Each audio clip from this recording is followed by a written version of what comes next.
Well, hello, hello, hello. Not that anybody's with us yet, but we are now live. Hello, everybody. Let's go. Let's go. Exactly. Lisa, can you do me a favor? Can you turn on and off your hotspot so I can tie this phone to that? I can do that. And then connect, obviously, to the show. And we'll be off.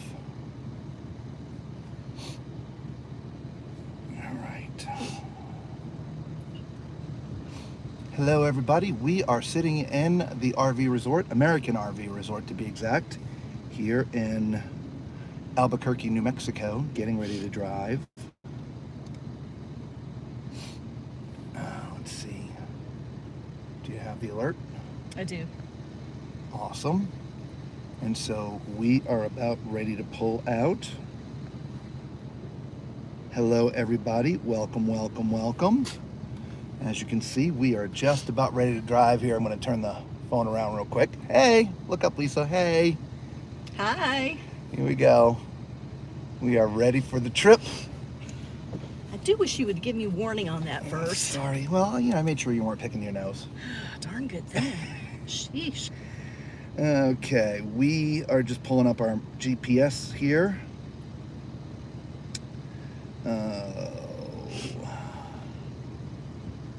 Let's see if this is going to take us the same route. Macrina says, hey, here we go, road trip. Road trip. And beautiful skies in New Mexico.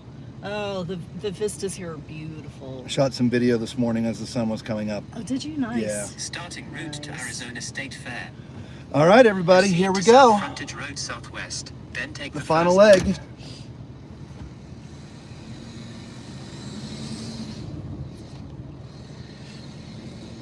Yeah, just the mountains off in the distance are just beautiful.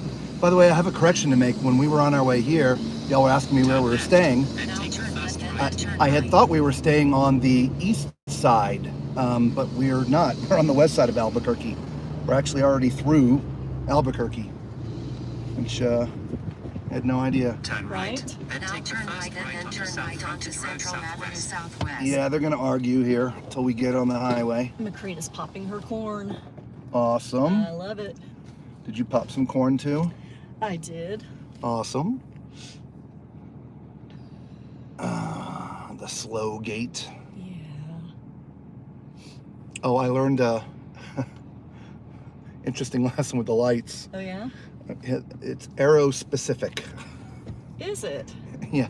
I thought just when it went green or yellow, whatever it was. Oh. But that's actually not the case. Interesting. So. Well, I do see the two spots for light. Yes. Turn right. So it actually, the first one, it gave me the left arrow, and again, I just saw that it changed, so I went. And of course, I was driving right into the traffic. Oh, no. Yeah, there's road construction here on this road that the RV place, the RV resort is on, and so it's one way. And so they have actually lights up that are all working together. I don't know how long the construction, actually, I can see where the construction ends down there and or starts, however you want to look at it. But it's a one-way road, so there's a light at one end, a light at the other, and a light here, because this is the only other entry/exit that hits the road during the construction. And so they don't need flagmen. All right, got the right arrow this time. Yep, we sure do. Oh, After half a mile, turn slightly left onto Trisco Vista Boulevard Northwest and then turn left. Almost took out the barrel on the corner. Whoops. Bev says on the road again. Hi, Yep. Bev.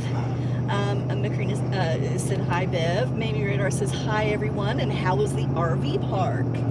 This one was fantastic. Yeah, it was. Yeah. I mean, you could hear, when you're outside, a little bit of road noise off in the distance. Obviously, if you saw the cars going by when we were sitting there waiting for the light. But it was far enough away that you really just didn't hear it inside the RV. Didn't hear it at all inside the RV, so it was wonderful. Which I think is funny because I don't think that road was much further away than the one at the other place. It was just noisy. So much louder. Yeah. Well, I Yeah. think this one is much more through traffic, where the other one was a lot of stop and start. I guess. I don't know. Now turn slightly left and then turn left onto Trisco Vista Boulevard Northwest. Oh, That was a big bump. yeah. Wasn't After expecting that. 300 No. feet, turn left Can onto you guys see the Trisco mountains Vista in the Boulevard Northwest. Now turn up ahead? They're beautiful. Yeah, they may look like clouds, but the very top is clouds, but beneath there, that's the That's the well, that's mountains. Albuquerque. Yeah. Albuquerque up against the mountain. Yeah. We actually have a slight route change. We're gonna go through Flagstaff instead of Holbrook, I think it was. Holbrook is After a little bit 1,200 feet, turn left to join the Interstate 40. shorter. However, it's a very narrow, steep, winding mountain road and only 2 lanes. And I don't want to be driving that in the middle of the night, tired, with just 2 lanes, one in either direction. So Now turn left to join the highway. we're going to go up to Flagstaff and go down I-17 instead. And that is the road that shook us apart the last time. So we'll see how we do now. Well, the big difference is this isn't the end of 1,800 miles straight. That is very true. We've had some rest. We have. And I do feel rested after this place. I feel mostly rested. I would have been a lot better. The AC in our in the RV is I'm not sure if it's on the fritz. I don't know what's going on, but it's not working good. No, it's not. It's not able to keep up. It was 92 degrees inside the RV today. And it was only 88 outside. Yeah, it was actually cooler outside. It's not blowing out a lot. What it is blowing is cold, but it's just not blowing. It's weird. It starts off in the morning great. Yeah. For about 312 miles, continue straight on. Blowing hard, blowing good, but then somewhere in the middle of the day, it. So I don't know if it's the altitude. Because we're up, we're a mile high up here, 5,500 feet. Speaking of which, our highest point, I believe, is going to be 7260 on our way on this trip tonight. So we're going to be gaining a couple thousand more feet in height and elevation. Well, Bev says it's a good idea going through Flagstaff instead of the skinny roads. Yes. Macrina says, hi, Mimi Radar. Mimi Radar says, Holbrook is a pretty drive during the day. Well, and if I didn't have the RV, I'd be fine, and during the day. But, I'm fine on major highways at night, but on the 2-lane roads with traffic coming right at me, the lights blind me. And so I'm certainly not going to do it on a steep, winding mountain road, with the 10,000+ pounds behind us, right? So, but during the day, absolutely I would do it without the RV. Mimi Radar says, hi, Macrina. Macrina says, ouch, not good when it's hotter inside with the AC. Oh, yeah. Yeah, it was brutal. So we didn't really get a nap this afternoon, No. which is what we normally would do. Right, try to get rested before we drive. And Patricia says, hello, we have daylight. Yeah, we're starting off with, it's obvious.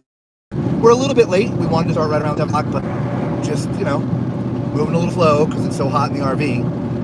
But it's only 7:23 here-ish, something like that. So get a little bit of the sunset. Yes, exactly. Which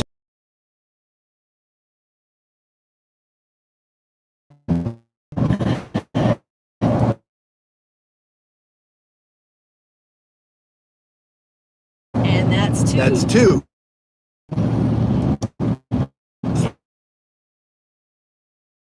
Great. Wow. Oh, that is beautiful. I hope you guys can see that. I sure hope the camera is doing that justice. Me too, because wow, that's beautiful.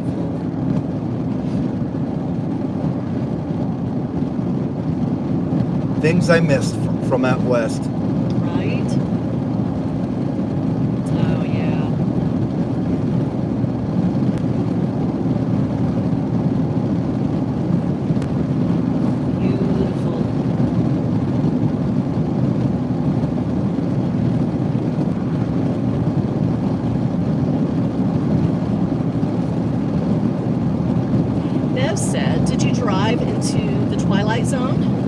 have. Right. Patricia said, I think they did. Macrina says, rainbow? I don't see What? a rainbow. Rainbow? Yeah, maybe it's an inside joke. I don't know. No. Something with Twilight. I don't know. And then Amy Radar says, Great New Mexico sunset, right? Yeah. Oh, yeah, it's beautiful. Yeah, we'll definitely be using the toe brake on this trip.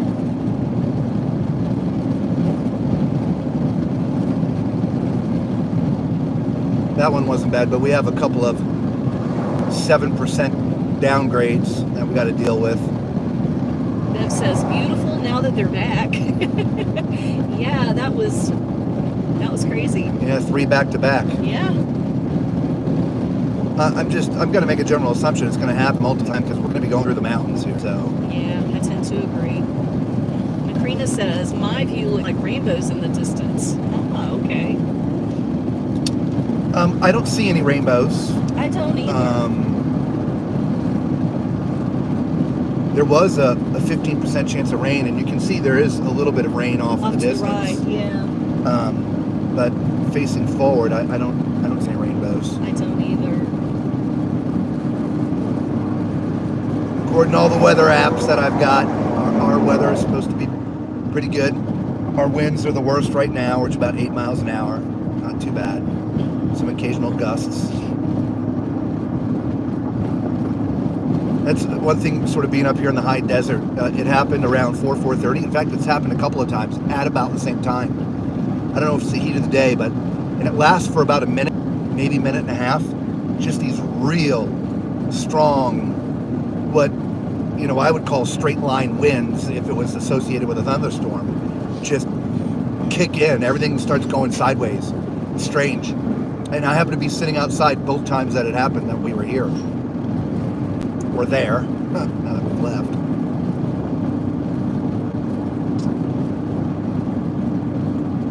Macrina said, maybe it's just a southwest desert sunset. I'm going to go with that. Yeah, there is no way that the camera is picking up what we saw when we first came over the top of the mountain there. Oh my gosh, absolutely beautiful. Yeah.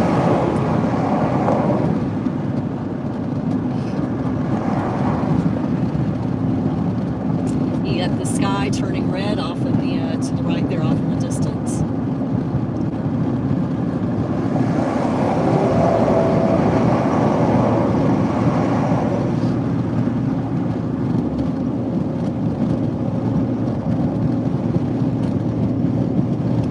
And I saw a tumbleweed yesterday. Not that it was tumbling, but it was a tumbleweed. The funny thing is, I have yet to see a tumbleweed actually tumbling. You saw a tumbled weed. I saw a tumbled weed. Already been tumbled.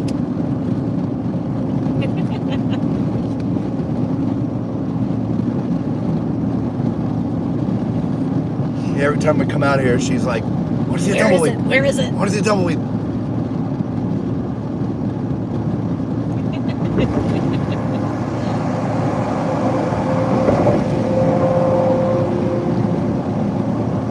Patricia said that's the first time she's seen the desert. Oh. Yeah, it's beautiful. Yeah. It's a stark contrast to, what the mountains look like on the East Coast. But they each have their own beauty. Next to the sunset and the sunrise on a cruise ship, on the ocean, nothing beats a sunrise or a sunset over the desert Southwest. It truly is. It's just stunning. It's magical. Mamie Radar says, have you ever seen a tumbleweed snowman? No, I haven't. I've seen videos, though, of tumbleweeds in the high desert in California that literally people could not get out of their houses because there were so many tumbleweeds there. Turns out there's tumbleweed season. Yeah, there is, which I had no idea.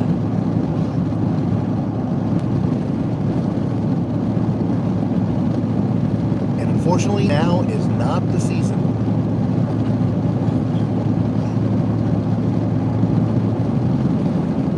Let's see if we get to the top of this peak here, if we're still get some great colors. Right? Oh, I sure hope so.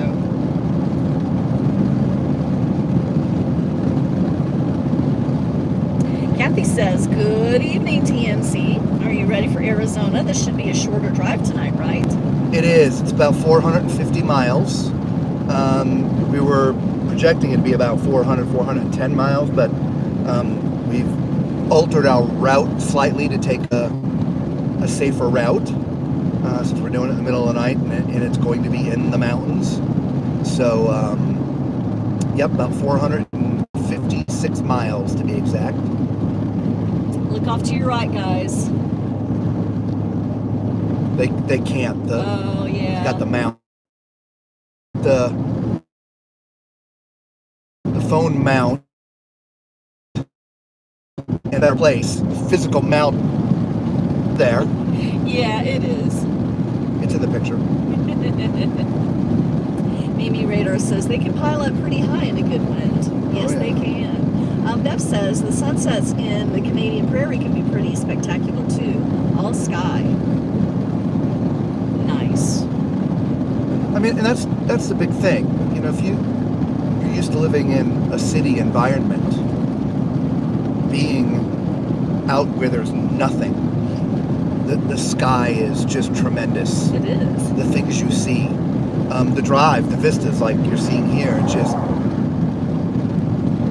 it's such a change of pace.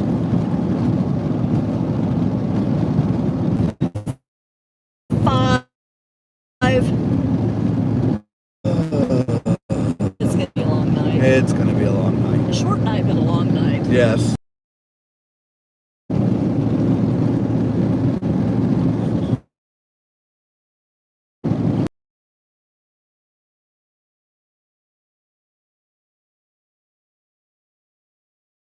Usually everybody's got to go back. Macrina only got 3 more days of work. Now it's only 2. She's going on a cruise.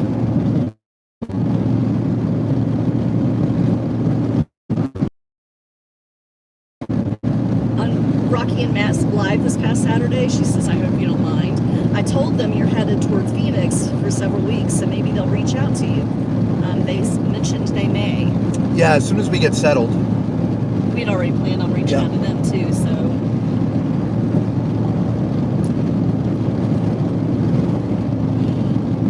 Be nice to see them again. Absolutely. Yeah.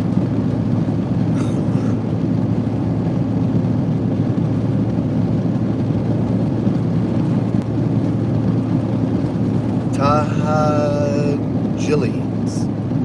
Wow. Jili. It's J-I-I-L-E. Yeah, it's Indian. Yeah. Tahajili. I wonder if they pronounce all the vowels so it'd be Jili, like in Hawaii. I don't know. Well, there you go. There's a good, nice bit of sunset still. Yep.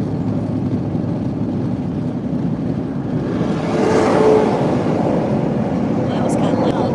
It was. Came from out of nowhere. It kind of scared me. Almost like that guy with the Corvette the other day. Right? Jeez. Got a loud muffler and I'm going to use it. Yes, right.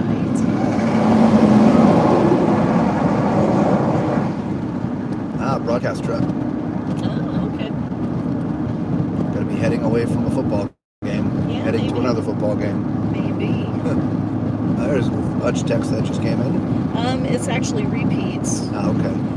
Except for one. Macrina said it's 15 hours. I have to work. LOL. I will do 9 tomorrow and 6 on Wednesday. Nice. Mix champagne with you. Right. And get them on the cruise with us.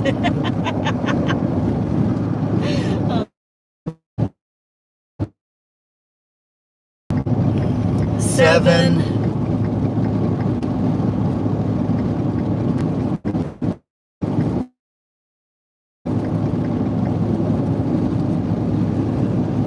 Oy. I know.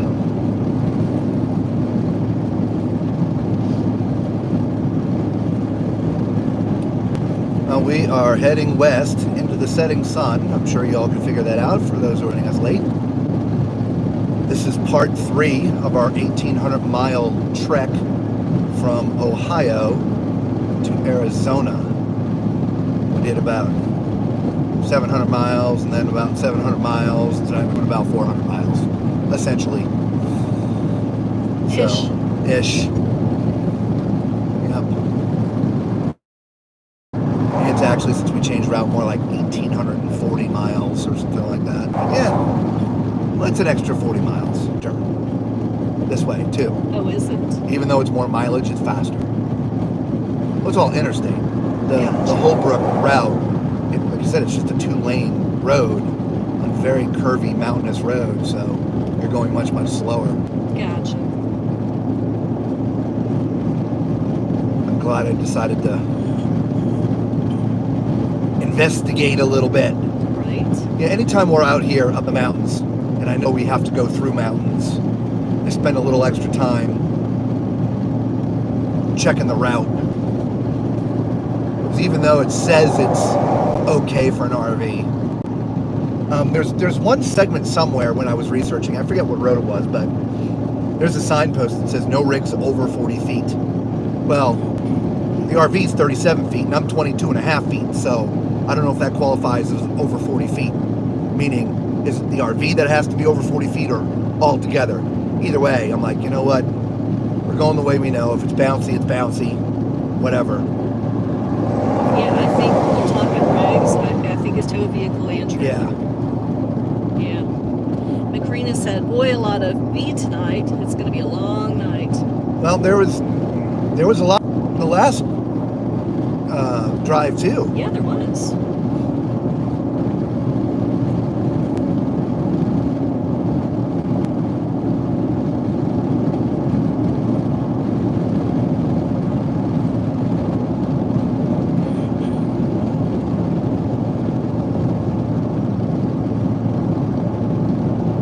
I hope to God the RV AC issue is just altitude. Me too. What's even stranger is that both of them died.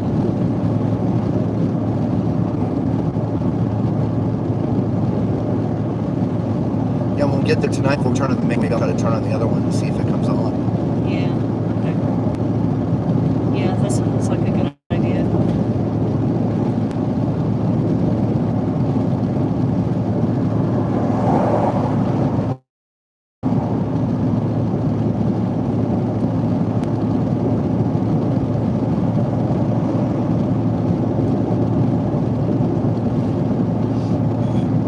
So hopefully you all enjoyed the stream last night with Ashley. Yeah, that was a lot of fun. If anybody's watching us now that did not see our live show last night, we had with us. It was live from the Icon of the Seas. If due to watching us, it does happen a lot when we do the drives. People are like, wait a minute, are you talking about cruises? We're driving? I don't know. The channel is called Tall Man's Cruise Adventures. This just happens to be the adventure part of the cruise adventure. And anyway, but we broadcast live from ships. We do weekly live shows when we're not on the ships, plus all kinds of other content we release. But last night we had a live show. We had a special guest on with us live from the Icon of the Seas. She showed us around a little bit up in the adults area there, the hideaway. It's kind of neat. Yeah.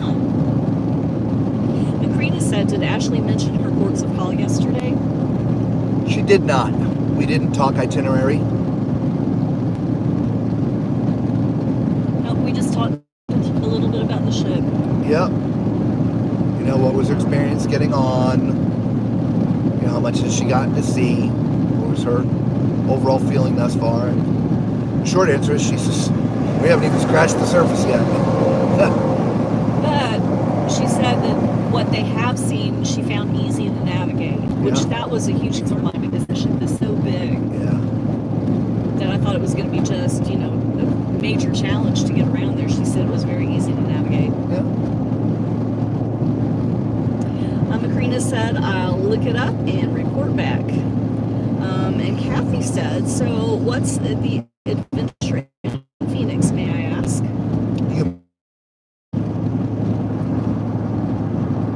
we're going to tell you. But you can ask. We're there to finish our season. We're there for work, for what we do for a living, and we've always kept that private thus far, and will for now. But yeah, so we're there for work. So the adventure continues. Patricia says their adventure is top secret. Yes. Yeah, just for the time being. Yeah. God, it's such a pretty sunset. It is. And the camera's doing such a good job of picking up the low light.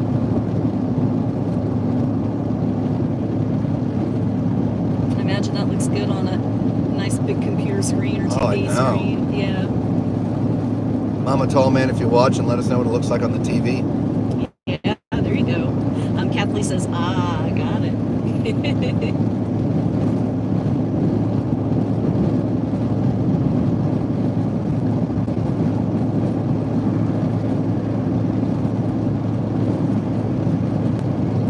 Now you can see because it's to my direct left, but the moon is shining Over your left silly shoulder. bright. Oh, Yeah. is it? Nice. Beautiful. Oh, yeah. I do see it. About twice the size As that it was the other night. yesterday, Yeah. yeah.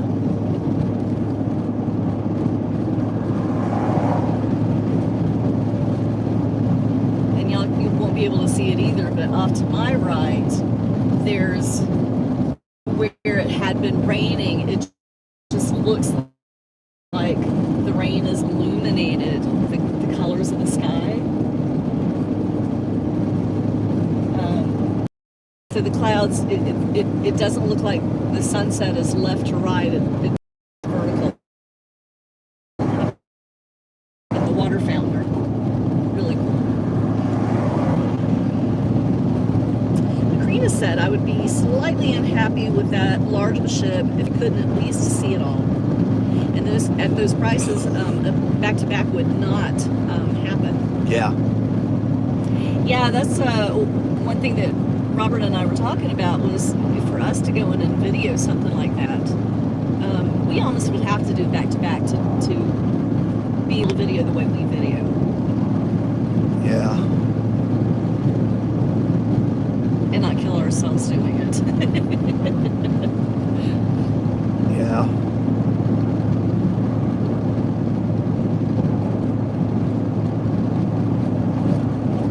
Can you see off to the right over there? It looks like the fountains at the Bellagio. Reverse. Yeah.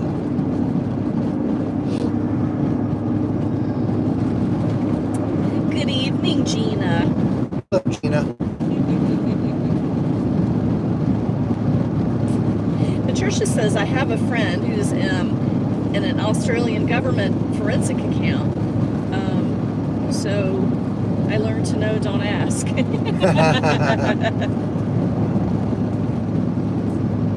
It's top secret. We can tell you, but we'd have to kill you. Yes. Accountant.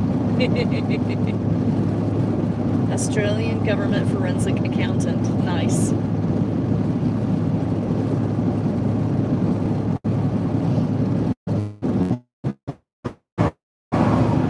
Eight.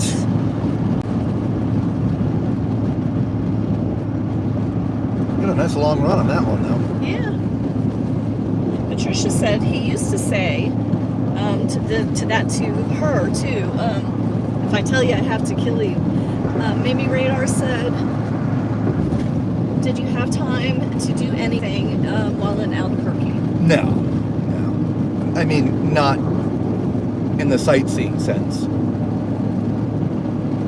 We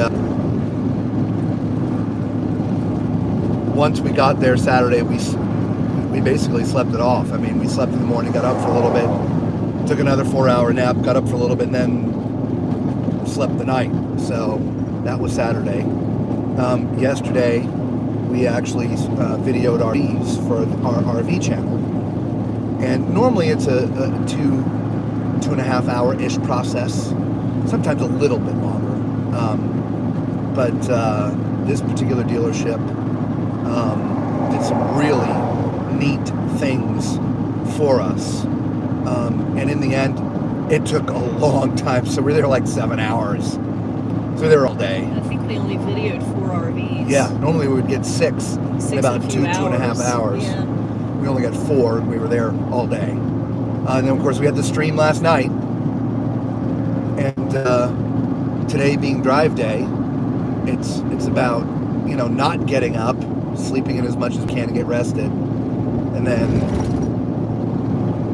we would normally take a nap in the afternoon, but as we mentioned, it was 92 degrees inside the RV, so there was no napping. But then, you know, we pulled out at, you know, 7-ish.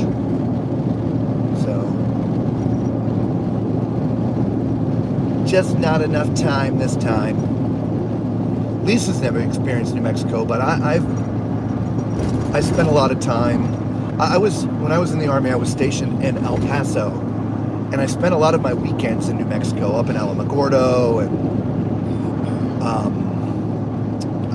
I just can't think of the other cities that I would go to. But I'd go out and enjoy Mother Nature.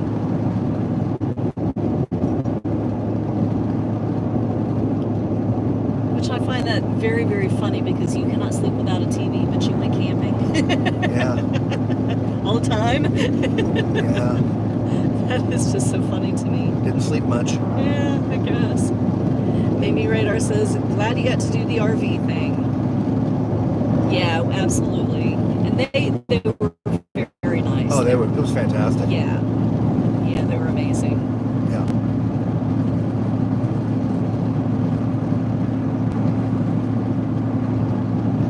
Yeah, it just took a while. Yep. The video part was quick. Mamie Radar said, did you go to Elephant Butter Lake? Well, Butte Lake, Elephant Butte Lake. I believe I went there once.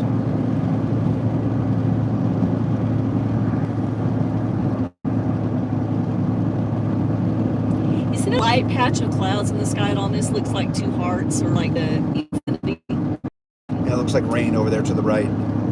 They can see it. I don't know if you can make it out, but I see it in the camera. I'm just not sure if it's the white patch right in front of us. Clear enough. No, I was talking about the rain. No, I was talking about the white patch in front of us. It looks like there's dark spots in there, and it looked like 2 hearts or like the infinity. I'm not sure that's big enough. Yeah, it might be. It's pretty cool. And it's morphing now, so it doesn't look quite like that anymore, but it did. That's the chemtrail of the UFO. 9. Yep, we're at 9.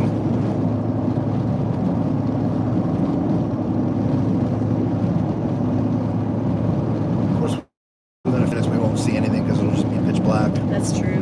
Mamie Radar said it's a beautiful sky. It really is.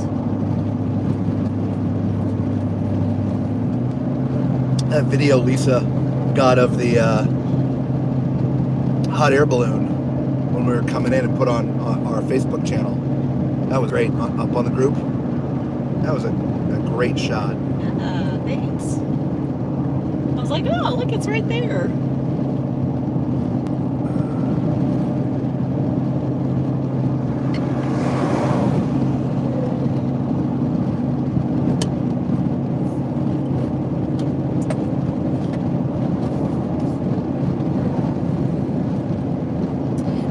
Said Icon this week. Tomorrow Horizon. Tomorrow is St. Kitts, Wednesday St. Thomas, and Friday the 13th is Coco Cay. And then Saturday back to Here we go. Miami. Look at that coming over. Oh my goodness, look at that. Look at that sky, guys. Wow. That is so cool. Red Sky Night. Yes. Sailor Delight.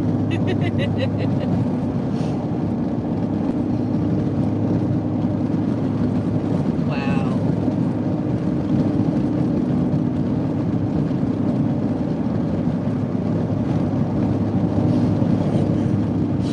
By the way, they've been issuing evacuations along the Gulf Coast. Yes, they have. They sure have. And the winds picked up too, by the way. I feel a did it? waggle. Yeah, I hear it more. Macrina said, beautiful. Right? Patricia said, Robert, I just said that. Snap. Macrina said, red sky in the morning, sailor's morning. Yeah, that's right.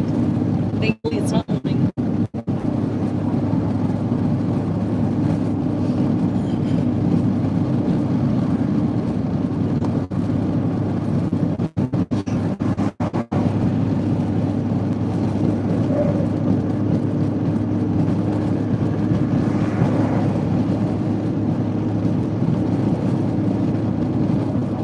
Oh yeah. I don't know how windy it is here, but it's pretty good. Well, here, let me look up the radar and see if it says anything. Yeah, it just says 8. Oh, I promise you, that's more than 8. Yeah, I agree. It's very gusty here. Yeah.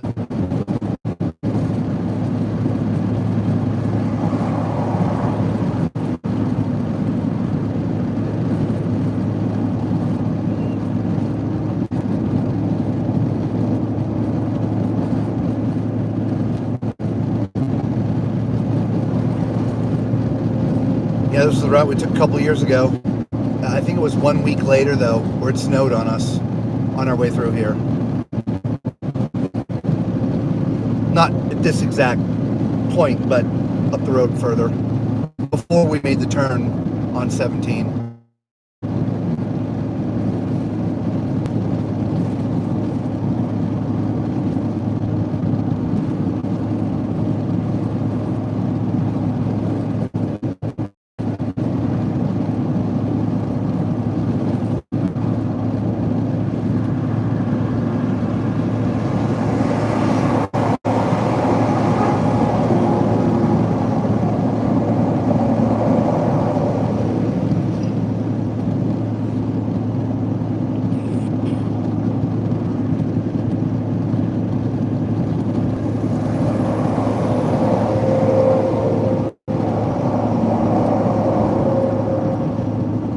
I keep thinking that's going to be the last of the red sky we see. Every time we turn a corner, there's more.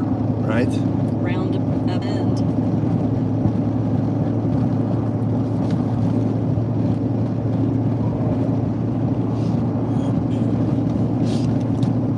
Imagine being a pilot. Oh, yeah. Wow.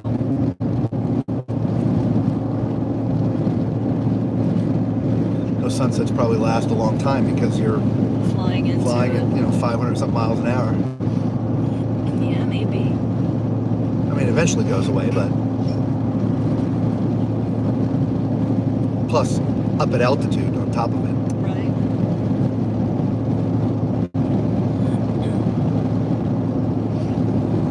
It's a different. It would be a different kind of sunset because here we have the topography, Yes. right, playing off the sunset. There in the sky, you just have the horizon. Yeah, and the clouds.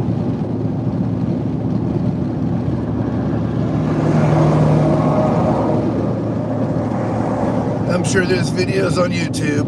Oh, I'm sure there are.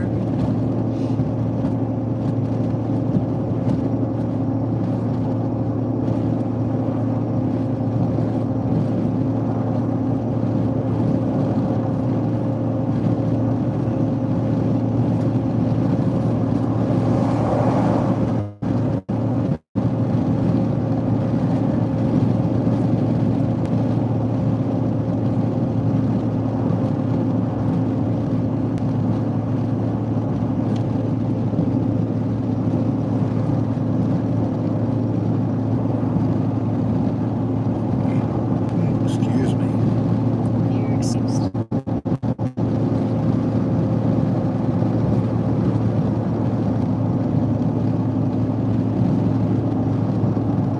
Casablanca.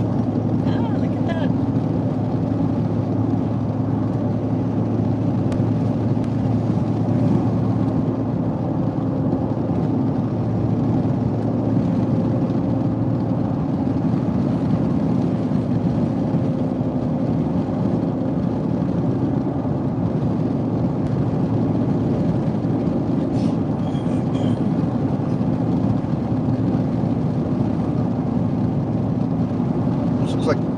tent over there to the left. It does, doesn't it? Yeah. That green. Yeah. Yeah. I see that. See if we can figure it out. We get a little bit closer here. Okay.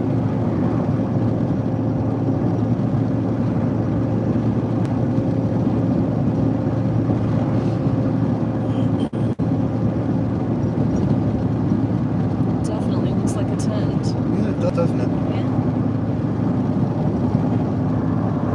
It's all what's around it. I guess it just could be a tent looking like roof. Yeah, I guess, because I mean that's a storefront. And all around it, it appears. Yeah. Huh, interesting. It's a casino. So don't.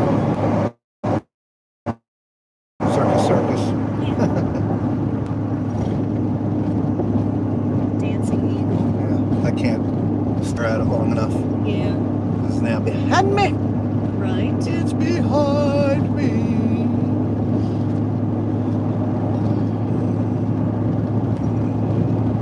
Amy Radar says, Macrina, I'm really looking forward to you and Tom's appearance from the horizon.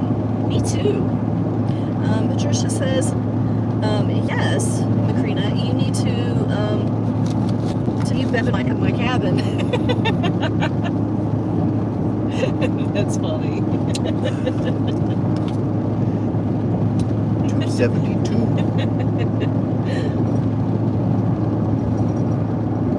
Gina said, I always enjoyed truckers talk.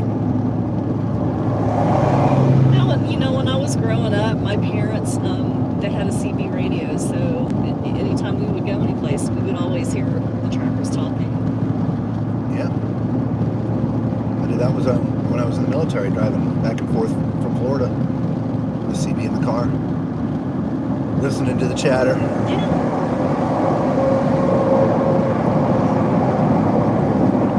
They certainly have language.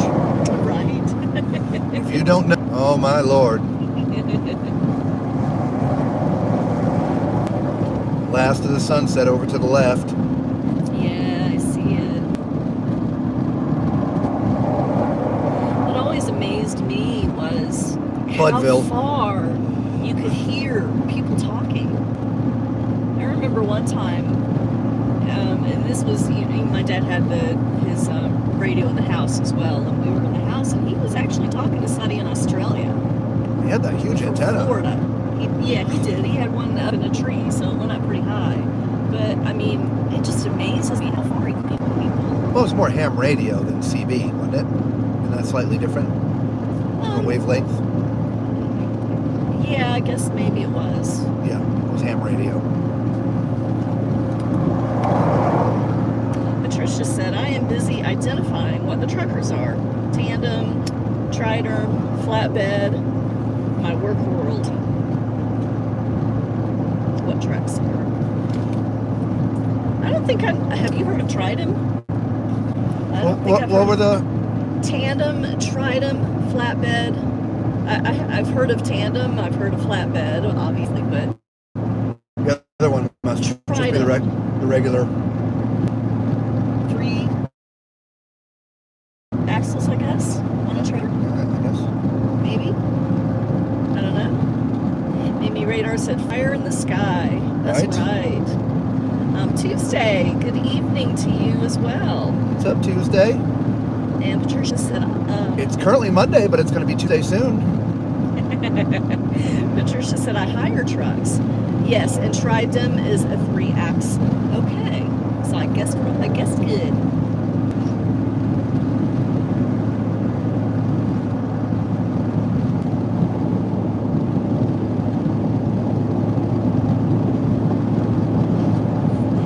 And if you're trying to do that while we're driving, you're going to stay busy. Crazy the amount of trucks on the road these days. All right. That is the truth. Oh, going up. See, do you do logistics? Is that what it is that you do? I mean, you don't have to answer that if you don't want to. We don't answer what we do. I get it. We cruise and drive. We do. And drive and cruise. And drive and cruise.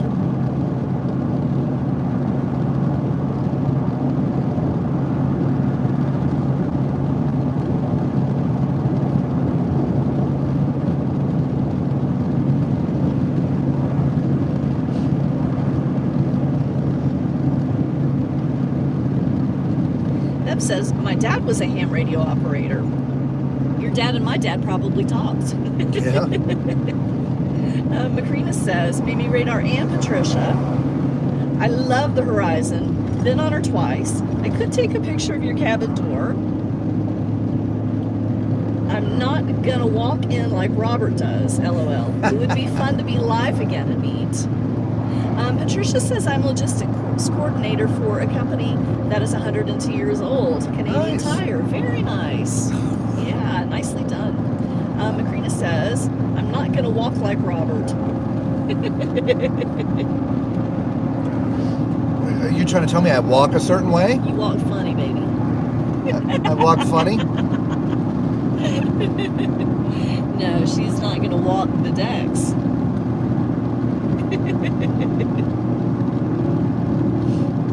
I've just been told I walk funny by my I'm wife. kidding. Oh, for Man, Pete's sake. I tell you, I'm kidding. no love in this truck tonight. Macrina said, fun to meet another TMC fan. I.e. Tom. Yes. Yeah, Tom's That's fun. right. You'll have a good time. Yes. Patricia said, does Macrina have long legs? I wouldn't know. I've never seen Macrina's legs. But Robert has long legs. Yeah, 6'4", I hope so. But when we're walking the decks, we mostly walk at a normal pace. Unless we're like having to double back, then I, walk much faster because it's just, I hate having to double back.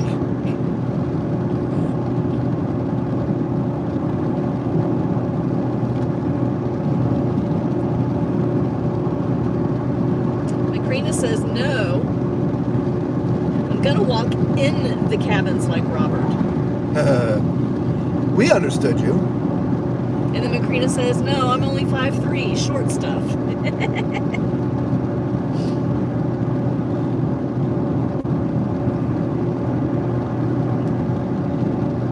Patricia said, I'm 5'3", so Robert will tower over us. Make sure I'm in the middle of the picture. Right? How y'all doing down there? How's the weather? It's pretty hot up here. He rises.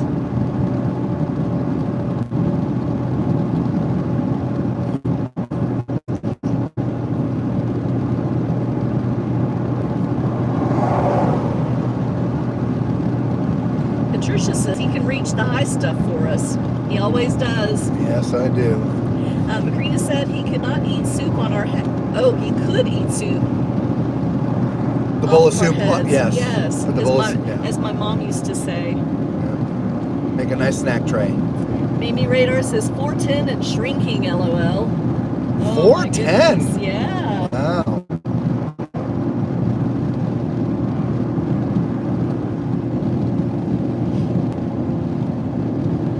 Oh, a couple sprinkles. Oh, yeah? Yeah. Well, I know when we left, there was a 15% chance of rain, but I didn't check to see where we were Check the going. radar real quick. Use Terrible Tom's. It'll be a little more detailed.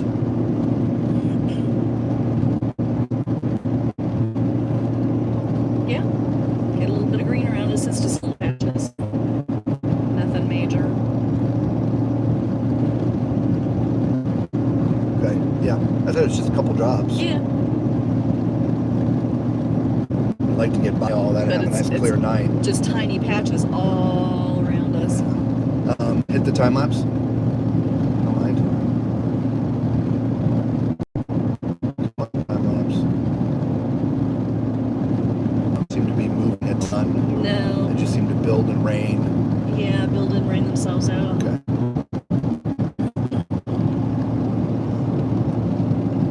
Yep. We should be good.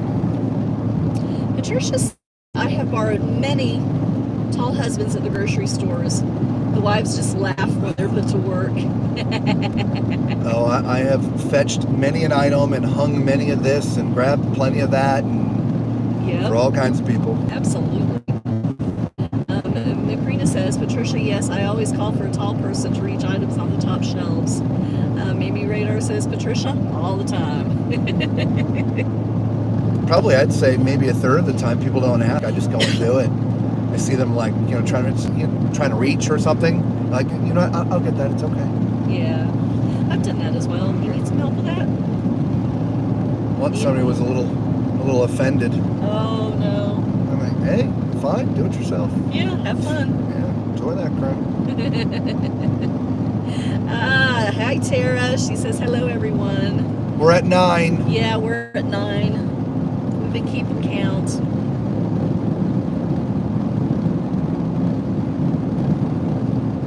You missed a gorgeous sunset. Oh my gosh, yeah, it was amazing. Yeah. This is definitely one to go back and watch. It'll be choppy. It'll definitely be choppy because all of the 9 disconnects and reconnects. But it was beautiful. Yeah. Macrina says, hi, Tara. And Bev says, I got a bid on y'all at 5'7", or at least that's how tall I've been saying I was for the last 45 years. Tara says, hi, Macrina. Bev, you and I are both 5'7", but I think I've shrunk a little bit. I haven't gone to a chiropractor in a while, so I think last time I climbed in a shower to see how tall I was in a shower, I think I've shrunk some. Yeah, I'm going to get you to the joint. Yeah. Just right down the street. It is. We've been in the middle of nowhere for a month and a half. Yeah.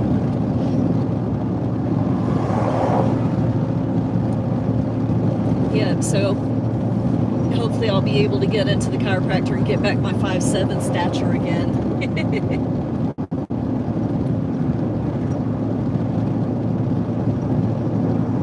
Tara says, hey, Macrina.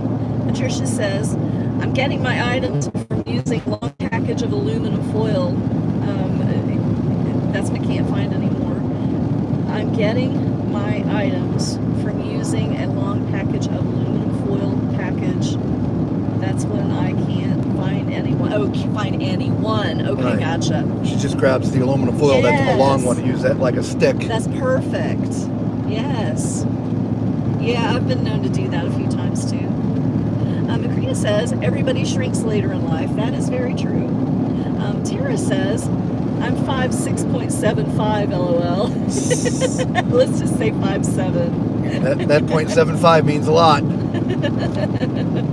Bev says, same. Rounding up a little bit now. Yeah, I think I am too. Mimi Radar says, yes, Patricia. There's many tricks when there aren't any tall people around. And Patricia says, exactly, Robert. I'm sorry, you guys. I am butchering these words. I'm trying.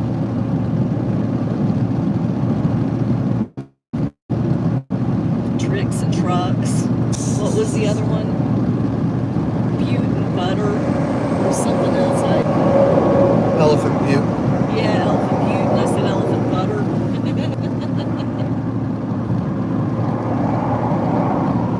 That's what happens when I think I know what word I'm looking at and then get a little bit shitty and try and say something I shouldn't be saying.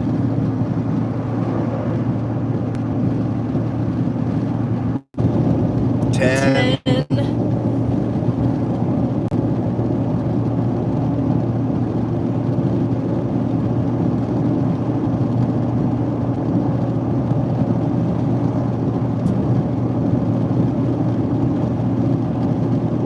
Macrina says, Patricia, don't reach for the pickle jars. Crash. Tara says, I have about an hour left at work, then I'm free, and I can lay in bed and chat. Woohoo! Patricia says, no, Macrina. Gina says, I'm 4'11". Tara says, 10. Yep, 10. Oh my goodness. Patricia said, why would they put pickle jars up that high? Entertainment. Sheer entertainment. That's when the store managers are back there watching you on hidden camera. Yep, there's 3 people around a TV watching.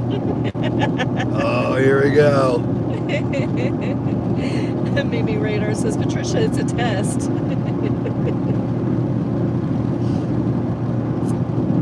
Yeah, it's entertainment. I agree with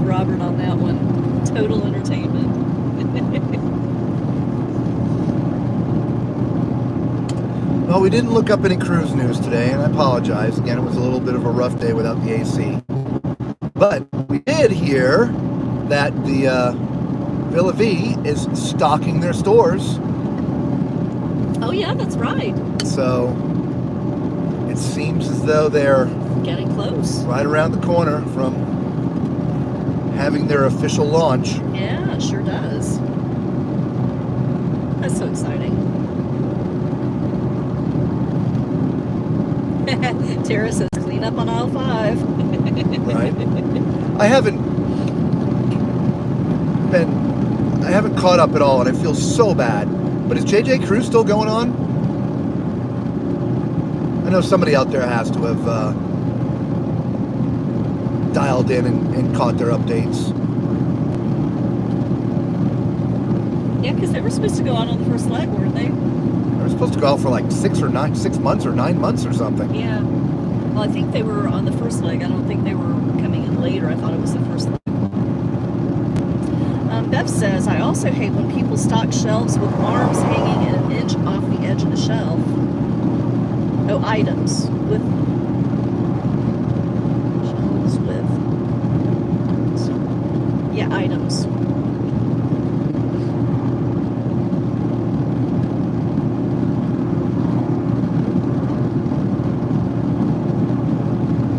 Macrina says, because a man stocked the shelves.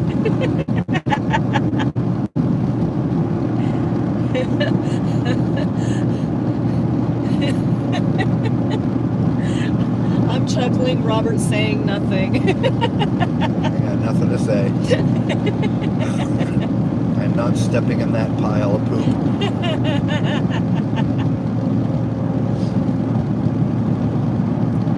Bev says, yes, Macrina, usually.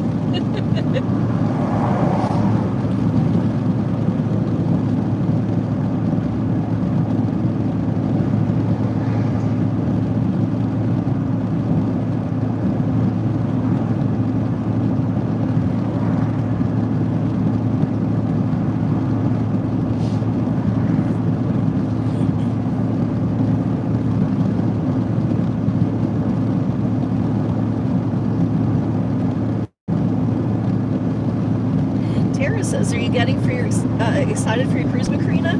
I'm not even going, and I'm excited for you. Bev says, I keep taking them off and sending them back to the back room as overstock.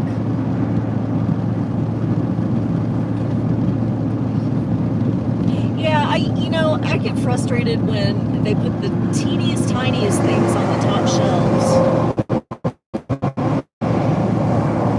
instead of some of the larger things that it's easier to reach. I don't know.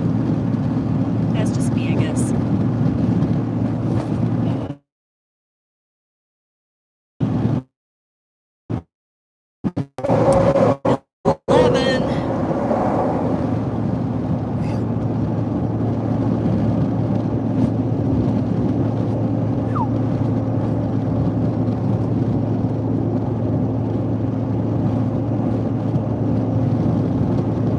Tara says, I have about 35 till I sail again. I can't wait to be back on the open sea. All right.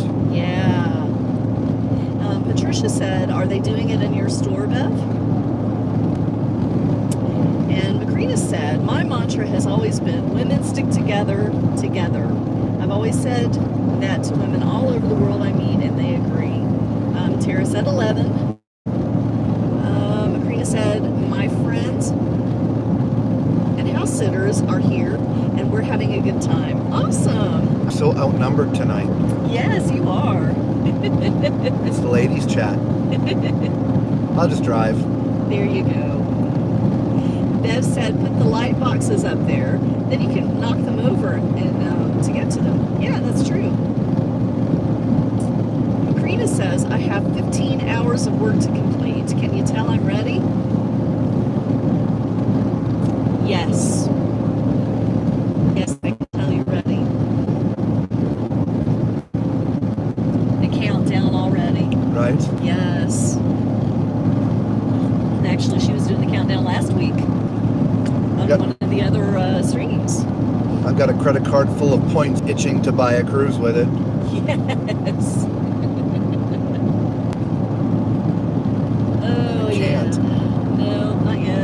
Yeah.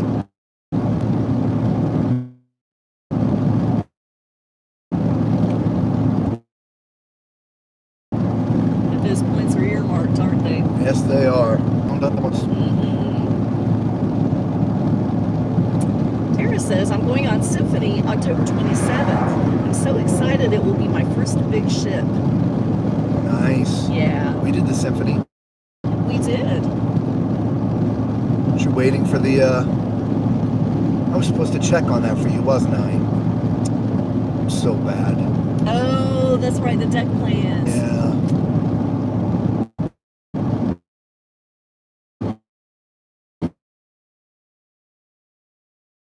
Macrina says, I've been packed for 2 weeks and my son did. That's me and Robert, totally. Get the suitcases out. Well, part of it is because we're full-time RV. We got no place to put the suitcases. Those, and at least the night before. That's true, but now I have an excuse. Yes, I think you do.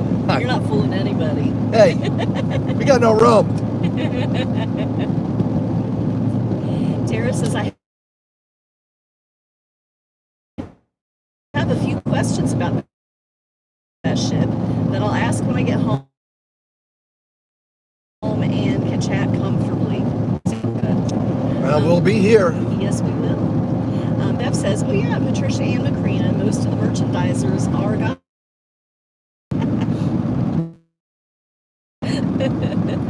Oh, Macrina said, Lisa Women's.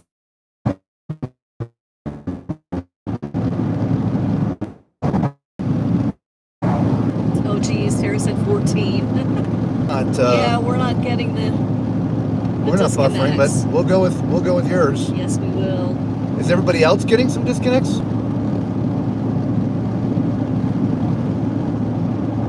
Macrina said, did you hear the voice of Darth Vader passed away today? Yes. I'm so sad about that. James Earl Jones. Yeah. Yeah, so sad about that.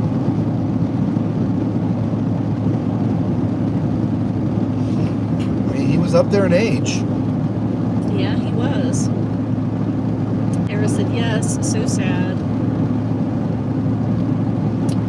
Let's see. Amy Radar said yes. Tuesday said yes. Patricia said yes. I'm getting it too choppy. So I'm not sure if all those yeses are about James Earl Jones or if they're about the buffering. Yeah. Amy Radar says buffering and sad. Okay, well that just answered my question. All right, so we'll go with Nurse Tara's numbers. Yeah, we sure will. Macrina says, I have more disconnects than your comment. Bev said sad, definitely up there. He lived a long, full, adventurous life. He sure did. Both. Tuesday said yes to both. Tara said, was he that old? I didn't realize. I didn't realize he was that old either. I thought he was in his 80s. I didn't realize he was in his 90s. Patricia said 15. Yikes. 15. I just still find it amazing that the man had a stuttering problem. I know.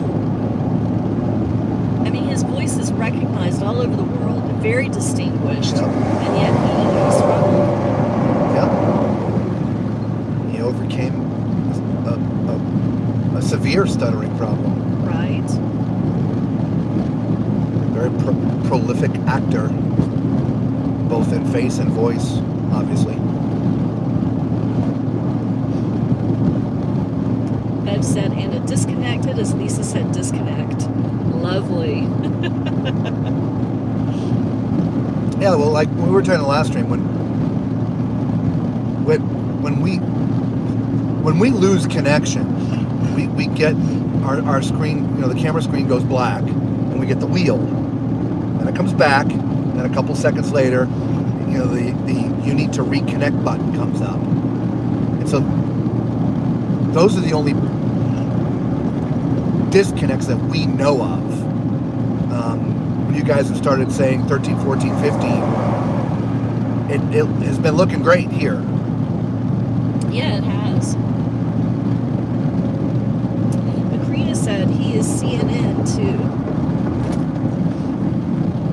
what? CNN. Yeah, this is CNN.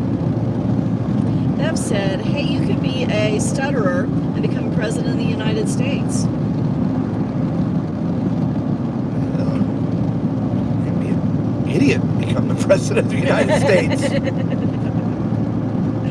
Yep. All right, enough about politics, y'all.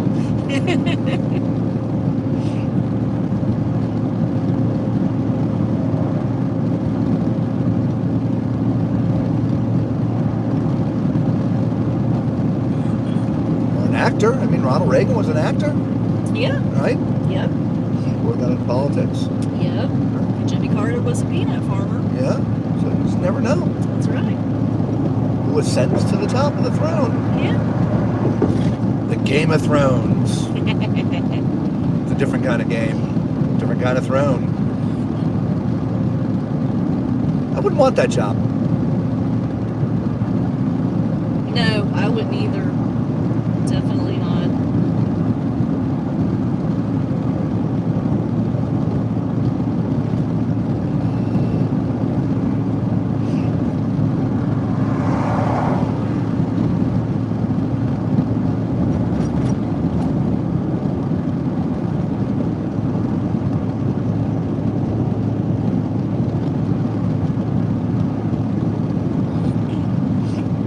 A bunch of comments that just came in. Yeah, they're about politics. Oh. Yeah, I'm sorry. I egged it on. That's my fault. I decided I wasn't going to read those. Just in case. Not that any of them were that bad, but let's not egg it on. We're having a nice drive. We are having a nice drive. Oh, it's getting a little bouncy. It's getting a little bouncy.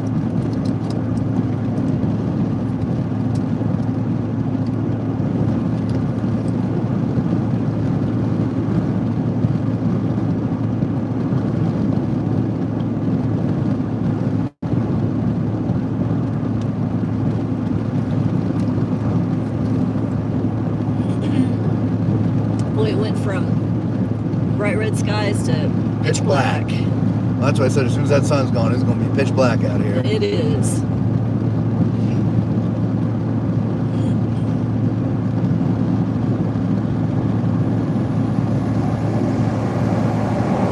wonder what our elevation is now.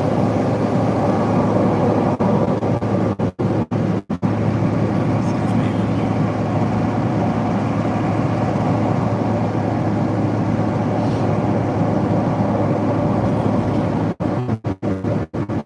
We are at 6,628 feet right now.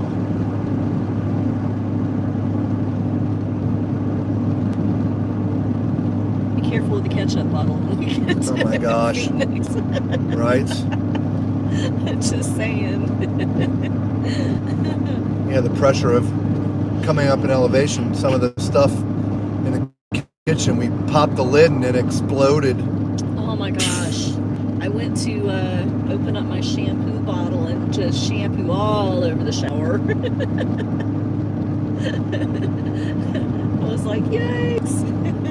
Totally didn't expect that. It exploded everywhere. Ketchup. Great crush. I know. Anything in a squeeze bottle was not happy. I know. But what made it worse, I was surprised about the ketchup, but what worse with the Grape Crush, it was brand new. Just opened it. So it was totally full. Correct. Yeah.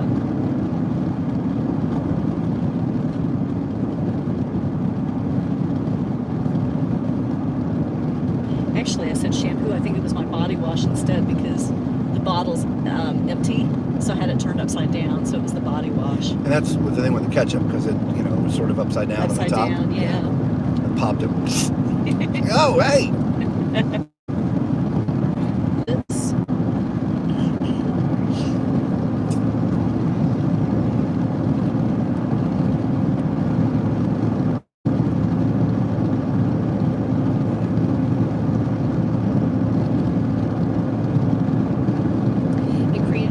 Mamie Radar says baking at times are different at higher altitudes. That is true, and also isn't it the amount of water that you add as well?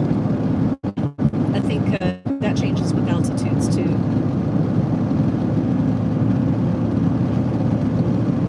We're hoping that's what's going on with our air conditioning. Yeah, because it's going to be 110. In 240 miles. Your route has been updated. Road closed. I'm not dealing with that crap. That doesn't sound good.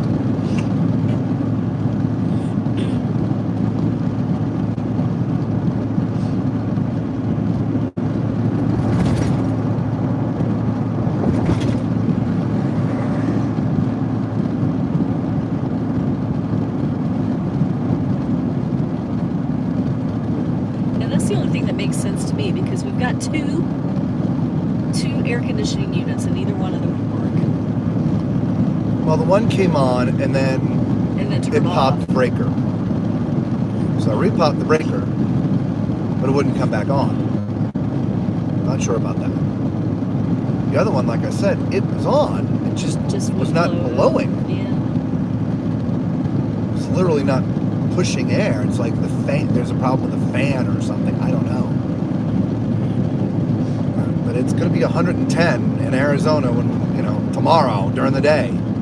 If the AC is malfunctioning, we are not going to be in the RV. We may have to go get a hotel. We might have to.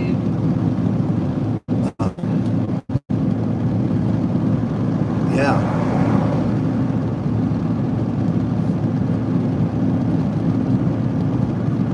Well, a couple of weeks ago when I had posted something about us going to Phoenix, or maybe it was even last week, Julie responded, "You can stay with us." Yeah, right. So we might have to.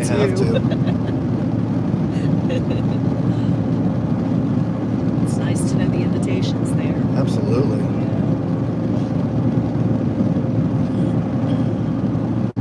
I'm going to knock on Mark and Rocky's door. Hey guys, we're here. Want some champagne with us? That would be funny. Is that a suitcase I see? Uh-huh. We're moving in for a couple of days. Oh. That's so funny. Well, we're about to go on a cruise. No problem. We'll house it for you.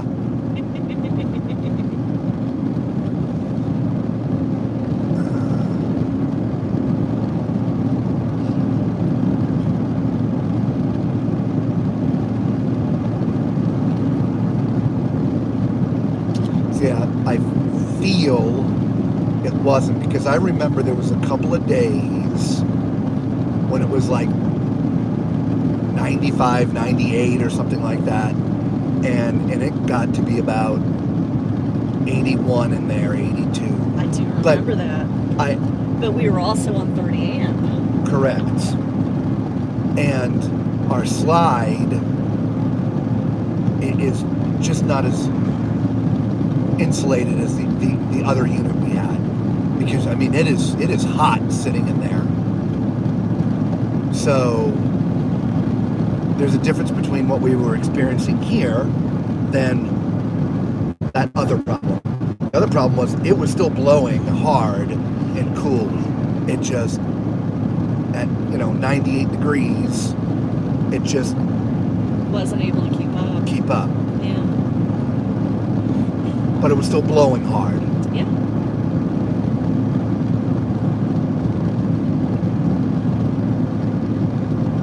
What I also find strange is that it blows hard in the morning. And nothing in the afternoon. Yeah. It's almost like it gets tired of being on. It does. Where it shouldn't. They're made to run. it's not they're only made to run 2 hours. They're made to run. Yeah.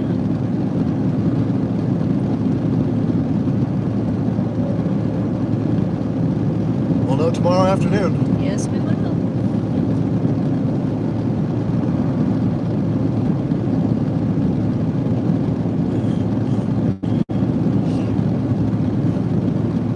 Well, for those joining us late, we are somewhere in nowhere, New Mexico, on I-40 heading west. I believe this is a pretty simple drive, I-40 to I-17 into Phoenix.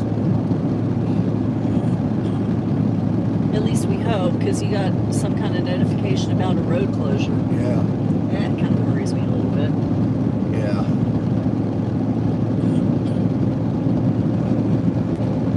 We had a beautiful sunset earlier. Of course, now it's pitch black. Entering McKinley County, if that means anything to anybody.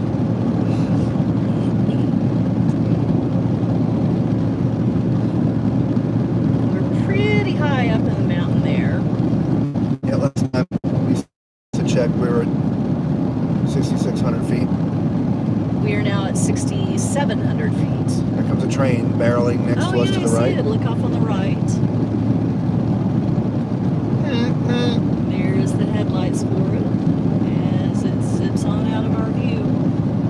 That's another thing you need to see out here in the Southwest. The trains are so long. They are. My goodness, they're long.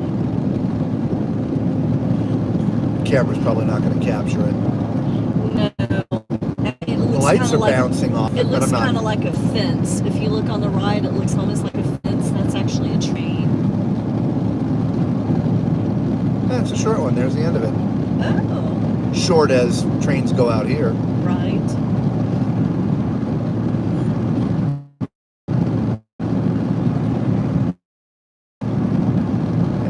And it's now out of view. Yep. Train has gone by us. Yep.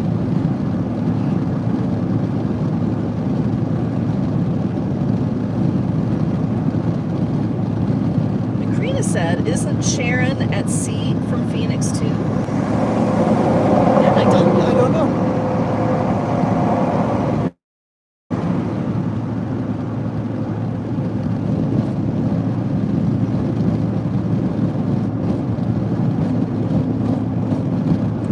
I don't know. Amy Radar says, Lisa, road construction. So they are routed down to one lane for each direction, Amy Radar. Hopefully it's not too long of construction. That's why we chose this route, is because Robert doesn't do well when the lights are that close to us. Well, the route change wasn't this. This is the road we were going to be on, so.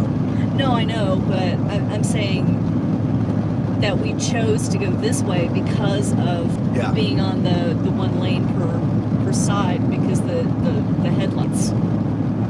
Well, normally with road construction, they'll have the concrete barrier in between, That's true. so it's not as bad. That's true too.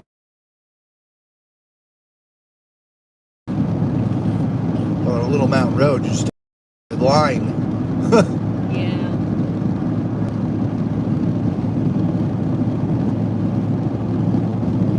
What's more Yeah. frustrating to me about the one-lane construction is usually they've compressed the lane. And they get skinny, Yeah. and you get concrete barriers, Yes. and we get a big dually. Yes. We got a big butt. We've already. Big 16.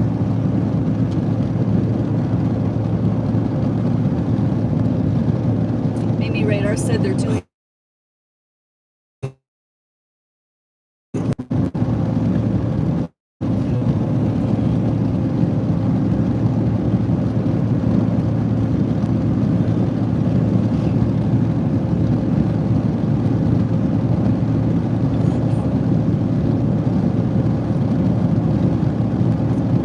Let's see, what mile marker are we at? How many more miles do we have in New Mexico? I see a mile marker right here. And we're 64. Yeah. So 64 more miles to Arizona. 18.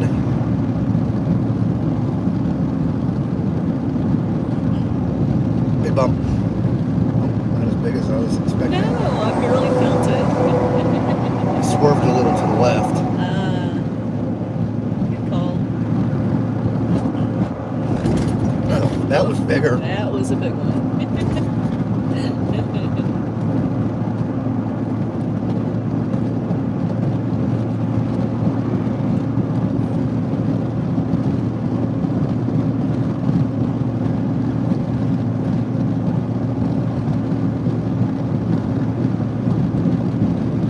Flagstaff, 228 miles. All right.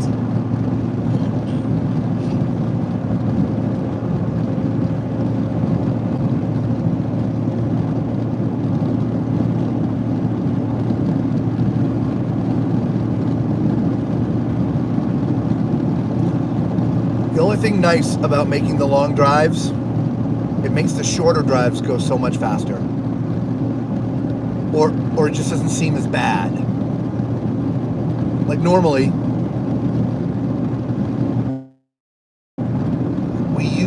our max used to be 450 miles a day.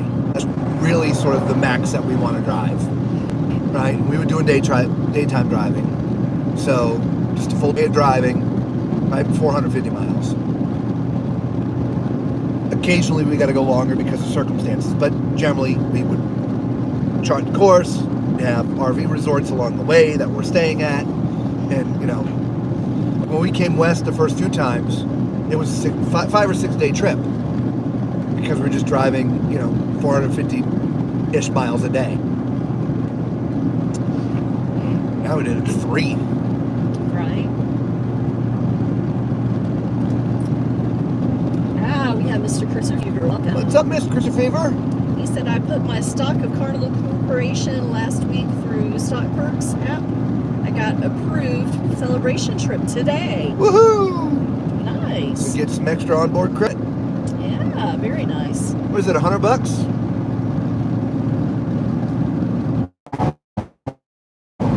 $20. Yes, Mr. Cruiser Fever said $100 on board credit. Nice. Woo-hoo. Very nice. Very nice. I like it.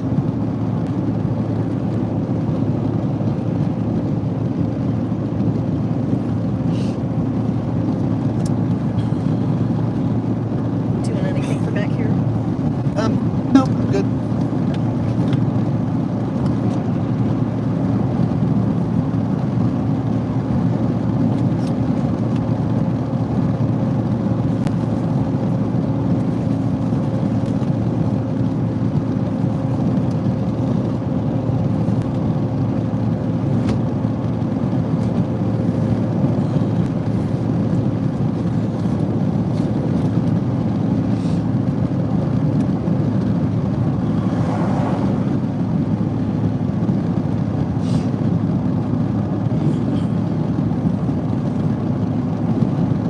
Currently 72 degrees, partly cloudy skies.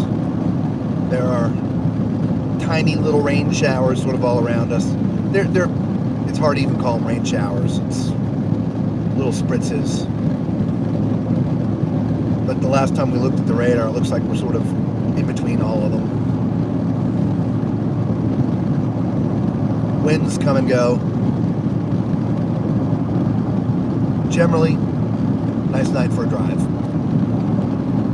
Yeah, it is, isn't it? And way worse conditions. Oh, yeah. I think it seems to me like the wind has died down. Of course, I'm not driving. I'm not feeling No, it has. cold. In this section, we're all right. But yeah, it does seem like it's died down a lot.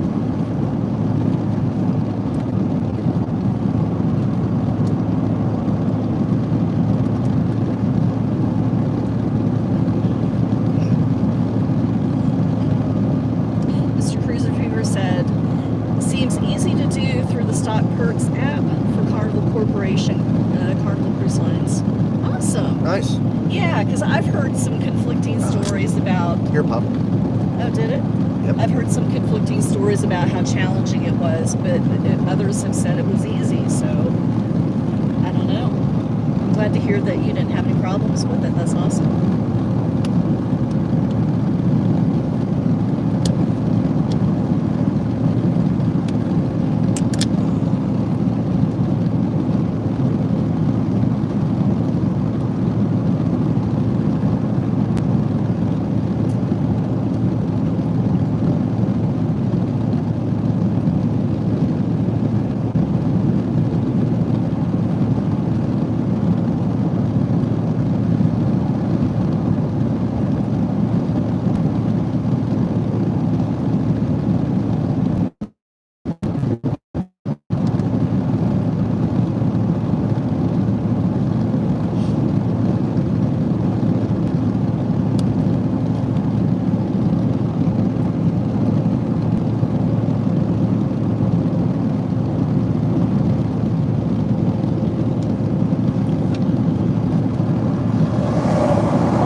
75.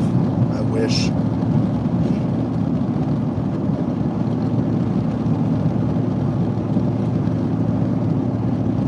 At least we're not on bumpy roads anymore. For a while, there's bumpy. It comes and goes. Yeah. Now it's nice and smooth. Bite your tongue. Knocking on my head.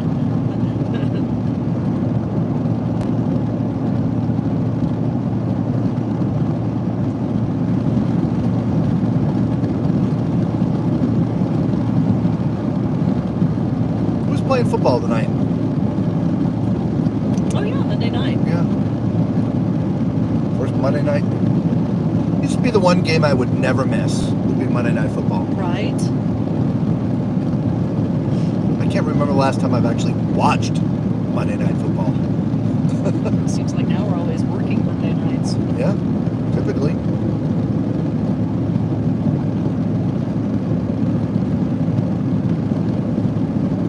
Working or driving. Right?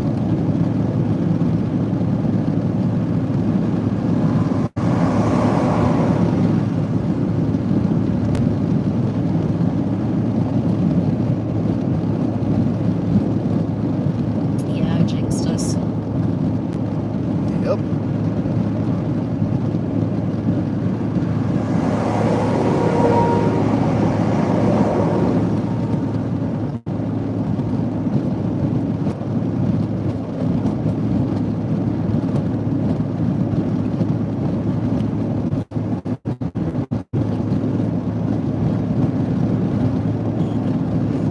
Yeah, outside of feeling the RV behind us, when it starts getting windy, I also drive with the window cracked.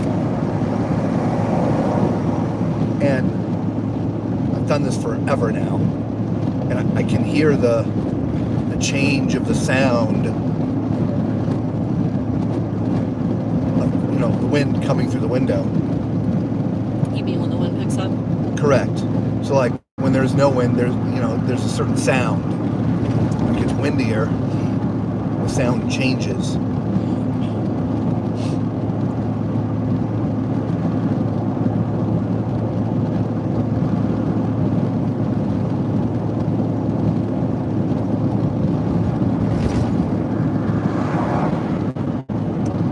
Well, we are at 7,100 feet right now. Oh yeah. Yep. Near max height. Yeah.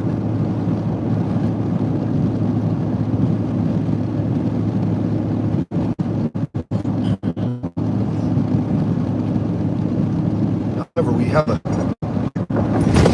some steep drops, but I think a couple of climbs too.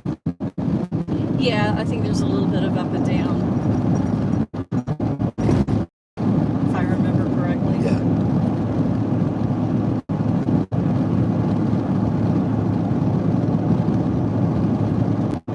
said, turn on the toe brake. And Terrible Tom says it's only 4-mile-per-hour winds. Yeah, no, it's pretty light right now. Yeah.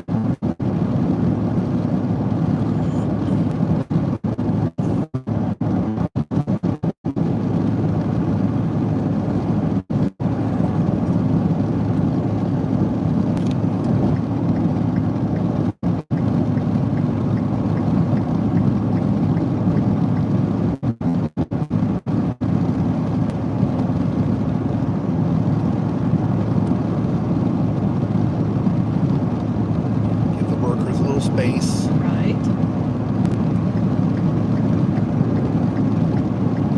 Get out of the way of the truck. Two good things to do. Yep. Oh, he got back behind me. Interesting.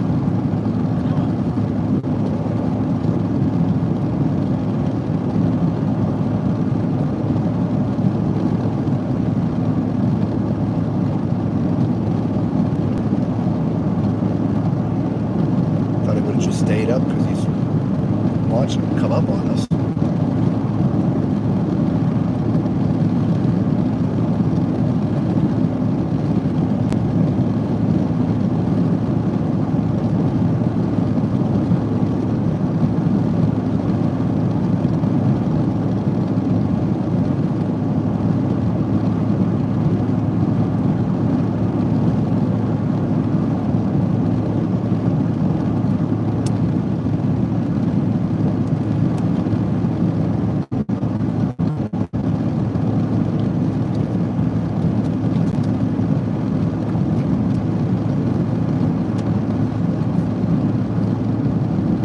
Alright, I guess I'm putting that back in the cooler.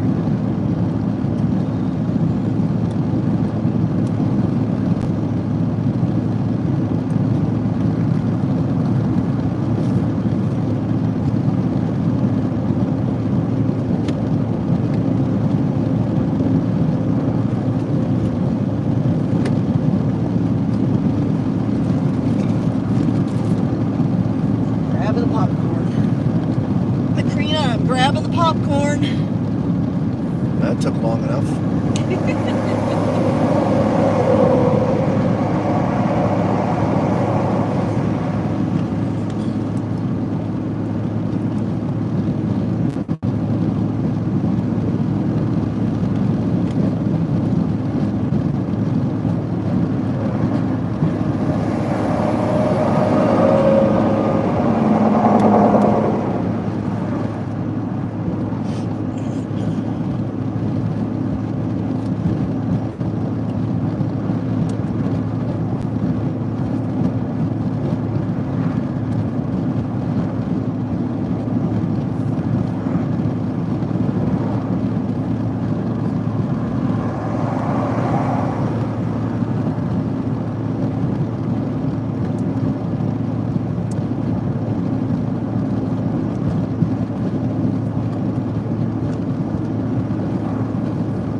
Continental Divide.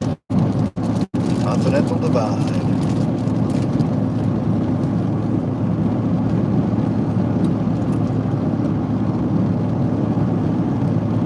Isn't that the highest point?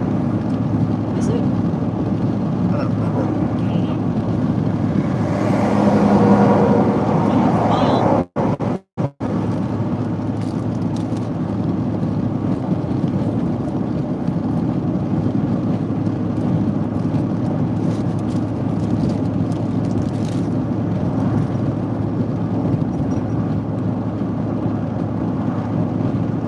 Mile.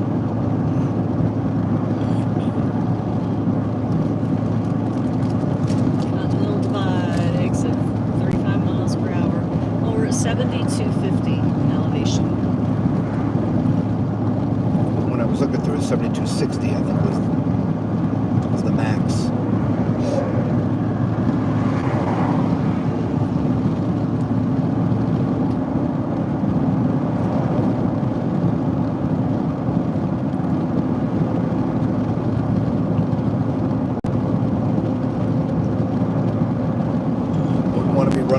road up here.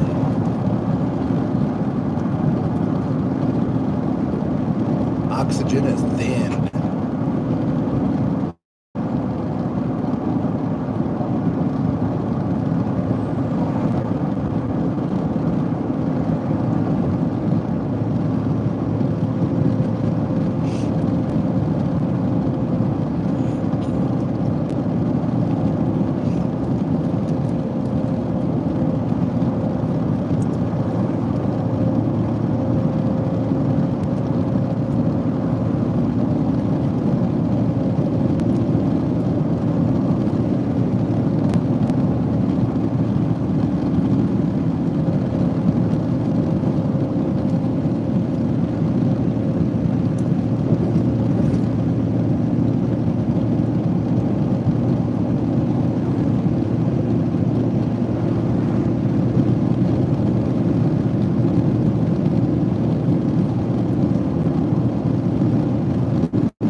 Change. Oh yeah.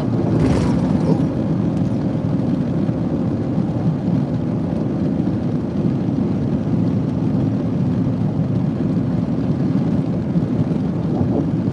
Oh. Is that milk? Milk crossing? No, just look. No, just big deer. Different from your normal deer crossing Yes. sign. Elk has a different set of horns. Oh, okay. Big and flat. Gotcha.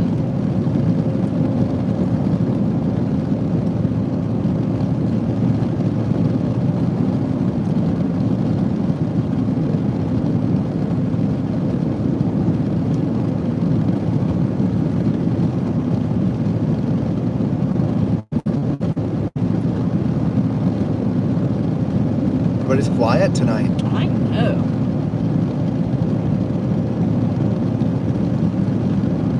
Wake up, everybody. I guess everybody's got to go back to work.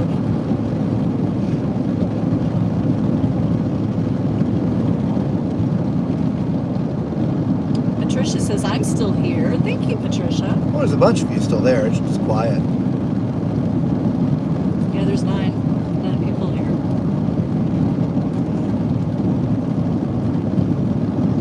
Patricia said, just snacking. Me too, Patricia. I'm eating my popcorn. Oh, big oh balls. yeah. Good Lord. Giddy up. Those weren't hard ones, those were just big ones. Yeah, bouncy. Yeah. Patricia, you snacking on anything good? Anything I'm going to be jealous about? We had chips and salsa earlier today. Oh, we did. That's right. Love me some chips and salsa. Patricia said sour cream and onion chips Oh, and yeah. diet ginger ale on my menu. That sounds amazing.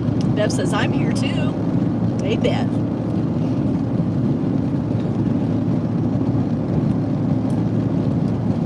Yeah, I don't think anybody's left, just everybody got quiet. Mamie Radar says, and there are the food old New Mexico roads.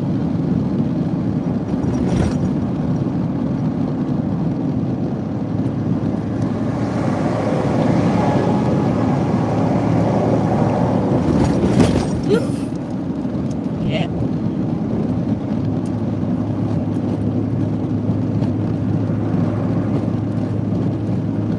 And work still to do back there. Oh, good. Thank you, Mamie Radar. There are the good old New Mexico roads. There they are. I'm with you now. I can tell you, man, New Mexico roads are not bad.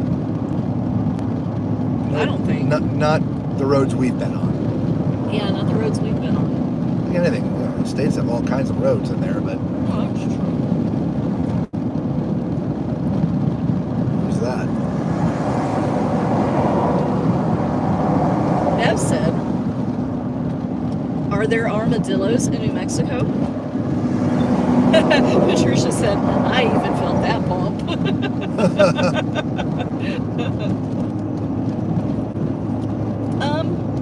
Armadillos in New Mexico. I imagine there probably are. It's salmon. See it?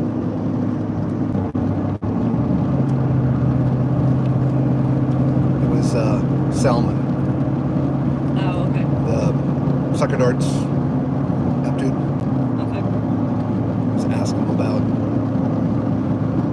my ideas.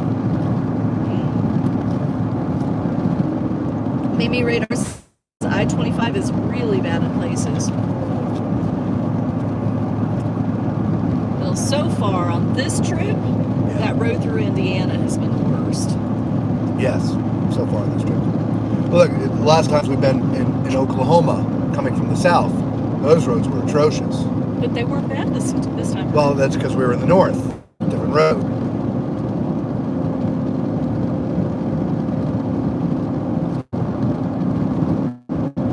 Radar says no armadillos, but lots of other critters. Oh.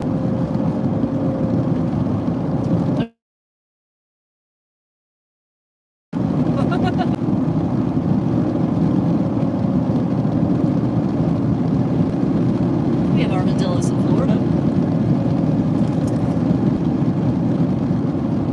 Patricia says, what kind of critters?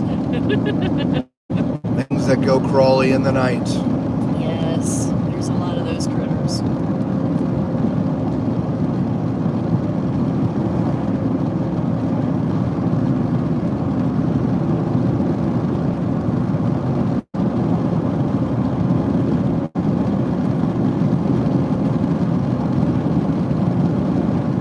Isn't this where you had your cricket friend that followed you everywhere? Here? Uh-huh. I think so, a couple years ago. Yeah. Yeah. Robert made friends with a cricket. Just followed him everywhere. For like a whole day, this cricket stayed with him. Yeah. Patricia said I saw armadillos in Georgia when I was a youngin'. And Mimi Radar says there was a centipede in my driveway the other day.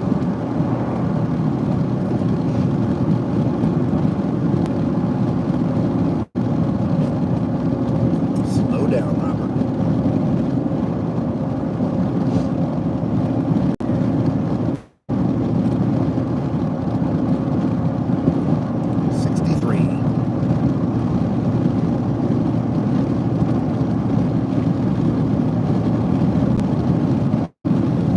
Yeah, I'd found this cricket and tried to take him outside to let him be free, and he didn't want to go.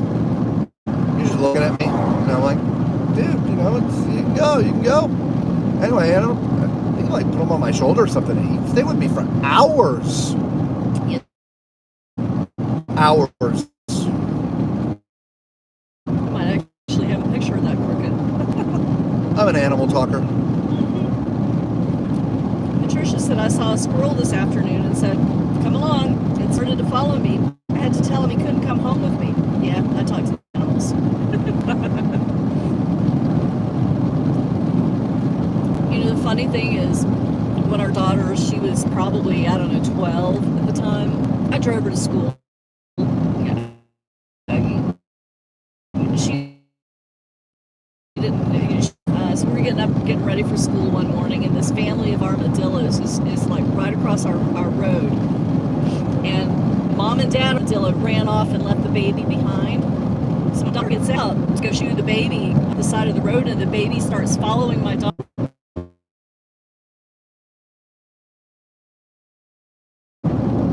20. Yikes.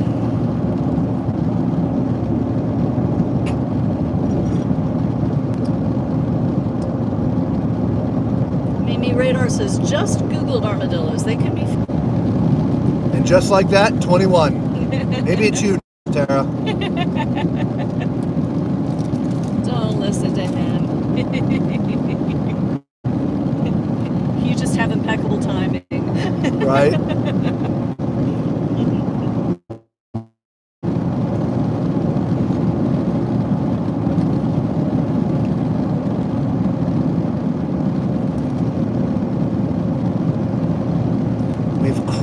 the Continental Divide.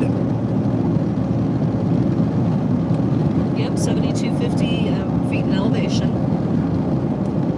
Wonder what we are now.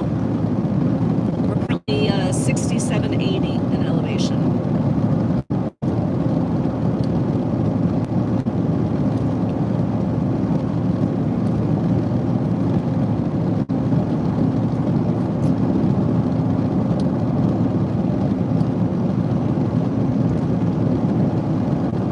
Bev says, hey, 2 hours in and only 21? Right?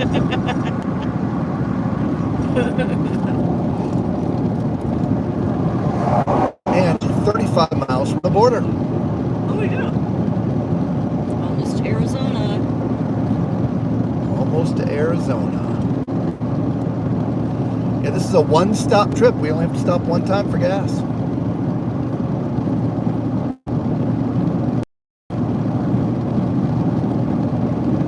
Fort Gate. Tatanka.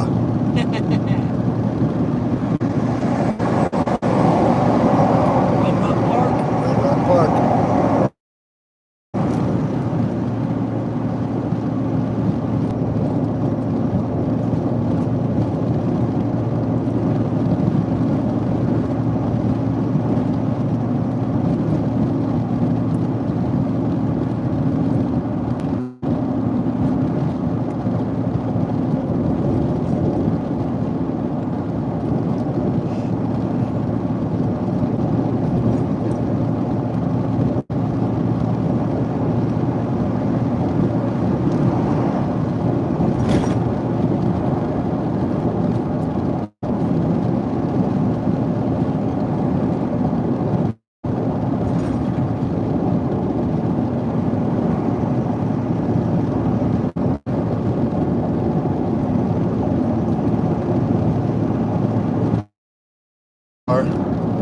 Right?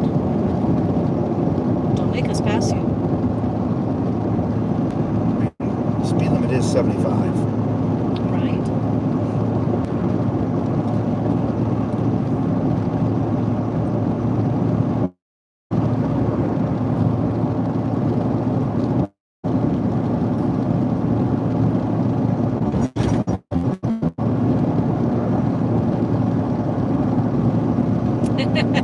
Bev says, where's Antonio tonight? Tuesday said, squirrels everywhere at my job. They will lay across the sidewalk and look at you as if you're in their way. Sometimes we just watch them through the windows. They can be fun to watch. Don't get me started on squirrels, Tuesday. Yeah, we got a dozen of them on our property. Dozens. Little bastards. Patricia says, I enjoy watching the squirrels. Well, you know what? Years ago, we have a block house, and years ago we decided we were going to stucco the house. We added a porch on. The porch was wood, so we tied it all together with the stucco. Well, the guy says, what kind of finish do you want? Do you want the smooth, sandy finish, or do you want the knockdown surface? I was like, let's do knockdown. That sounds pretty cool. Well, let me tell you what, that knockdown surface is kind of like the texture of an oak tree. And those darn squirrels run circles around the outside of my house like it's the Daytona 500. They only go left, though. Yeah. They only run in one direction. So, had I known, I never would have chosen that knockdown texture. I never once thought about that, but now that I know, I will never do a knockdown texture because of it. Those darn squirrels climb my house like it's a tree. And they always eat the power lines. They do. The males. It's always the males. Always the males.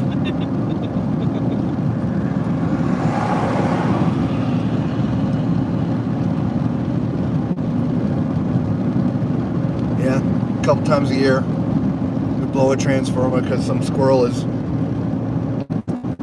gonna fry himself. Showing off for the girl squirrels. Yep.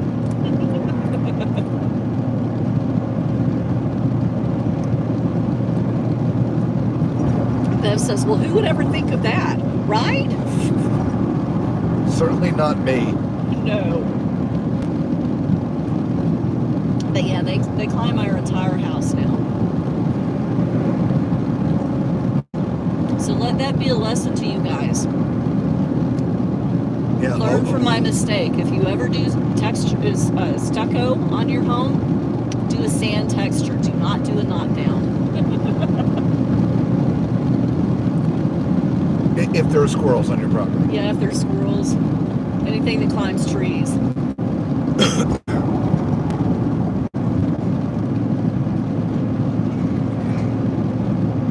Yeah, we have a fairly rural property, so there's all kinds of critters.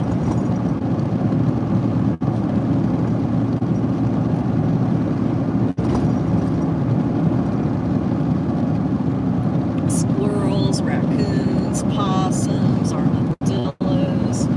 Heck, we've had pigs up in there.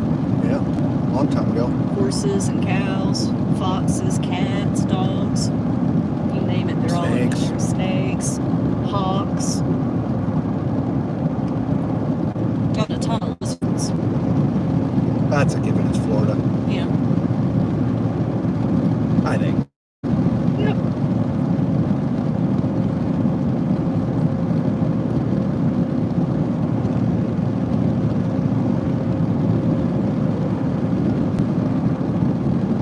Navajo traditional food. Yeah. And rabbits. And rabbits, oh yeah, of course.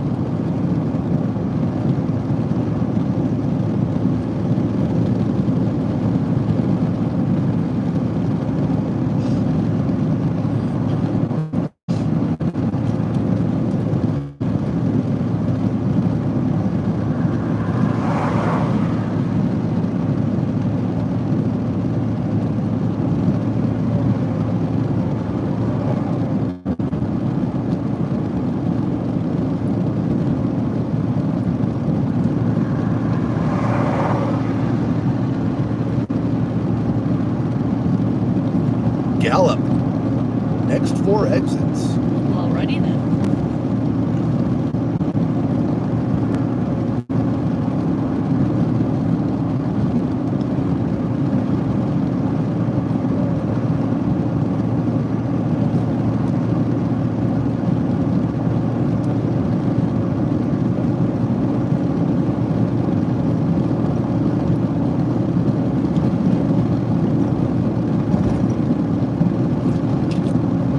Patricia says, wouldn't you know it? YouTube decided to date during your road trip. How rude was that? Oh, yeah. Timing is everything. Right?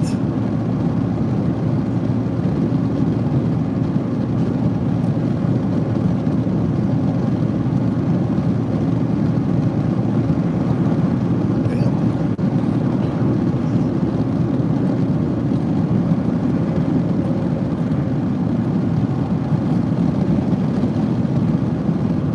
Now you can see the moon up in the upper left-hand corner now. Yep. It's being shrouded by the clouds at the moment.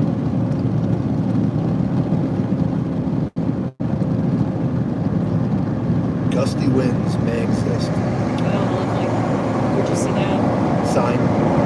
Just past it. I was looking at the moon. I missed it.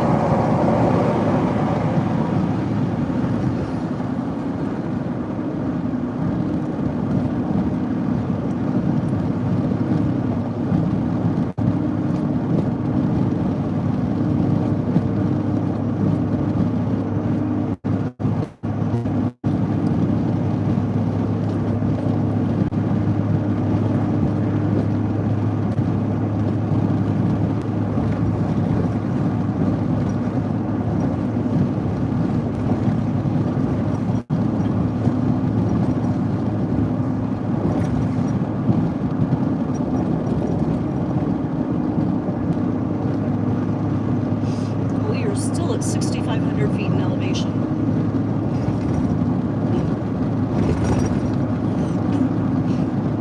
Yeah, I don't remember one of the ups and downs before we turned 17. And the other one, of course, is on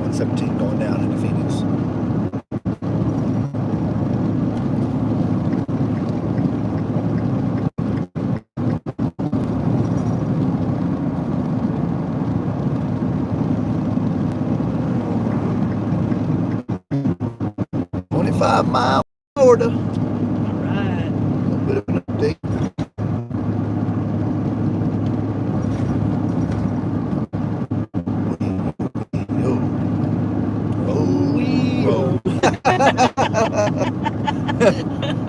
How funny is that? Hello, Gallup.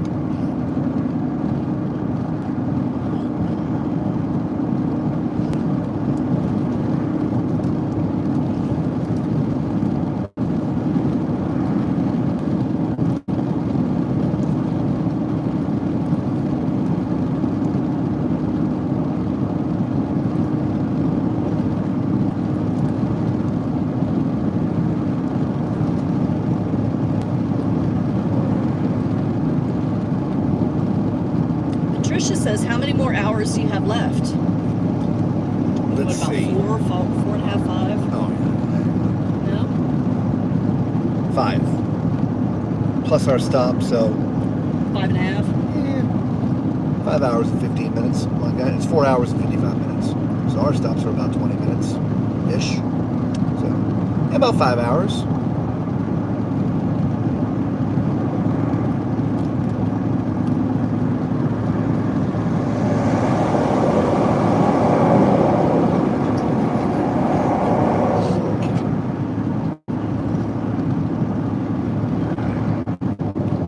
It's gonna be weird getting to where we're going in the dark and having to set up in the dark. Normally we're tearing down in the dark.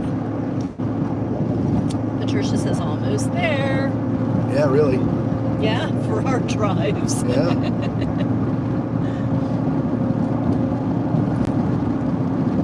Well, we've been on the road now 2 hours. So, still got a ways to go. Yeah.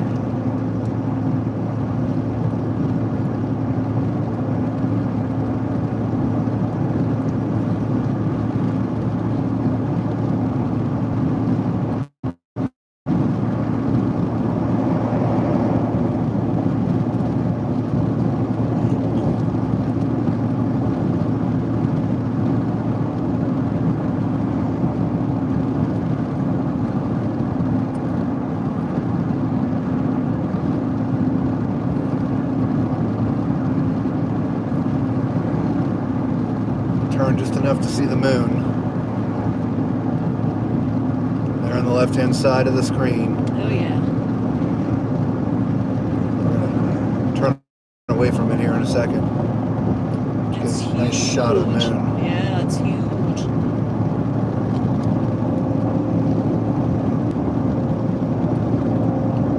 And there it goes.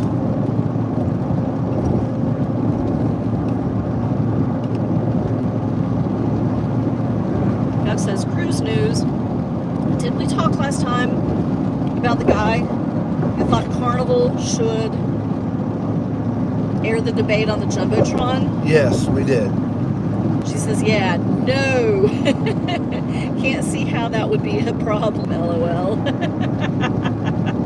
Patricia said people are silly. Yeah, that would not be a good idea.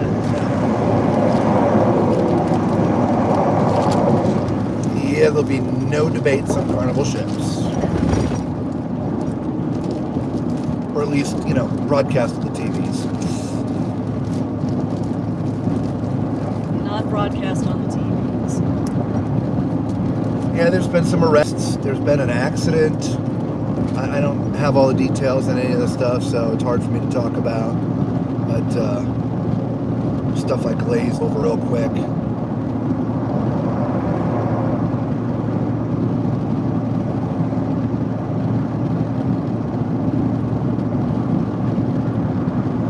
And there's the moon again on the upper left.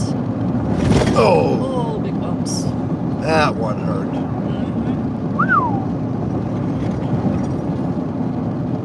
Oh.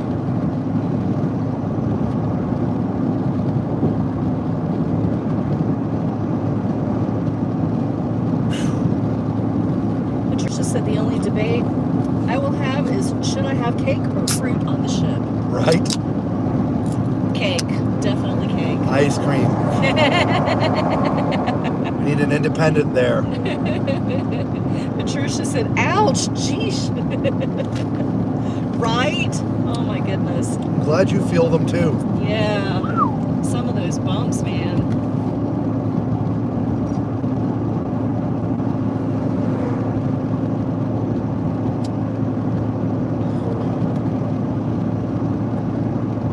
Bev says, warm chocolate melting cake. Patricia says, banana split. Oh yeah. Banana split sounds good right about now. Yeah, it does. Yeah.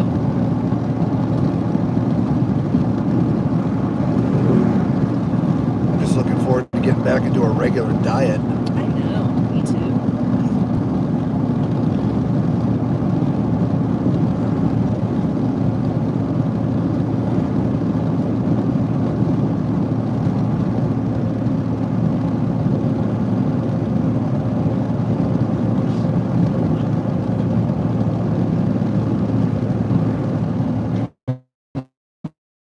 Patricia says, I haven't had one in decades. 22. 22. Yeah, wasn't your last, your first banana split in a while, wasn't that one like was on the show I with think us? so. I think so. Yeah. But then I got some without them. Yeah. Yeah, Of course. of course. Bev says, bitter and blanc. Huh?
Yes, 345 at Love's. And then right next to it over here is U-Safe, 313.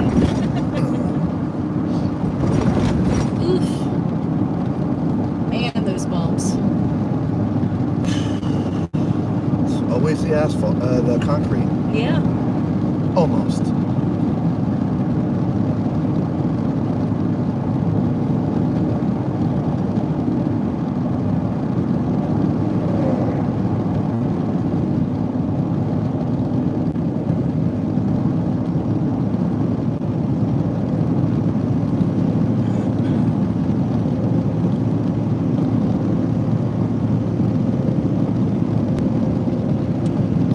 Aw, Patricia says, Lisa, I like the 40 tips video. Thank you. It gave me loads of ideas. But one thing I didn't see, I usually carry a small roll of toilet paper with me just in case there isn't any.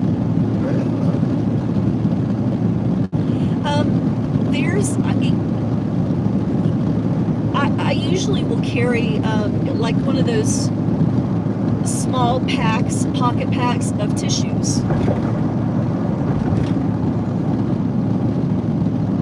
Dual purpose. Multi-purpose. Multi-purpose. But it's much smaller. You fit it in your pocket or in your purse. Yeah, didn't think about that. Yep. That's just one of those things I usually just have in my purse.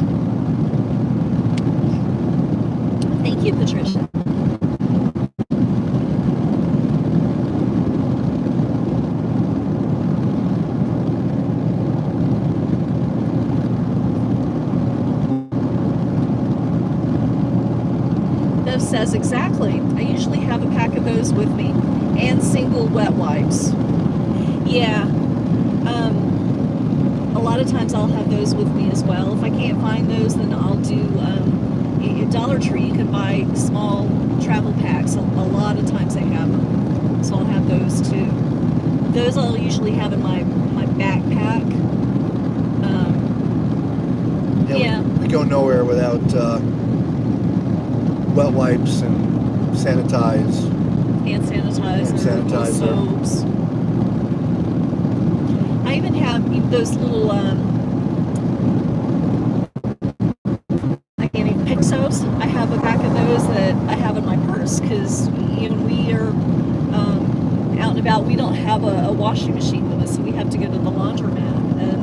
And a lot of times after I've been handling the dirty clothes and all the quarters and everything, I want to go wash my hands. And not all laundromats have soap. Yeah, or bathrooms. Well, that's true too. But if they, so I'll have, a bottle of water in the truck, and I have the paper soap at the very worst. But I use those all the time. Going up. Going up. Just a little bit. Patricia said that's true. Small tissues are good too. I find the ends of toilet paper rolls at work. Shh, don't tell them. I scoop them up and save them for trips at the fair, etc. Oh, okay, nice. Bev says definitely the hand sanitizer now.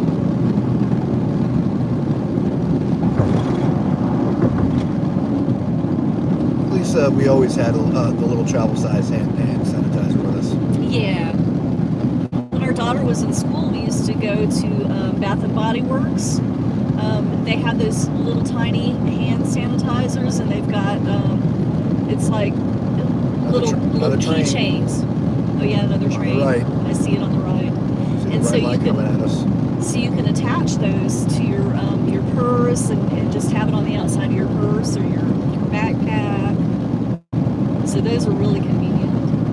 And that train is just about out of sight. There it goes. Now you can't see the engine. Yeah, you can't see the engine. And again, it looks more like a fence on the side of the road. But that is indeed a train. Patricia says, I could have used sanitizer a few weeks ago. Bev and I went to the fair and ended up with COVID. And then she said she didn't.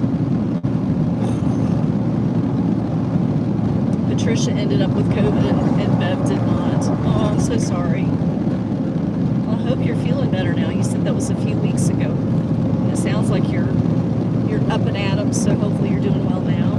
Hey, you've been on all the streams with us. Yeah. We wouldn't have never have known. She said, my first Canadian COVID. First Canadian COVID.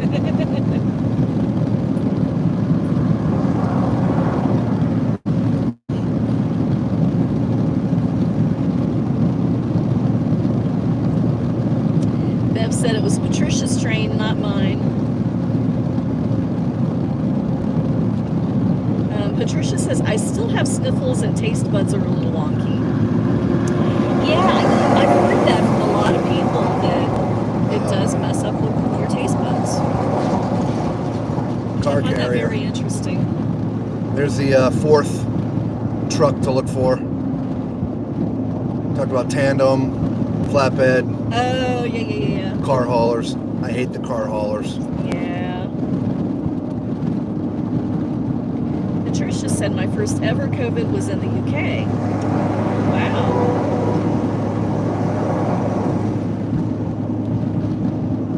So you do a lot of traveling, Patricia.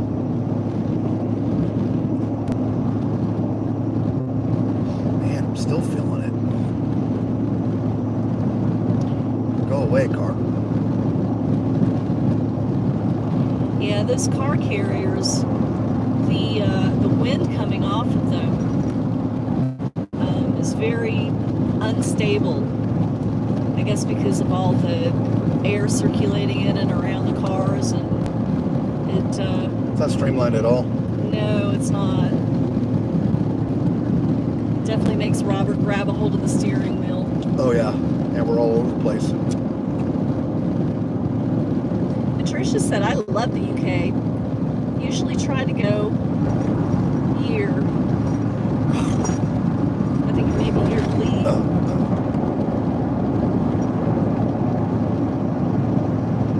Yeah, yearly.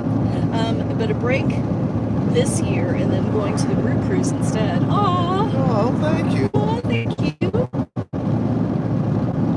We've never stayed in London proper. No. From Heathrow to Gatwick, one of the trips I was on as a musician, we Yep. flew into Heathrow Yep. and had to connect out of Gatwick. Yeah, that was That fun. was a pain in the butt. That was fun. Yeah. Not. Moving all the gear. Yeah, had to go through customs with all of that. Patricia said I go to the Lake District mainly.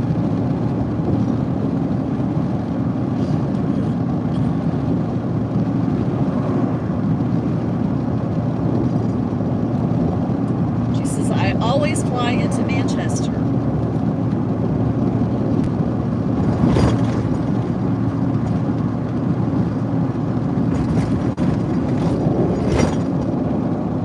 Yeah, even when we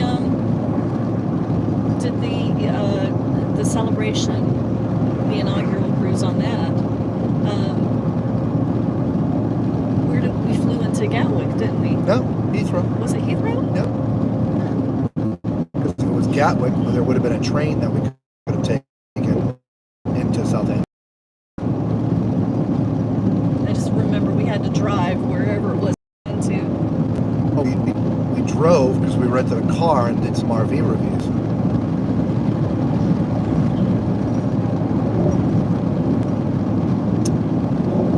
But when we did the transatlantic, that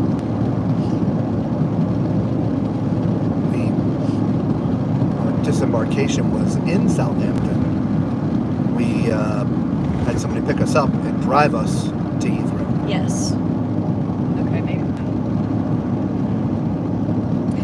Mr. Cruiser Fever said I could do my online check-in this Friday. Oh, 'Cause man. I'll be platinum. Woohoo!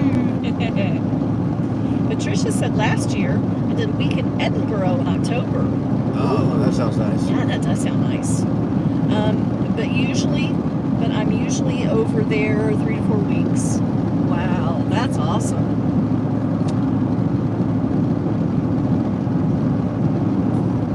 My mom and dad like to go over and see the tattoo. Tattoo is their sort of drum thing. They have it in a couple different places. Scotland, England. But the last one they went to was it in Edinburgh? Yeah, it was in Edinburgh. Castle? I think. Yeah, Yeah. pretty sure. Yeah. It's a huge thing. The tattoo. Mr. Cruiser Fever says hello, Patricia. And Patricia says that's in August, the tattoo. Yes. Bev says Edinburgh has a big one. Yes. They went to it Last 2 years. year? Was it last year or 2 years ago? Maybe it was 2 years ago. I was thinking it was last year, but yeah, Time maybe it flies. was because they were supposed to have gone pre-COVID. Oh yeah, and and it it got canceled, postponed, of course. rescheduled, and postponed, and rescheduled, and Yeah. maybe last year. I don't remember. Mr. Cruiser Fever says hello, Bev. Patricia says I had lunch in the Scottish Parliament cafeteria. Oh, nice. That was interesting, LOL. And she says hello, Mr. Cruiser Fever. Sounds like a story there, Patricia.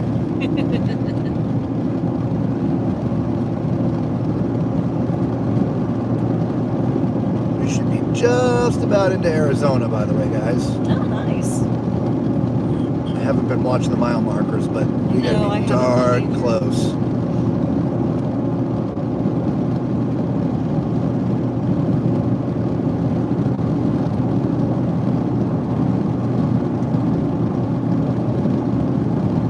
Patricia says, I have tons of stories. You'll have to share them on the group cruise.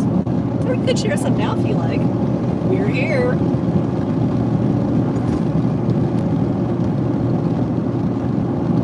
4 miles to the All border. right. It's funny, coming into Arizona and going to Phoenix this way, to me is like when we come through the panhandle of Florida, getting down to Central Florida. It's like, oh, we're in Florida. We still have like 300 miles to drive. Yeah, it still takes forever. Yeah. It's like, we're there. Oh, no, we're not. No.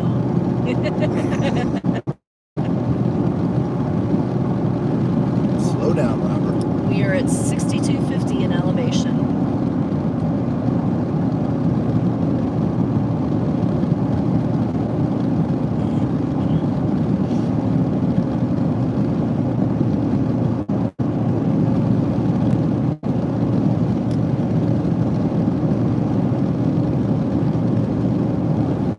Interesting blue lights.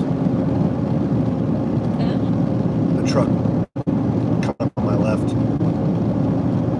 His lights are, see, you can see the reflection. It's blue. Interesting. Blue headlights.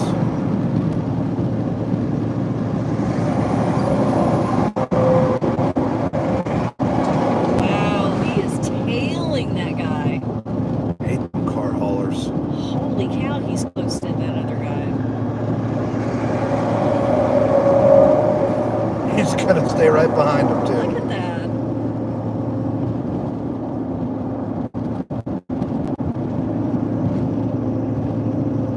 Wow.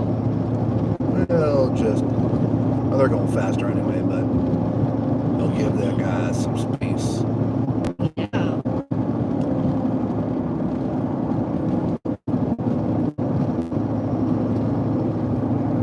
Patricia said, once I did an archaeology dig in Lancaster, UK, only found pottery. Still, that's pretty cool. We always wanted to do an archaeology dig. Oh yeah. Yeah, that would be awesome.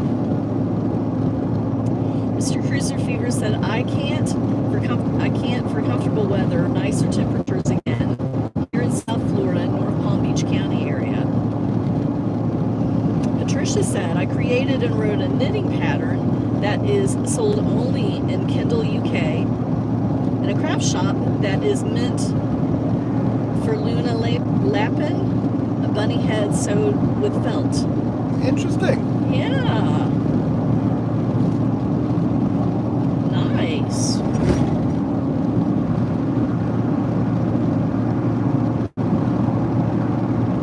Big bump.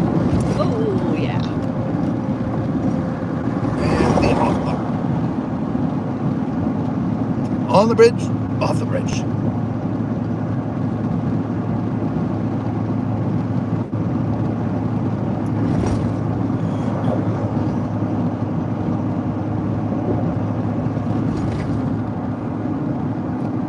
Patricia, do you have any pictures of that? That would be something cool. 22.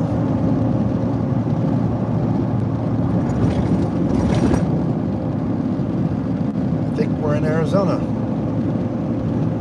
Oh, yeah? What's this, exit 359? And there's... Did I miss the sign because of the bumps I and think the maybe we did. and the fact that we lost signal? Yeah, I think we did. All right, well, we're in Arizona, everybody. Arizona. The final state that we will hang out in. Yeah. The final state we have to go through in the drive, I guess is what I'm trying to say. Here's the sign. Ah, okay.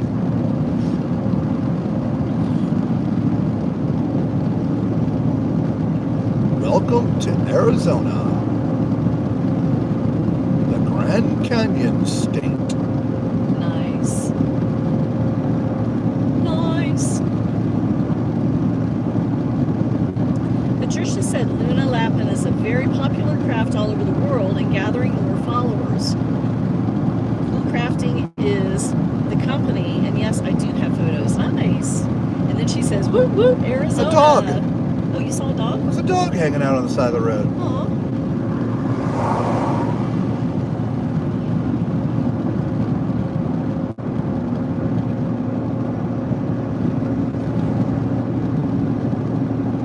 There's their centennial sign.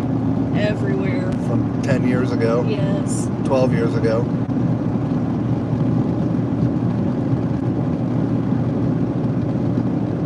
It's funny, they still look new. They do, don't they?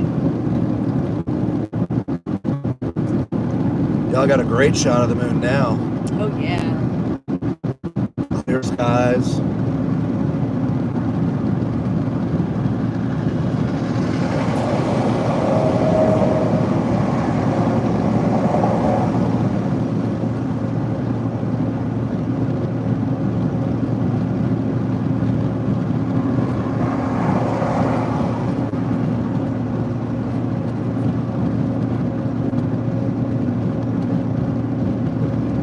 Patricia said, I was just going to say it's a bright moon. Yeah. It is, isn't it?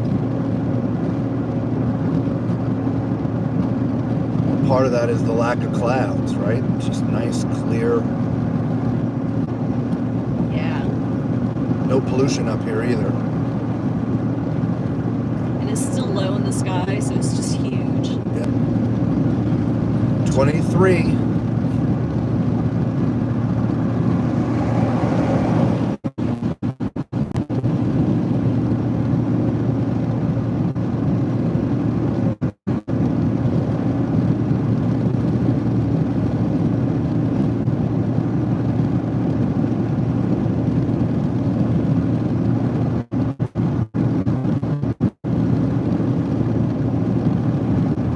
We're about a third of the way there. That moon is front and center right now.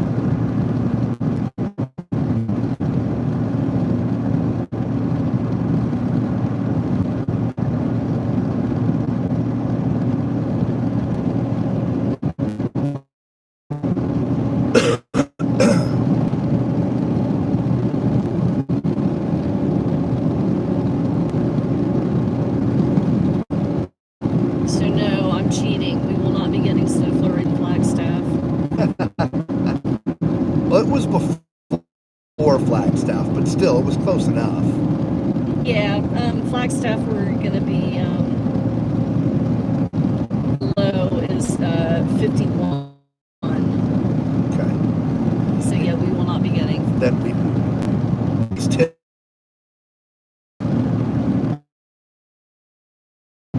like we got a week of hundreds and then another drop. Right. And then they start getting snow flurries up here. Gulf Coast, the hurricane.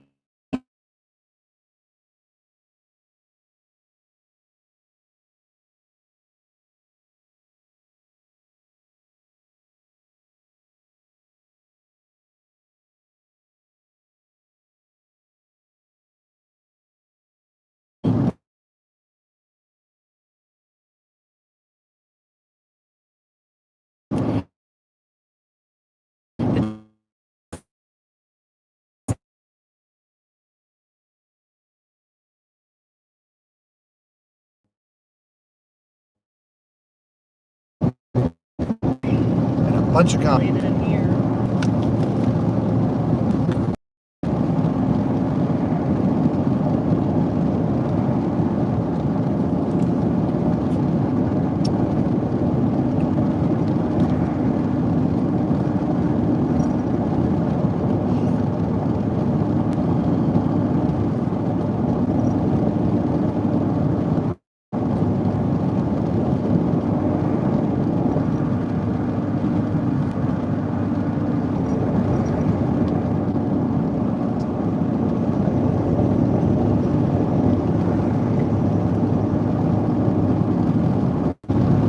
$25.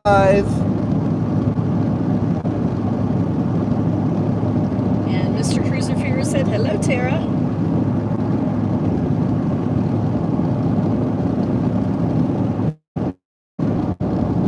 $27. Tara says, hi, Mr. Cruiser Fever.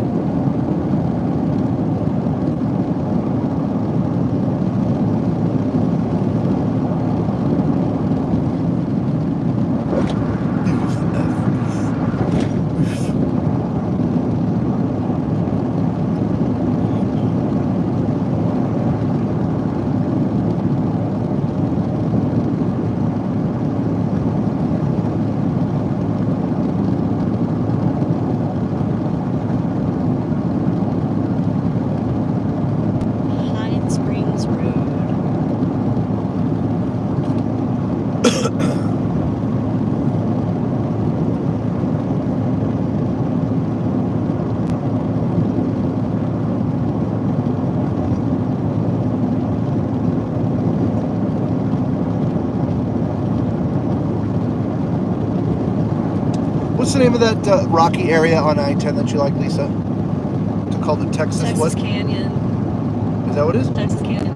So, if you're ever on I-10, oh, we're elevation 6,000. Oh, look at that. Nice sign. Going back. Oh, actually, we're lower. Yeah, okay.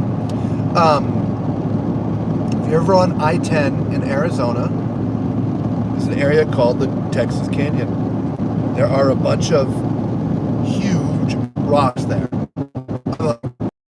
Thousands. It's a small area, but it looks like somebody just dropped them there from outer space. They do not belong there. It's really unique.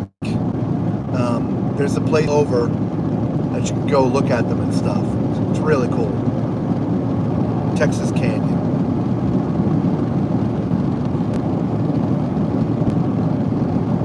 Yeah, it's around Little Dragoon Mountain. And the stone formations are just incredible.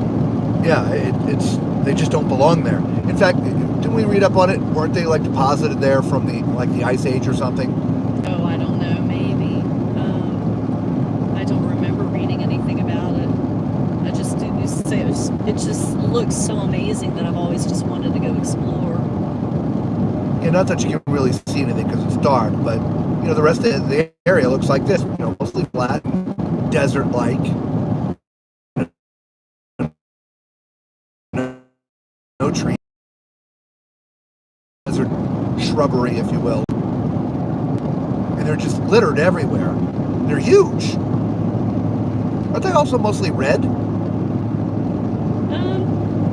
don't know that I would say they're red. I'm a little vague on that one. Yeah.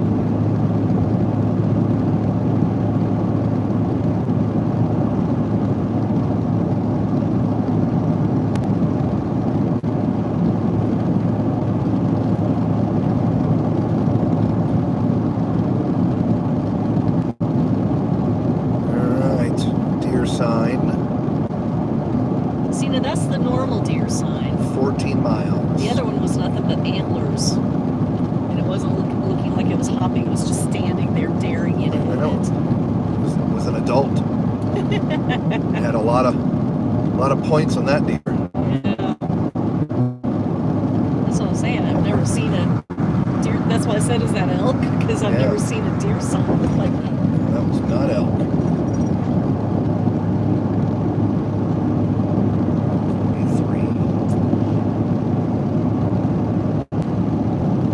30.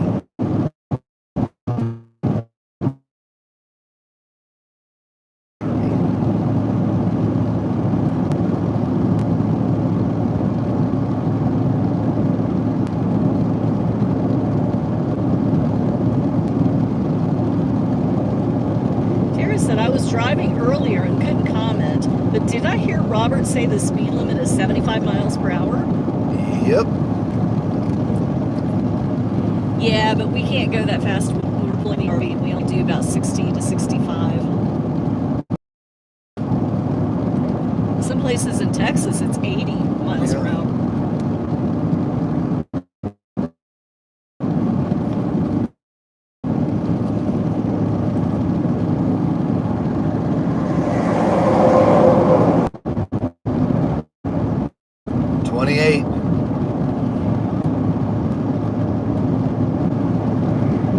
Terrace is taking its own sweet time. 29. 75 miles per hour. Places in Texas, it's 80 miles per hour.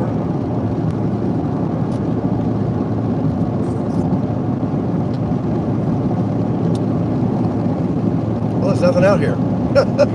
Right? Tara said I was going to ask what the count was. And she laughs and says 29. Yep, 29. Anthony, hello. He says hello, everyone. What's up, Tony? Tony C.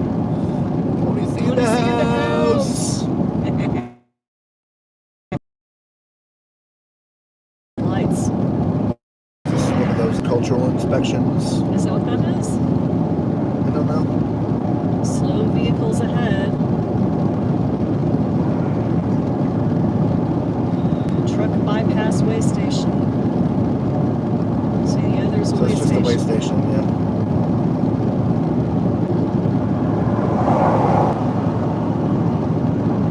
Yeah, I don't think we have those checks up here. It's on I-10 that we have those checks because we're so close to the border. Gotcha. Yeah, I think you're right. Tara says, hey, Tony. And Tony says, hey, Tara. Tara, Tony, Tara.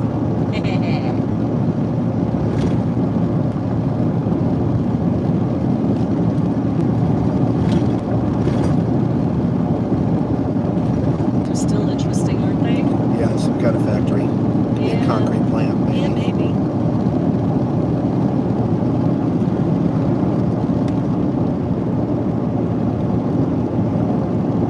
Well, it's cool enough to lose the AC. Turn the normal vents on. I've been Temperature up wearing a just a little blanket bit. for a while now. Yeah, I know. You were wearing a blanket when it was 75.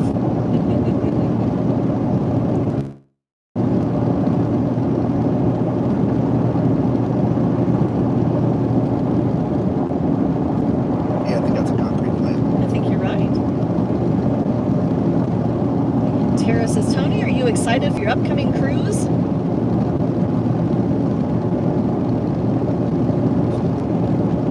Well, it's Tom that's going next week. Yeah, Tom is going next week. Anthony said, did you hear the cruise story from Greenland? A polar bear was stalking the people back to their ship? No, I did not hear that. Oh my goodness.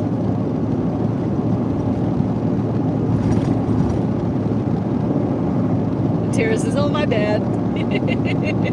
That's okay. Yeah, Tom and Macrina are going on the Horizon Saturday. Next up, 144 miles. Yep. We're going to stop before there for fuel. Okay.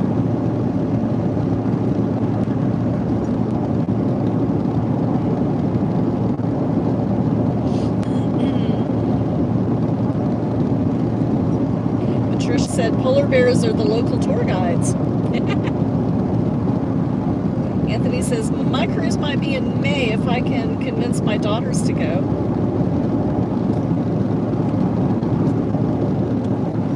Well, you wouldn't have to convince me. Hell.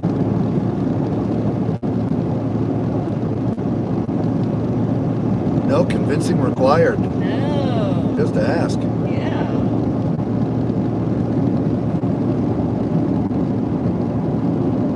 Of course, we're working in May. No, we're not. No, we're typically off. Yeah.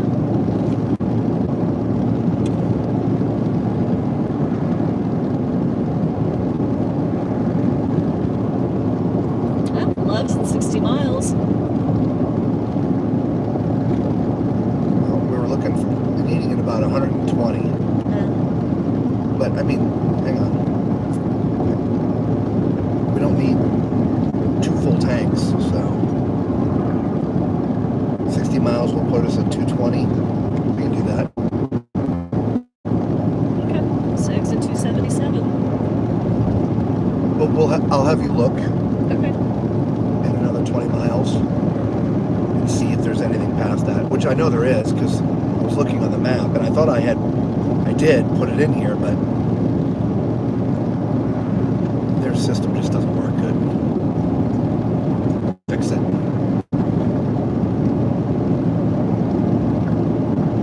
Tara says we're taking our daughters on their first cruise in 34 days. Very excited. Awesome. Yes. Love it. How old are they? And Mr. Cruiser Fever said anyone in chat will be on board Carnival Celebration September 29th, 2024. Tara says, then we're hopping on the Symphony a week later. Wow, nice. Nice. Yeah. Yeah, a couple cruises coming up then. Yeah, I like that. I'm not sure, Mr. Cruise Fever, but you're welcome to come on the show live too if you like.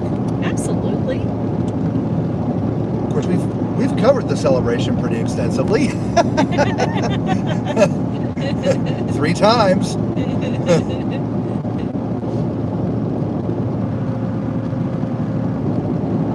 Trisha said, I wish I was cruising. Maybe you can find a cheap one out there from New York. Anthony said, one more cruise story. I believe it was NCL. Lost a woman's suitcase. They found it in the water at the port they departed from. Oh, another one. Interesting. Yeah, we had a story like that about 2 months ago or so. Yeah, celebrity. Yeah, it was a younger girl. Yeah.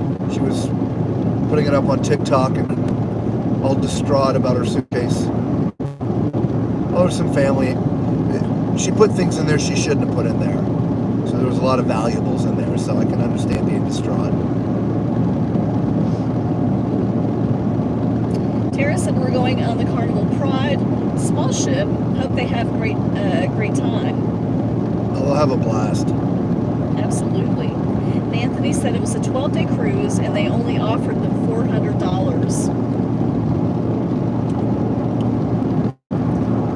That's another one of those cases that, no pun intended, that, screams for insurance. This is why it covers, lost luggage, usually at a good amount.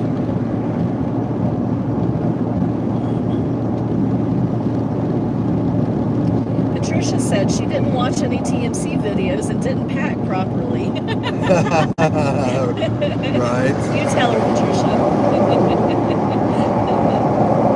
Tara said, does insurance cover that kind of stuff? It does.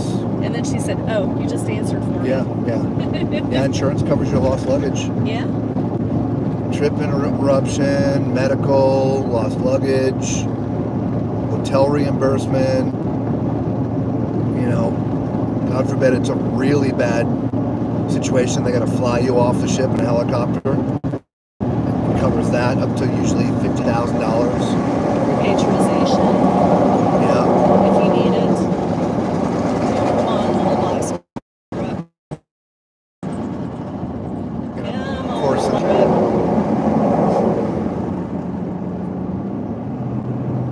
I think I can.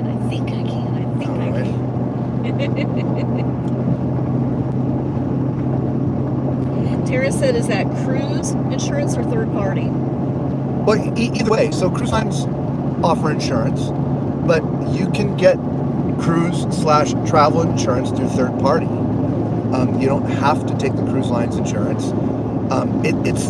It's sort of the same, except typically you'll get better coverage for less money using a third party. What's the name of the company we use? We use Alliance. Alliance? Is it Alliance? God, I forget. That's who we used. Yeah, but it's a third party. Yeah, it is. We had bought Annual coverage. we had, which is now expired after our last cruise. So our next set of cruises we need to update that. But we bought like an annual policy, which it's $400 a person or something. But we in that 12-month span, I think we went on like 12 cruises, so it's well worth every penny. Yeah, absolutely. And that particular insurance through them, it wasn't just about cruising. It was like anything more than X and so miles from your home residence. I forget. It was 100 miles from your home, Yeah. from your residence. Anyway, so it's really good to look into. Hang on, right lane closed ahead. I'm in the right lane, so hang on.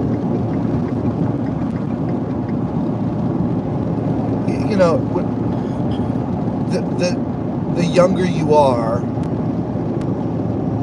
the less likely you are to get it because people think it's just for medical. And they're like, oh, well, what's going to happen to me?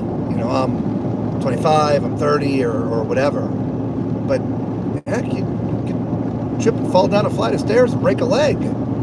Yeah. When you're on a ship. I mean, you don't have to be 80. But in this case, in this conversation, we're talking about lost luggage. And lost luggage is not age specific. No, it is not. And let's be honest, if you've got to buy clothes from the ship, in the ship store, it's going to be expensive. This particular person in this story says they gave him $400. It was generous. They didn't have to give him anything.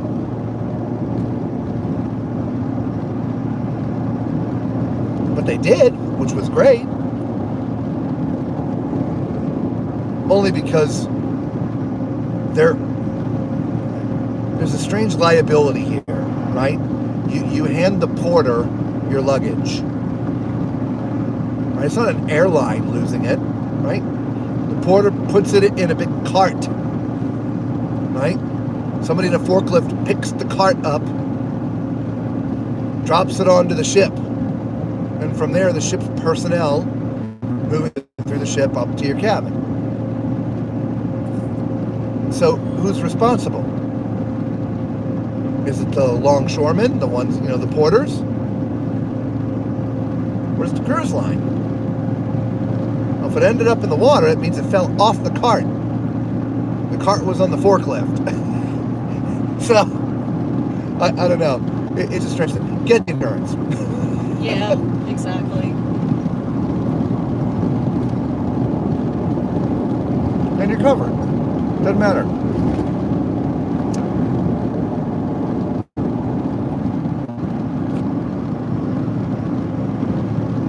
Anthony said she was lucky she had 2 luggage mats in her cabin to wear. 2 what? She had 2 luggage Mats to wear. Nice. She had a casual and a formal. Yes, oh my gosh. That's just so wrong. Well, one of the tips in the video, that 40 tips that we put out is, if you're traveling with multiple people, spread everybody's clothes equally through all the luggage. Like I know a lot of times, mom's gonna have one suitcase, dad's gonna have one suitcase, child one's gonna have one suitcase, right? All your stuff is in one suitcase. Spread it around. Put a little bit of clothing in each suitcase. So if one disappears, you still have clothes, right? But what do people do? They put all their stuff in one bag, and then the other person traveling with them, that goes in another bag. And if one is gone, that means all your stuff is gone. Now look, if it's a 3-day cruise and you're only bringing one suitcase and everybody's stuff is in one bag, that's a different story. But on the longer cruises, typically it's one suitcase per person. I mean, some people bring more, but Yeah. spread the clothes around. Yeah. Patricia says, I have medical travel through work, but still need to get the travel one for the group cruise. Patricia said, haha, Tony, right? That was hilarious. She said, I'm not sure if I'm making sense. Now it's after midnight. I mean, it's just for anything other than medical.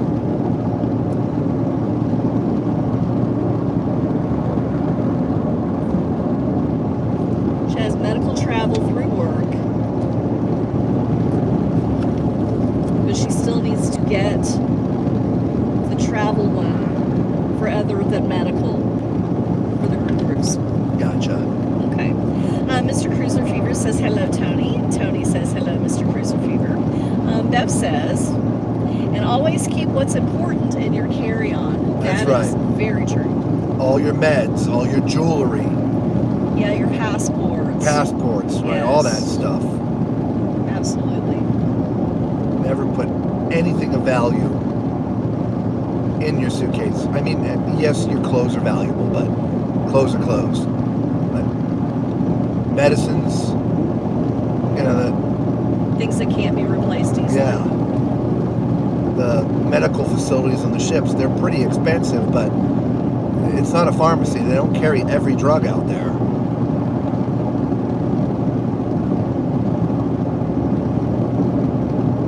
Patricia said for airplanes, cruise, loose luggage.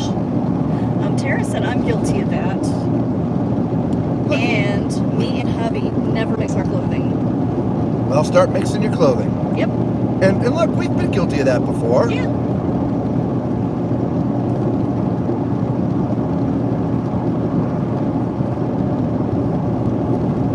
But it just takes that one time. You'll never do it again. But even still, the way that it works, because most people would know, is that you're going to have to go buy clothes. You're going to have to go spend your money. And then you're going to submit all the receipts to the insurance company in a claim and get reimbursed up to a certain dollar amount. So, I mean, it's left lane closed with my okay. It's still, you're still a pain in the butt. Yeah, it's still inconvenient. And again, you're going to have to fork out the bread to buy the clothes, but you'll at least get reimbursed for it.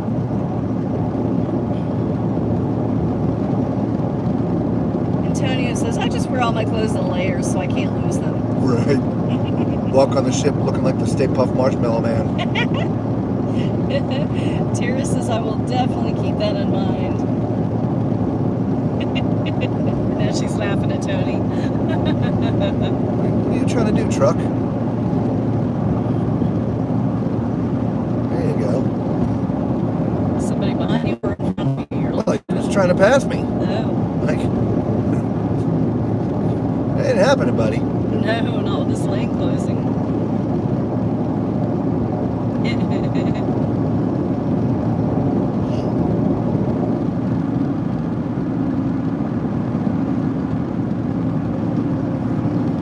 Patricia says, I worry the airplane will lose my luggage, so I do bring all my valuables in my carry-on and not far from my reach. Oh, yeah. Well, we've had our luggage misplaced several times from airlines, Oh, yeah. and that's not fun. No.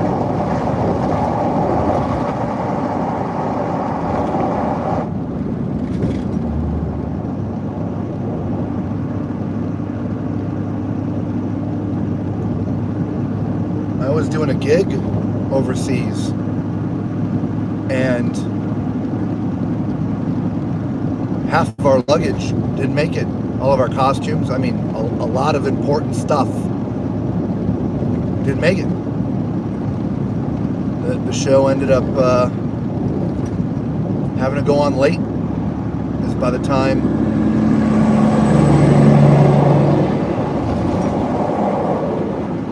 it was a nightmare.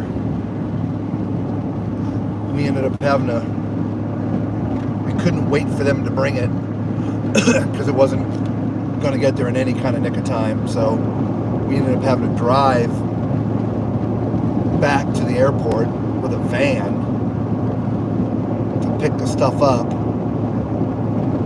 to bring it in. That was the last time we did a fly-in day of show gig. Like you said, it only takes once. Yep. Nightmare. Right. Tara says, that scares me as far as flying goes. That's why I like to drive to the ports.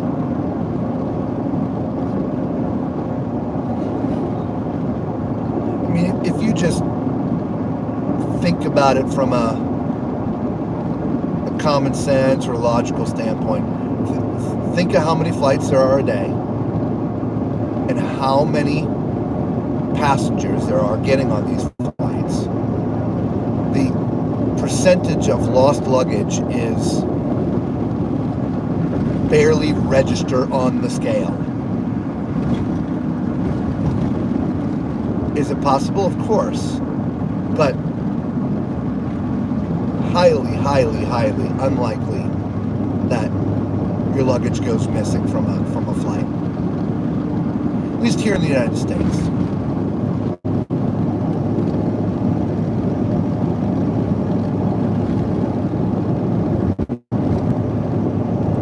The worst is, I think, if you have a tight connecting flight. It's not that they lose it, it's that it doesn't make the plane. It makes the next plane, and then the luggage will have to catch up with you a day later. Unfortunately, if you're flying in for a cruise and that happens, you're now without your luggage. But, oddly enough, these are things that I think about when I'm planning my flights. We try desperately not to have a connecting flight that's the window is really tight. Yeah, very true. Because that's when it always happens. Yeah. And it's not just luggage. I mean, planes are notorious these days for not making it on time. And these connecting flights, they don't wait anymore.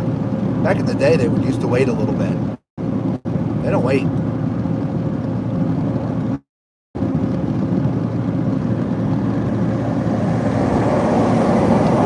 Trisha says she has a friend who's an entertainer, and they lost their instruments, ended up going on a different plane. Yeah, we, our guitar player, our saxophone player, all of those guys, and a lot of times there was a big battle with the airplanes, the airlines that, oh no, you got to check it. Oh no, I don't. A lot of back and forth like that. We had to buy a seat for a bass guitar once. Yeah. Because they literally refused to let them bring it on the plane. Yep. But, depending on the circumstances, it might be worth it.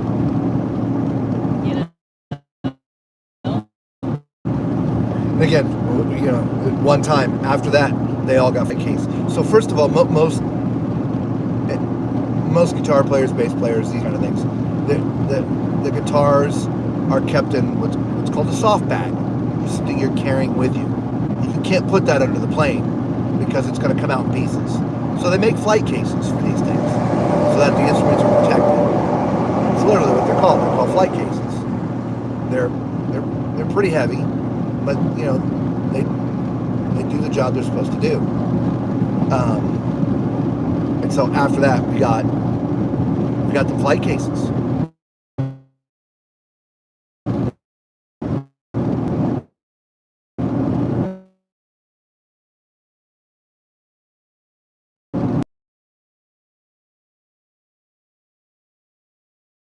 That's a long drive. That is a drive. And that's what Tara says. Wow, Tony, that's a long drive. Yeah. This coming from two people who are in a car driving 1,800 miles. Yeah, that's a long drive. I got news. I'm not driving 1,800 miles to get on a cruise ship. No, I'm going to fly. We will fly. Yeah. Anthony says, I was hoping to move to Dallas. Would be closer to Miami, but it's the exact same distance. Bev says, I've only had luggage issues twice.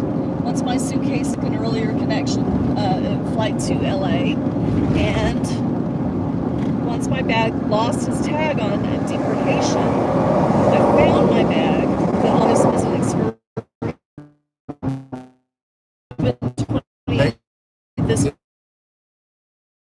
would be that would have been 29. We just now did 30, so we're 30. 30.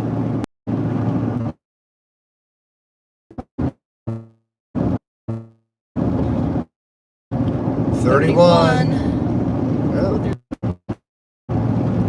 32.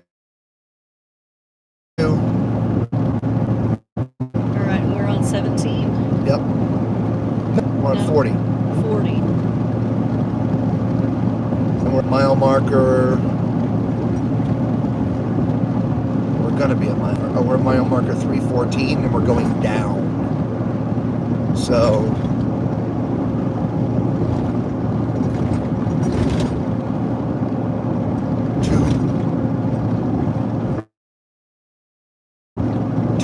230 would be perfect. Heading to Flagstaff would be perfect.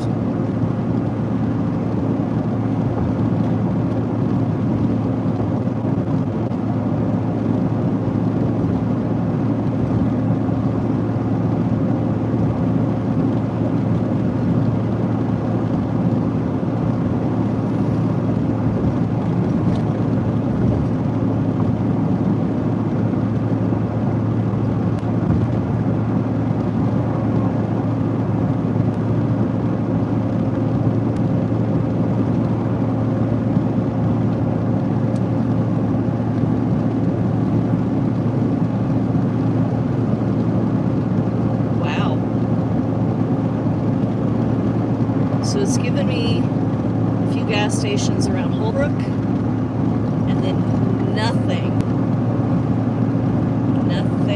All right, so what was the one the Loves that we saw? Exit 287? I thought it was 277. Okay, 277, 287. That's what we'll take that one then. That'll be fine. I was hoping to get a little further, but it's okay.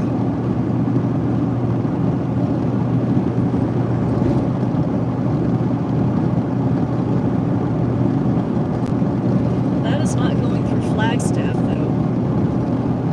I can't concentrate on a curve.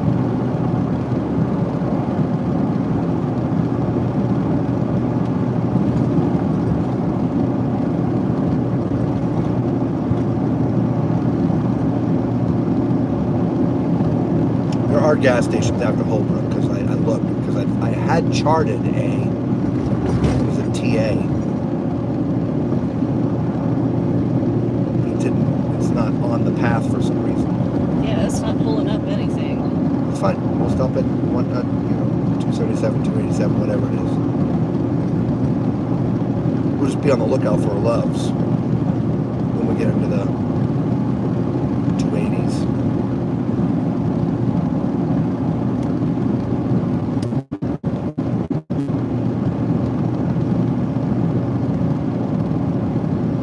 It's about 34 miles from, because remember when we were talking about it, I looked down and we stopped from there. We'd have 220 miles to go after fueling. So my God, that's fine.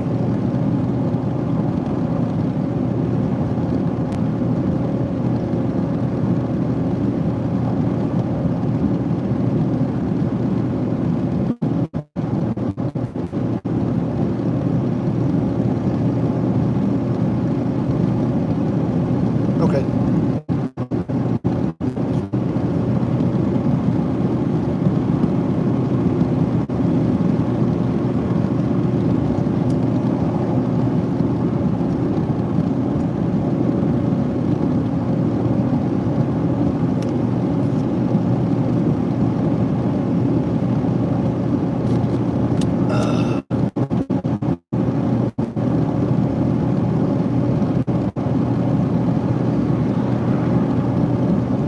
Because of the time change we're going to have almost a normal night's sleep. Oh, At least yeah. I will. Because we're going to be getting in there around 1:30ish. Yeah. After a stop, 2 o'clock.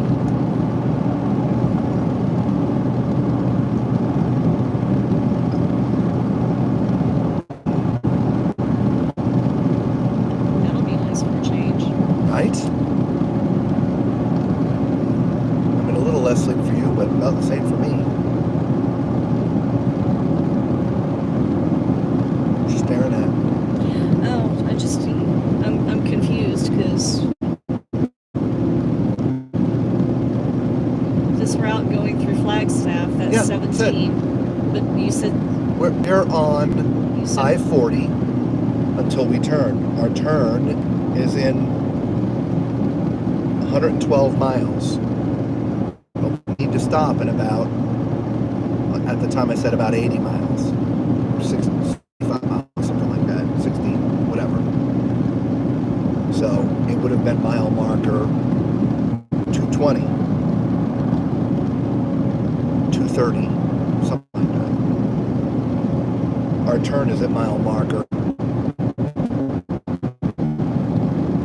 hang on. You know what?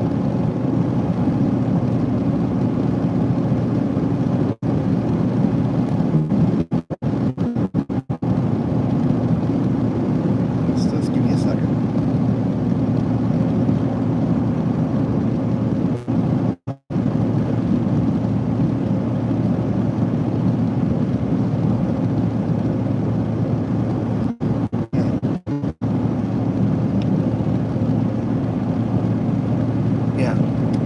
Yeah, we turn at 100 at my marker 195. okay, got it. So there is a Love's exit 277, Okay, so that's where we were going to stop. and you wanted to go further. There is a pilot at 255. Okay, you can stop there. Okay. And then if you wanted to get into Winslow, there's a Maverick at exit 253. 255, 253. Yeah. All right, so we'll, It's about a 30 cents difference. Oh, is it the Maverick? Yeah, pilot is showing 362. Maverick is showing 327. Wow. Okay. Then we'll shoot for the Maverick at 355, sorry, mile marker 255. Okay. Or is it 253? Whatever it is. 253. 253. There's a 19 and there's a Maverick, both at that exit. Okay.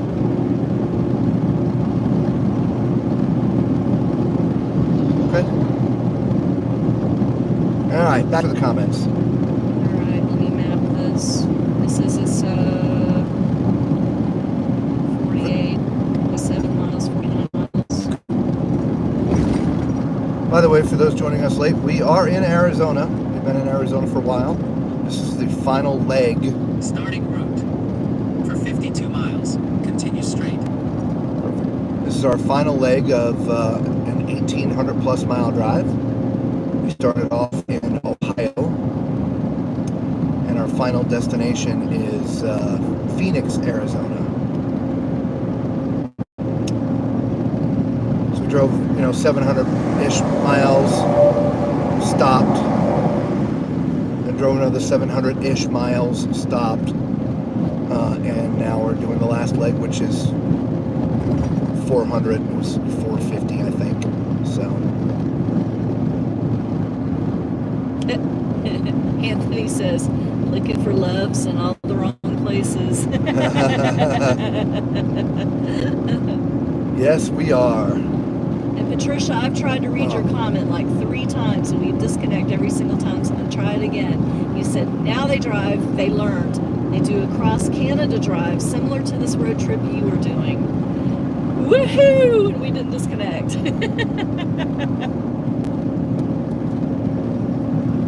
Oh my goodness. Looking for loves in all the wrong places.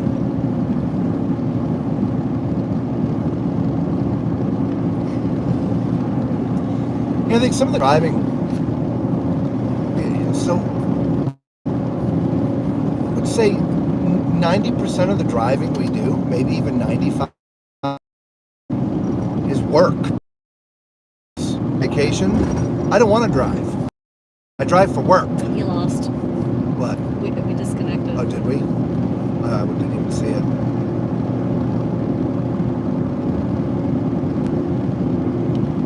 What number is that?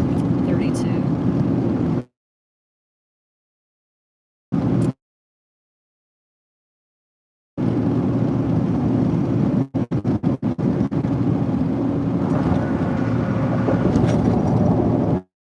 Interesting. Yeah. Are you sure we disconnected? Well, you got the wheel of death. Did we? Yeah. You continue your story. Yeah. Well, anyway, yeah, so vacation. I don't want to drive because I drive for work, all these crazy miles. So, I don't know, they get a plane, fly me there. Be there in a few hours. And we fly in a day early. So if there is a luggage issue, we have the potential of getting it resolved.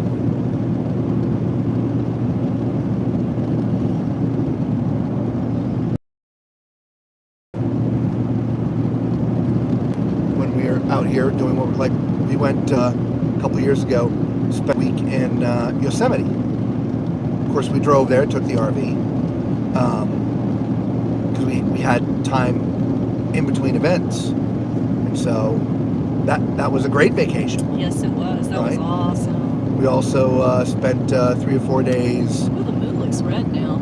Oh yeah, it's way over to the left. Yeah, you can actually see it on the far left-hand side of the screen there. Yeah, that's Look at that. Wow. Hoover Dam, Lake Mead, 2, 3 days, 4 days, whatever it was over there. Again, we drove there.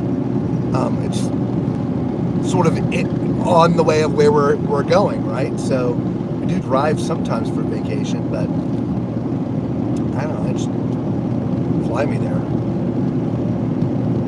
Tara says, when you went on Symphony, did you go to any of the specialty restaurants? Oh, golly. We had lunch in the steakhouse. Yeah. Larry's Street.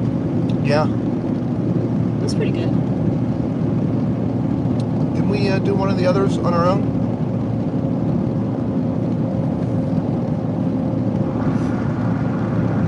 I'll have to go back and think about it. Yeah, me too. And look at all the restaurants. Cause I can't remember off the top of my head doing one, but maybe we did. that was in the middle, I think, of, a Six Cruise Blitz. It was. It was after we did the Celebrity Ascent, and before we did something else. Before we did the Emerald Princess.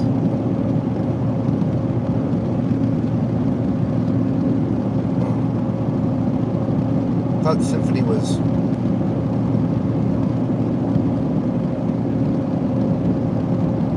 Well, I guess, yeah, it was in... It was last fall. Emerald Princess was the spring.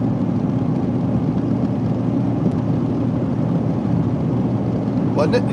Yeah, you might be right. Yeah. 33. Come on, Nurse Tara, keep up with the numbers. I need help. 33. So, I know it sounds funny. Look, I've got a spreadsheet with all this stuff on there. I have so much stuff in my brain that there's only so much room in my little pea brain. I guess that's the best way to say it. And so I have spreadsheets for stuff like this, so I don't have to remember. So when I'm not driving, we'll go back and look. Tara said 33. Okay, 33. She also said she booked Wonderland, but with so many choices, she's trying to decide if she should book a couple more. We did not try Wonderland. That I can 100% remember. Yeah, we did not. It wasn't appealing to our taste buds. Yes. We're very basic, and not. We would never consider ourselves foodies. Yeah, we're not foodies. We're meat and taters kind of people. Yeah, staples kind of stuff. Yeah. I mean, yeah, we venture out a little bit, but Wonderland's That's a menu. little bit more than we're comfortable with. Yeah. Especially having to pay for it, right? Yes. Paying extra for a Yes. specialty restaurant. Yeah, because especially for us, because we don't think that we would enjoy it. So Yeah. why wouldn't we want to pay for But it? yeah, be no different if going to. We're not fond of seafood, so we don't do the seafood restaurants. But even here on land, I'm not going to go to seafood restaurant and throw $30 a person at it just because I don't like seafood. In about 10 miles, take exit 286 on I-40 Business Loop and State Route 77 south towards Shono. Oh yeah, no, we're not doing that. That's the rerouting. It's trying to put me the place we don't want to go. That's Jeeves. Yeah. Do you have Geneva up? Yeah, What's Geneva saying? Geneva's taking. Stay where Geneva you doesn't are. do live traffic. Gotcha.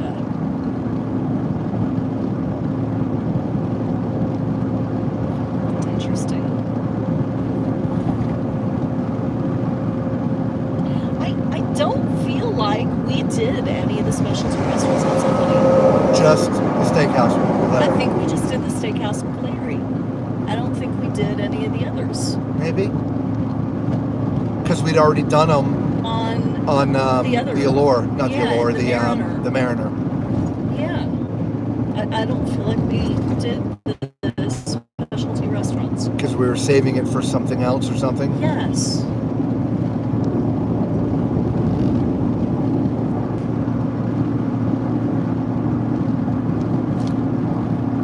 Yeah, generally speaking, putting our taste buds into the mix of the conversation, we are generally so happy and satisfied with the meals at the main dining room serve that until we started the channel, we never went to a specialty restaurant. We only ever eat in the main dining room because the food is fantastic.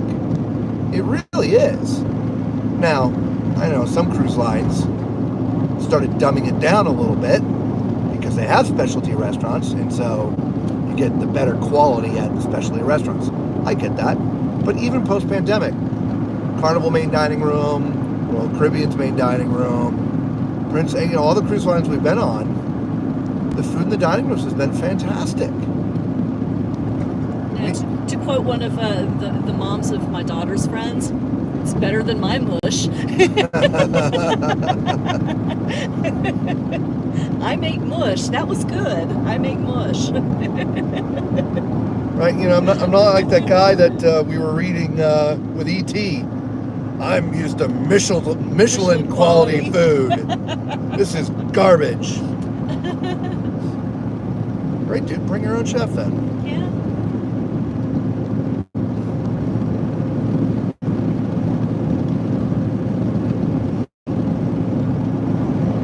Yeah, so usually if we do venture out into the steakhouses, it's going to be one of the things. It's going to be teppanyaki, Yep. steak, Yep. or Italian. Or Italian. Yeah. I mean, if it's on Carnival, we would go to Chibang, Of course. right? But now it's going to be what, $4 or $8 a plate? Whatever. or Well, you get to go whatever it once is. free. Okay. So we do it once. Yeah. Yeah. Cheap. Yeah. Because that's sort of Asian Mexican. It is.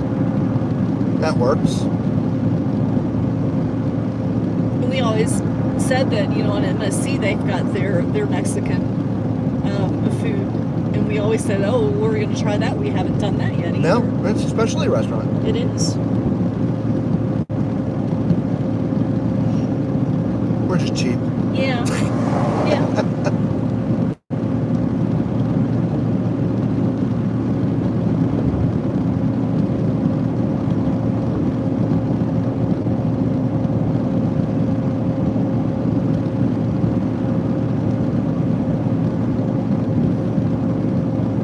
Tara said, I'm paying for the experience, and the short rib looked really good.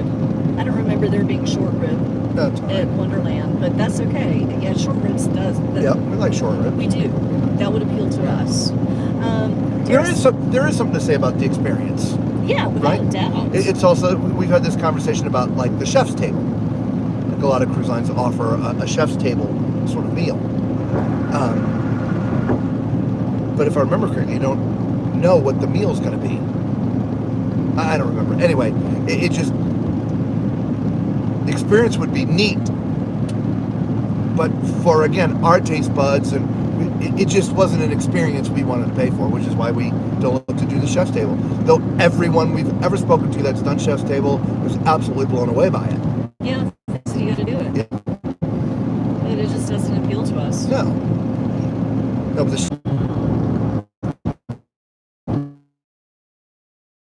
34. Thank you, Nurse Tara. She is on 34. top of it. Yeah, she said, I think I want to try the hibachi restaurant too, which we always love hibachi. Yes. We've never been unhappy with hibachi, I don't think. Though I will say this, if I remember correctly, it is on Royal Caribbean. They don't have the yum yum sauce, which I was shocked. It's one of them. I don't remember which one.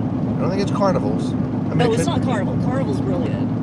Well, it's the only I was two thinking it was places. MSC that didn't have the yum yum sauce. That could be. Crap. Yeah. We're gonna have to start taking better notes, y'all. Yeah, we sure do. Which means we gotta go to all. Darn it. We're just let's see. Tara said, I would have to agree, Robert. But I think I have a fear of missing out because I'm thinking that I don't know where I'll get or when I'll get on the ship again, if ever. Oh, I mean, Is Wonderland only on that ship? I don't think so.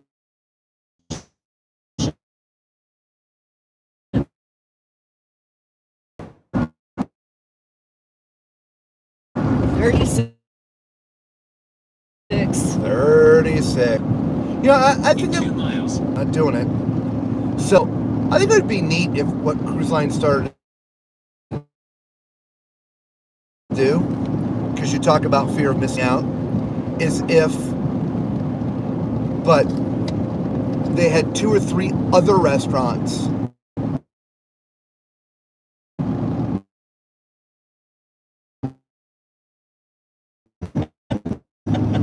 $37. I don't know. Did y'all hear my idea? What's my idea is that within a cruise line, let's just take the XL class because we talk about Carnival Use the XL a right lane lot. to take exit 286 onto I-40 Business Loop and State Route 77 south towards Shona. All right, stifle it. Jeeves. So let's take the XL class ships. With the exception of the decor, they're all carbon copies of one another. They have all the same restaurants and the same places. I mean, it's all the same thing. So my thought is, Take that- the exit, then take the first left onto Navajo Boulevard. no. My thought is that each restaurant should have their steaks, but there should be 3 restaurants on every ship. What is that, 38 now? I don't know. 37, 38. Take the exit, then take the first left onto West Hopi Drive. At the stop sign, turn left onto West Hopi Drive towards Holbrook. He's going to do this for every exit now, isn't he? Yeah, he is. Route recalculation. Now join the highway and then join the highway. What, you feeling left out now? Route For about 89 recalculation. miles, continue The south. highway. Both of yous. Jesus, shut up. Oh my goodness. So Tara said, Wonderland is only on the Oasis class ships, and and to have an Oasis class ship leaving from a port I can drive to is pretty cool. Otherwise, I have to fly to Florida. Yeah. I wouldn't worry about it, honestly, only because with all the bigger ships coming out, there's going to be an Oasis class ship in your port. Yeah, there's going to be a shuffle. Yeah. But still, I mean, enjoy the meal and let us know what you think about it. And she said, I didn't hear your idea. So, for the 4th time now, every time I try to explain it, we lose you guys. I think every ship out there should have its cruise line's staples, right? But each ship should have 2 or 3 restaurants that are 100% unique to that ship, and only that ship, right? The ships have become the destinations. That's why they've gotten so big. I mean, part of it is to be able. Well, there's another number, whatever that number is. 39. 39. And Tara says, that sounds like a great idea. 40.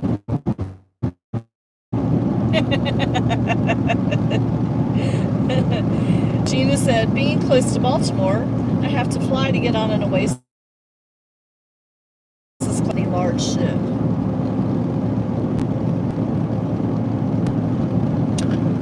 Yeah, because the bridges are too low for the Oasis class to get underneath. Yeah. It's, yeah, I know it'd be impossible because of design costs and things. That's why there is a class of ship and they'll build 3, 4, 5 of the same class. Because the blueprints are done, the research has been done. You know, it takes years to design a cruise ship. But I think it would be neat if every single ship was completely different. right? I think that would be neat. Like, I mean, when we got on the Jubilee, it was brand new. It was nice, but it's a celebration. Or if you'd already been on Mardi Gras, it's you know literally where everything is. Now, for some people, there's comfort in that. You know where to go. You don't have to worry about being lost. I mean, we didn't have to look at a map one time when we were on the Jubilee. No, we didn't. We knew where everything was. Exactly. Because it's exactly the same layout as the celebration. So the only thing that was different was some of the names and the decor, right? So I don't know. Tara said, I'm close to Baltimore too, Gina. We're driving to Bayonne to get on the symphony.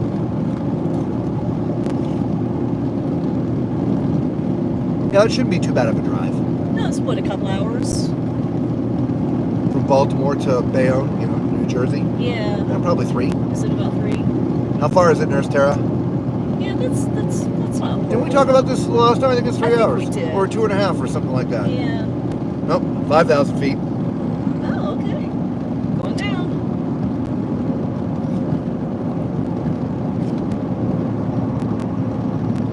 Of course, when we get to Flagstaff, we'll be going up again. Yeah, it's 74 degrees right now. Oh, is it? Almost time to turn the AC back on. Wow. Weird. Yeah, Tara said 2.5 to 3 hours. So that's not a horrible drive. Yeah, heck, it's 3.5 Yeah. for us to get to Miami. It is. So yeah, that's not completely horrible. No. Tara says it's not bad at all. Yeah, 3:15, 3.5 to Miami. 2:45 Fort Lauderdale, 2 hours 45 minutes. Yeah. Yeah, that's totally doable. It's about an hour and 15 minutes to Port Canaveral-ish, right? I think. Yeah. Would be about an hour and a half to Tampa. Jacksonville about 2.5.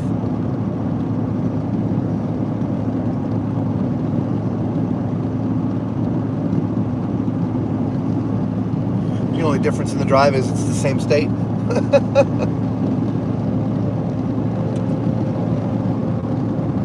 277. This is where we were gonna stop. Oh yeah, okay. Yeah, this is the Loves.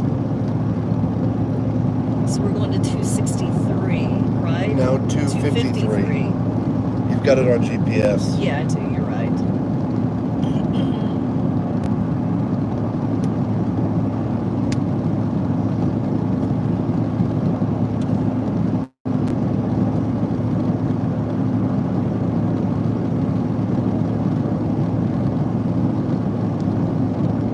All right, Antonio, looking for Loves in all the wrong places. It's up ahead on the right.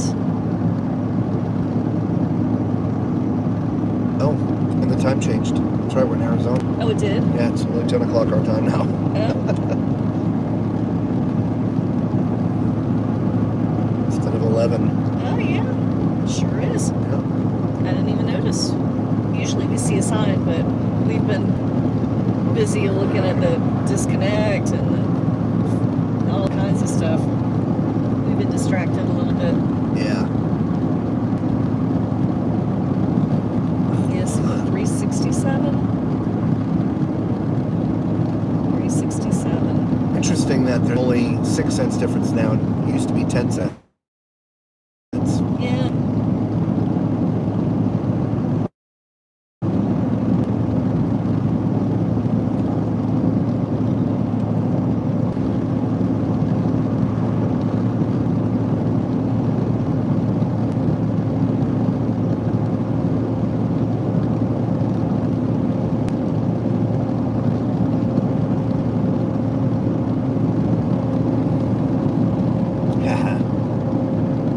It's not flapping.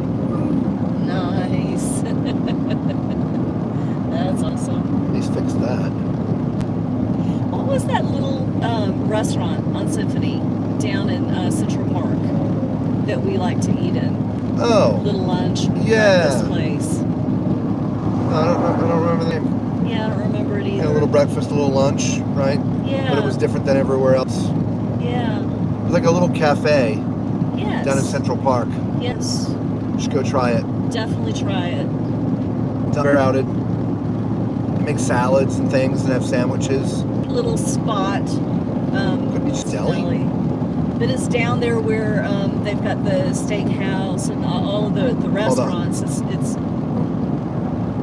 am I holding on for? No, I didn't say hold on. I said who? Oh, I thought you said hold on. No. But it's on Central Park down by all the restaurants. And it's just a little deli cafe area. Park Cafe, yeah, probably that's it. Yeah.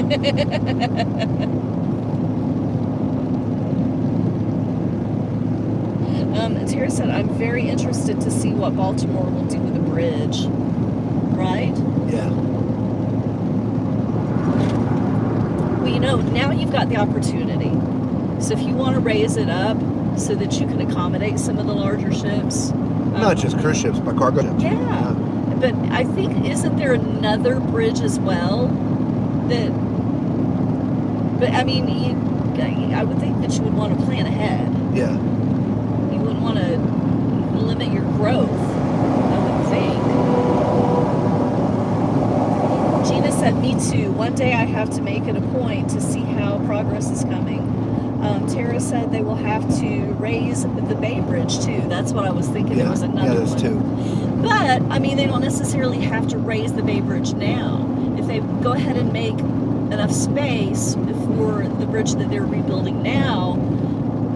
Yeah, if the one they're replacing is rebuilt higher, Yes. when it's time to replace the Bay Bridge, Then they don't have to replace two of them. It's just the one, if that makes any sense. yeah.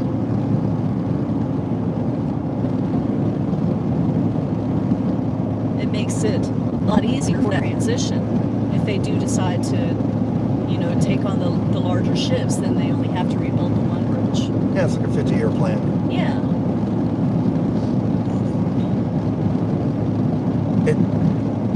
I was reading an article, this was some time ago. It was about road construction. And states have like a multi-decade plan for the main roads. I had gotten interested in what is going on with the I-4 run in Florida from Tampa up to Daytona. And I got interested in it because the governor had come on and was talking about they're moving some plans up like 10 years. And so they actually have plans for expansion and stuff that go out 30, 40, 50, 60 years. You know, because it costs a lot to create infrastructure. And if you're going to create it just to have to recreate it later because of future expansion, you might as well do it now. A perfect example, there's an overpass in Central Florida on a road called John Young Parkway. And years ago, maybe 20 years ago, 25 years ago, when they were messing around and doing stuff with John Young Parkway, they redid that overpass that connects on I-4. But they made it huge, and nobody could figure out why. Well, 20 years later, the I-4 expansion was going to take place. And so that bridge was going to have to be bigger. It's not like a Bay Bridge, it's just an overpass kind of bridge. But it was going to have to be bigger to accommodate the new I-4 expansion. And so 20 years earlier, when they redid it for Jungyang Parkway, they made it big enough to accommodate the I-4 expansion that was going to take place 20 years in the future, which of course now it's been done. But I found it interesting that their infrastructure plans go that far out in the money allocation for those plans.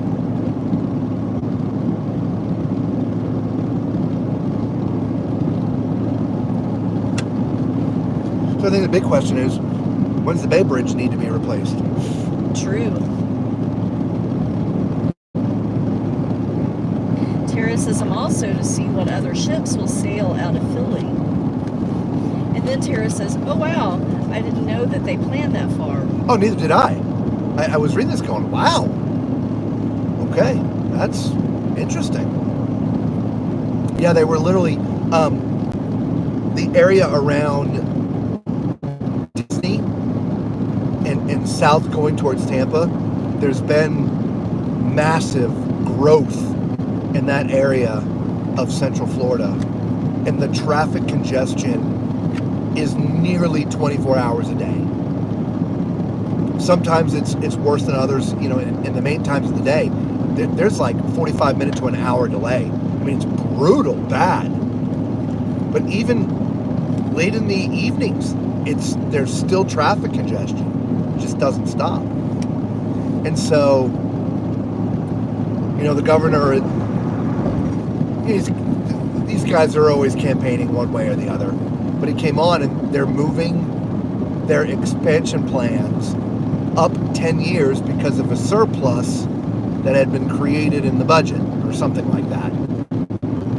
And when he was given the speech, he had said enough about future plans and stuff that it was like, really? These guys are thinking that far out? So I started, you know, looking into it, doing some research about it. That's when I learned that they've got plans way, way, way out in the future.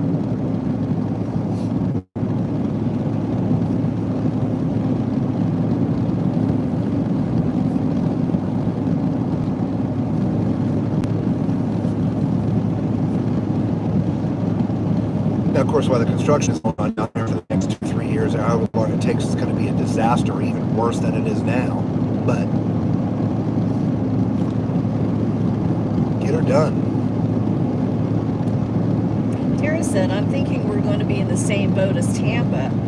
They had an opportunity to build a higher bridge, but didn't. Now that's a possibility. Yeah. That's a possibility. You know, and my thinking is, you know, if you got to build it, you got to plan ahead. Yeah. That's just too expensive of a project not to plan for expansion. Yeah. In my opinion.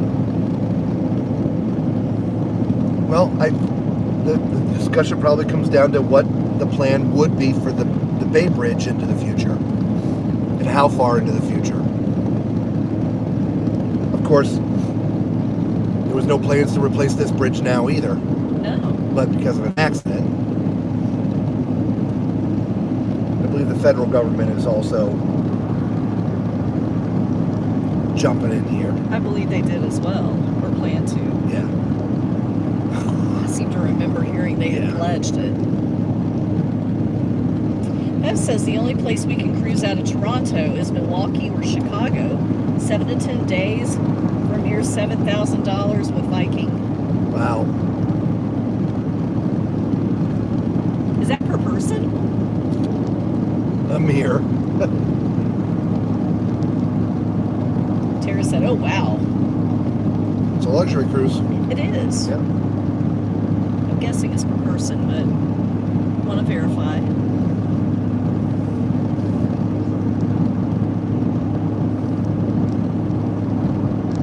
All right. Bring up your GPS. Just want to dial into that. 15 miles. 15 miles, okay.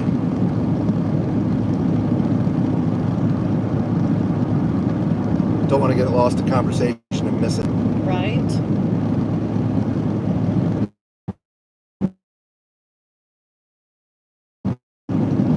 Bev said yes per person, and some of those prices are for ocean view. Anthony said, fun fact, there's a freeway in Detroit suburbs that's 28 miles long and took 28 years to make. That sounds vaguely familiar to It me. does. It sounds familiar to me too. I feel like I've watched a video on YouTube about it.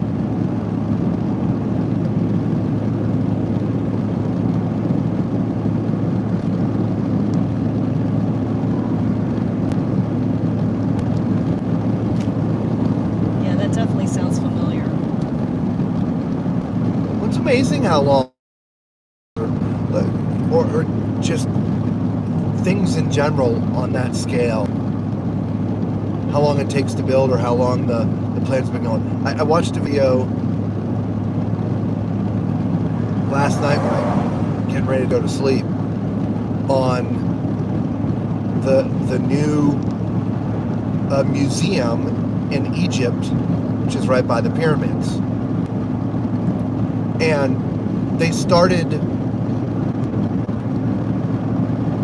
the work on it, if you will, meaning the conversation, the planning, blah, blah, blah, blah, blah, these, or early to mid 90s. Oh, wow. Now, they broke ground, if I remember, like in 2002 or something. It took forever to build this thing. There's all kinds of reasons why. There's problems, and then stopped for a couple years for this and a couple years for that. But the pandemic was part of it. But I believe it's now completed and open. And I think it's the largest museum in the world now. Wow. That's huge. But yeah, they started planning 30 years ago.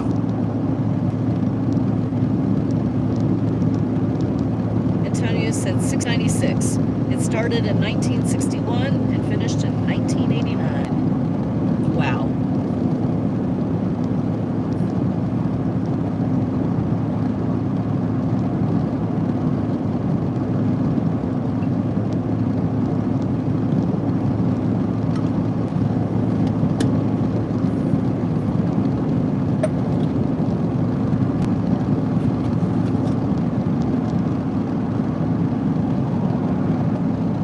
Perfect time for a stop. Just got one little sip of beverage left. Yeah, me too.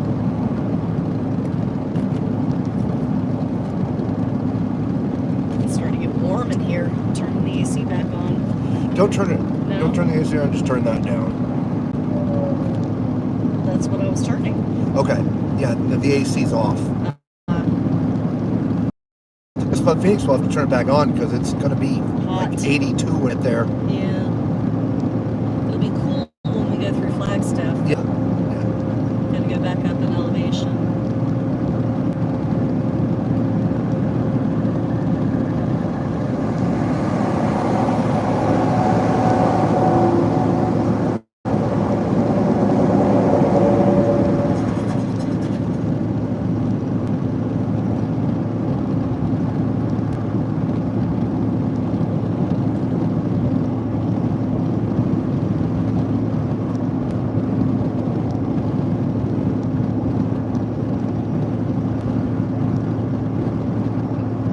Anthony said some people say Jimmy Hoffa might be part of it. You never know. Well then. You never know.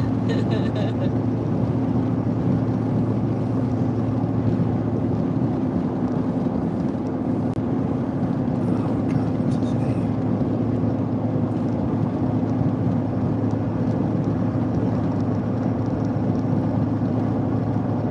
Oh.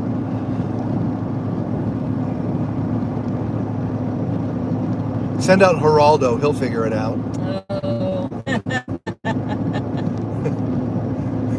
Yeah. I met him once. Did you?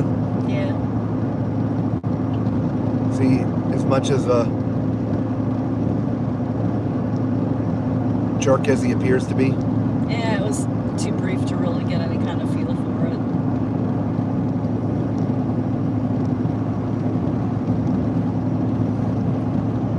it's one person I haven't met. I just see his personality. I go, oh, he's just a jerk.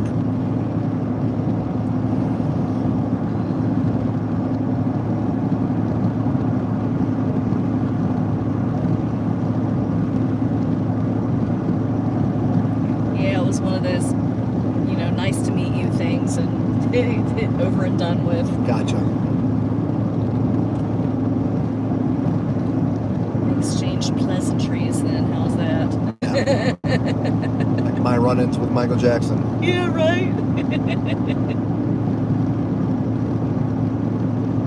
Mostly pleasantries. Those pleasantries with him. Not with his bodyguard. No.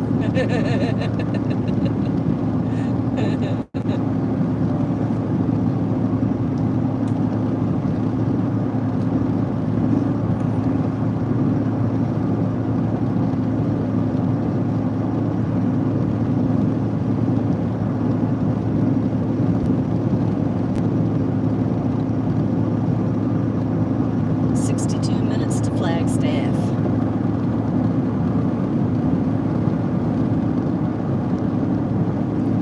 Miles.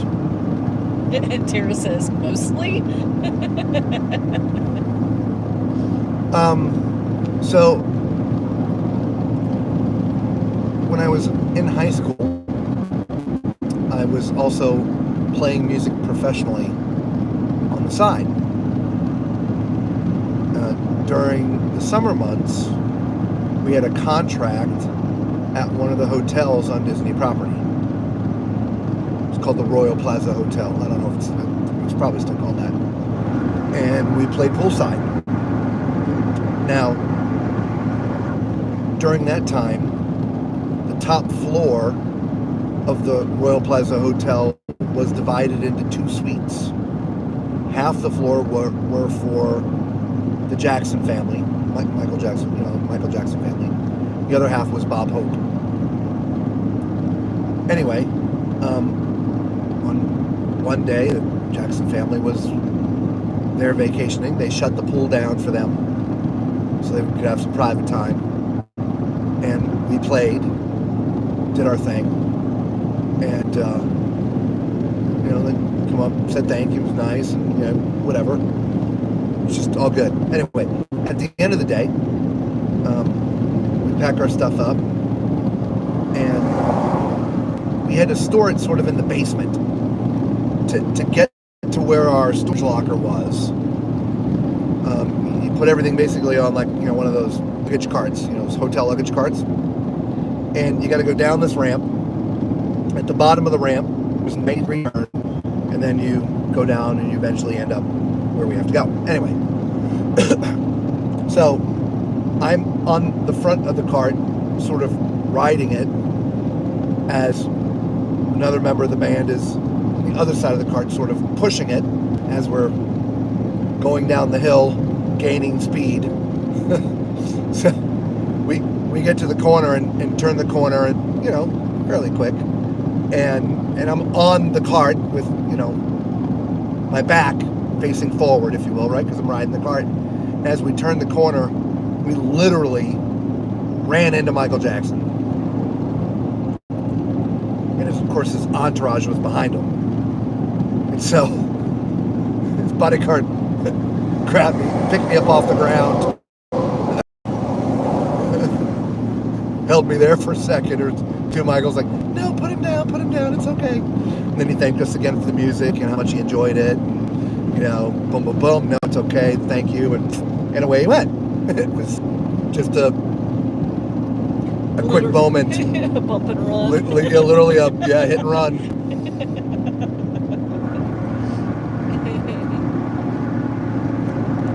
Antonio says, Robert, it sounds like you've met a lot of celebrities. I have. Who is someone you haven't met that you would like to meet? And Tara said, oh no. So who is someone you haven't met and would like to meet? Man, that is a good one. Right?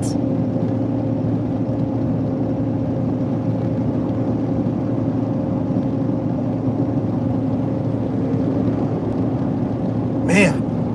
Oh, GPS. Is this our stop? No, 255. We are 2.4 miles. So 253. Yeah, okay. 253. All right, Antonio, I'm going to think about that while we're pumping gas. Yeah, we were about... That's a great question. Yeah.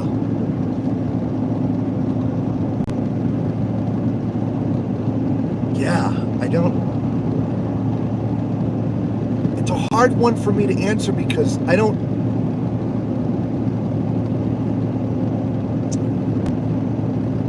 want to say I look up to any one person, right? Other than the example my parents set for me when I was growing up. I'm not made that way. Are there people that are interesting to me? Yes. But you know, like a lot of people talk about their idols, this, that, or whatever. I've never classified anybody like that.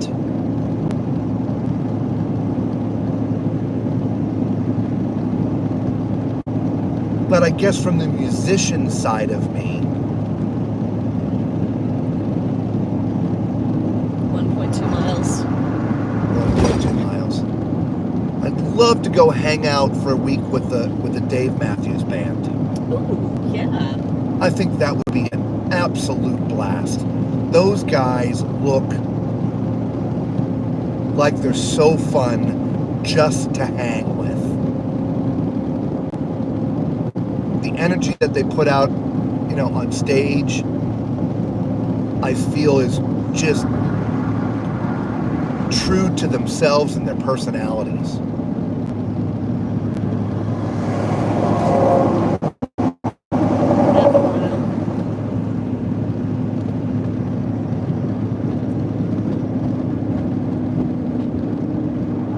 Half a mile. Maverick, exit now. 3/10 of a mile. Well, just last, 2 miles back and it was 362. Crazy. And I see a bunch of trucks over there. Well, Maverick's right here. Yeah. Well, there's two of them, remember? There's Maverick and there's one line. They're both right here. Okay. Gotcha. But Maverick's on this side of the road, that's where we're going. Righty. They do have a Keep little... left onto North Park Drive South. Now turn and right continue. Oh, there's the one. Yep. Now turn left and then turn right towards Flagstaff. Yeah, I don't know what's over on that Route side. recalculation. Up the Route left, that didn't calculation. pull on my, 500 feet, turn left towards Flagstaff and then turn right. on my Turn map. left onto Mike's Pike Boulevard. Mike's Pike. Mike's Pike. Truck and RV lanes. Route recalculation.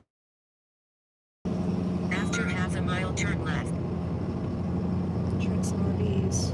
Nope. Go straight ahead. Got it.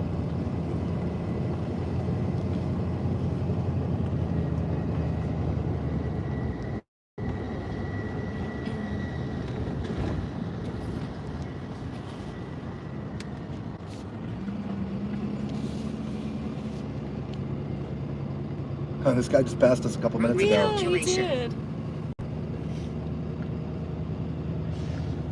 At the stop sign, turn right onto North Road, then take the first left onto North Park Drive.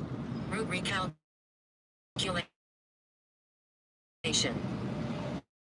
RV pump. Oh, All right, guys. Time for the stop. yeah. You know what that means. Eh.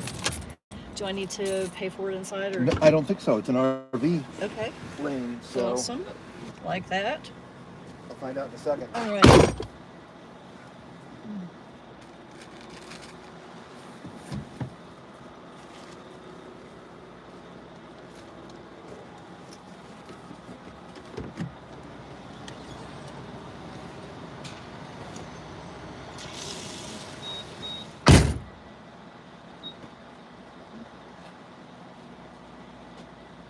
I'm good. I'm good.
Better bring back in McStinky before I forget.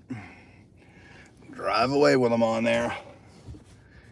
But you can see why we're sitting there. There you go. Little smiley face.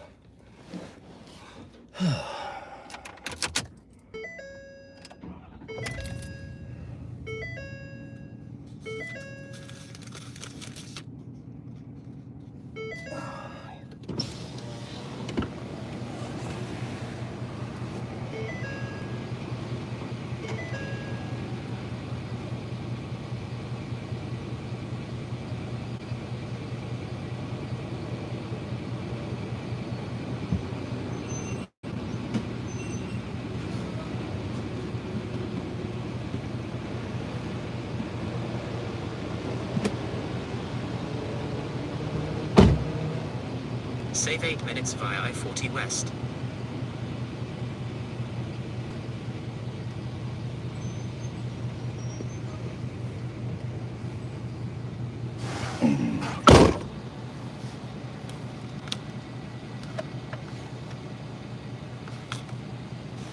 At the stop sign, turn right onto North Road, then take the first left onto North Park Drive.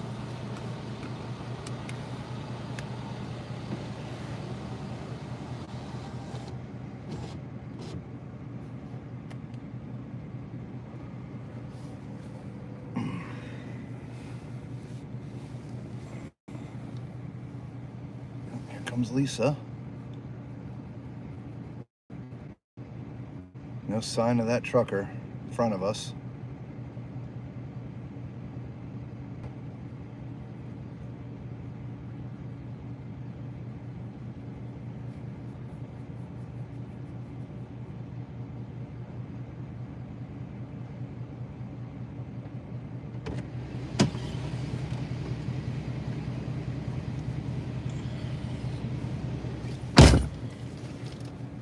Might be able to go that way. Go ahead and do your coffee thing. Alrighty. I already grabbed myself a couple Cokes. Awesome.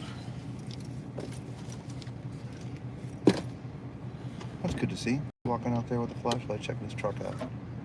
Hmm.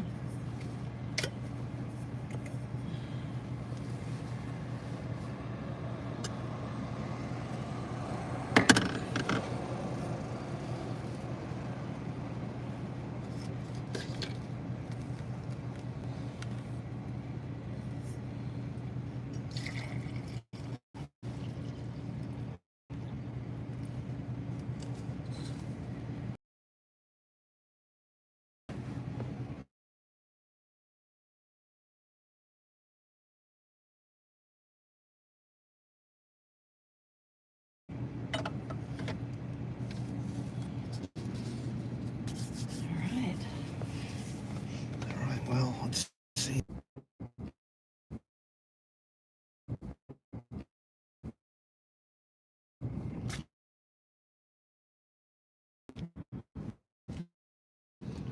There's 2 more numbers, Nurse Sarah, wherever we're at. I don't know. Okay, well, let's see. We got a lot of comments here. Tara said, well, at least he was nice about it. Talking about MJ. Yeah. And then she said, so you're not a fanboy. Makes sense. The right lane to merge onto I-40 West towards Flagstaff. I think that just comes with being, you know, an entertainer, that, and you're in that environment. All right, there's a 3rd number. So that's what, 42 now? I don't know. You'd have to go back and find the last one. Antonio said he saw them downtown Detroit, a free concert about 25 years ago. For about 57 miles, continue Dave straight Matthews on. Band. Gotcha. He said he would love to have gone fishing with Jimmy Buffett in Key West. Right? That would have been cool. Kathy said, snack break. Yep. Macrina said, I'm back. There is just something really interesting to see when my eyes are closed, LOL. Tara says, hey, Macrina, welcome back. They left us to chat amongst ourselves. Yes. We're getting gas. Macrina said, one day that pizza is going to be stolen or forgotten when they drive off. This must not be a pizza that I'm looking at. The McStinky. Ah, Mr. McStinky. Okay, gotcha. And then she says, "Hi Tara, how was work?" Tara said, "Work was cool. Glad it's over." Karina says, "Tara, I understand." Tara said, "For now, LOL, I'm working a double shift tomorrow, 16 hours. Ugh, why do I do this to myself?" 43 43. at least, I think. Yeah. 44.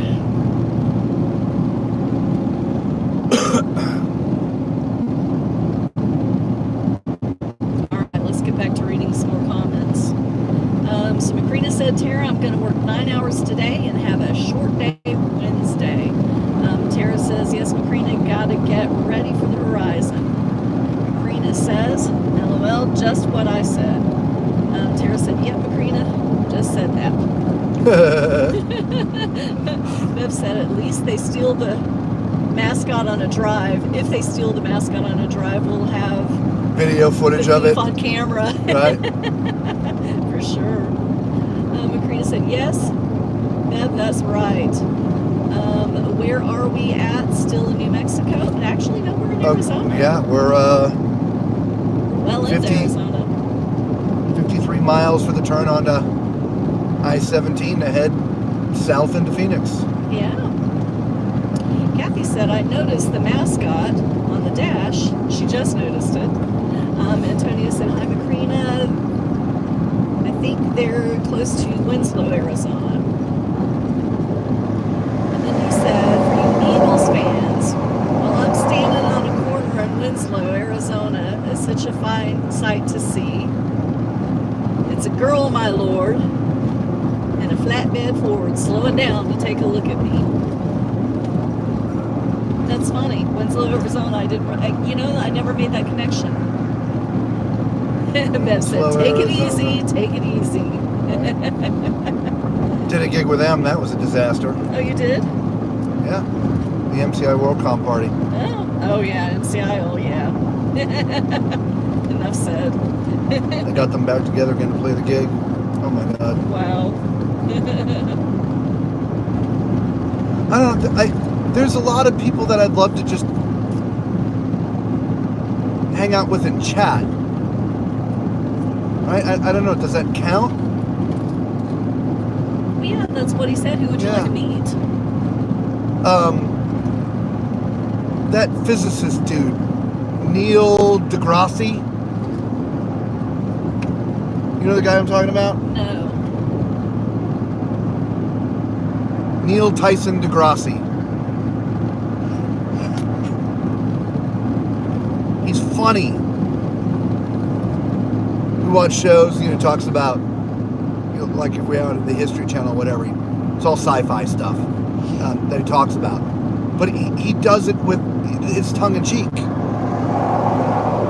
He's like a PhD in something or other. I'd love to hang out with him. Robert Kiyosaki, the business guy, love to hang out with him.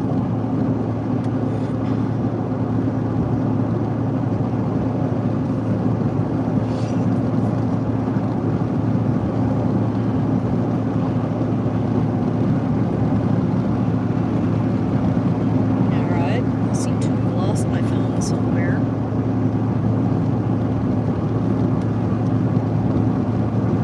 Clint Eastwood, love to hang out with him.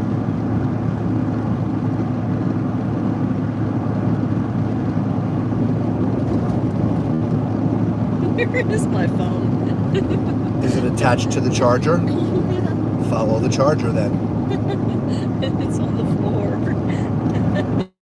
Like, what in the world?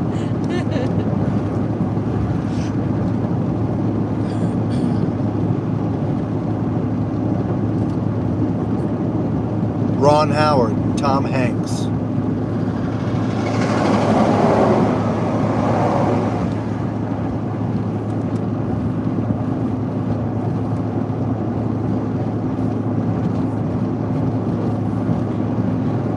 I think it'd be kind of fun to hang out with Harrison Ford.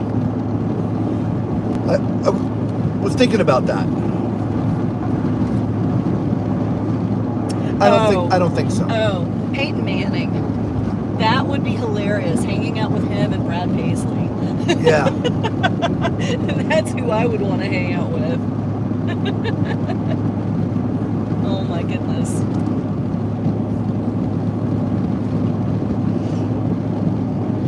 I think any of the Manning brothers, or all of them.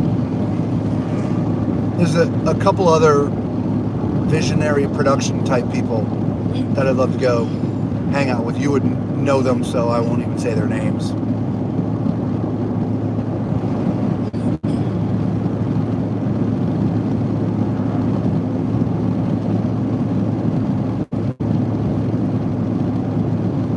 Karina's now singing Take It Easy. And she said, well, and I think it's supposed to be hell did freeze over. Stupid spell check puts apostrophes and everything. She said, I would love to hang out with Paul McCartney for several reasons. Anthony said, yes, definitely, Macrina. Kathy says, Peyton, yes, I have his jersey. Nice. Des says, I agree, Macrina. Yeah, Paul McCartney would be cool to hang out with. I met Peyton Peyton? in passing, like kind of a greeting. Yeah. He was with, Jesus, it was another quarterback at, oh my God, the Boardwalk. Oh, really? Disney. Oh. Was this before I knew you? No. No? Oh, I don't remember just, that at all. It was a passing. We were there doing a gig at the, whatever that club is there at the end. Right, I know what you're talking about. Yeah. There's like, not the ESPN, what was the other one? I can't think of the name of it. The 2-story one? What was the name of that club? I don't know. Yeah, I don't know either. It'll come to me when I stop thinking about it. Yeah, they were, like, I forget what was going on, but he was with another quarterback. We were walking towards me, and I forget who I was with, and said hello, they said hello, and off we went.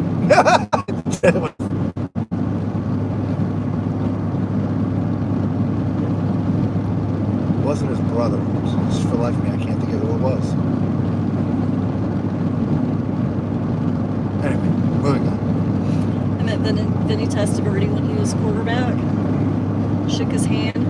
That guy has some big hands. Holy cow. Most quarterbacks do. Most, not all. Yeah. That it would make sense. Yeah.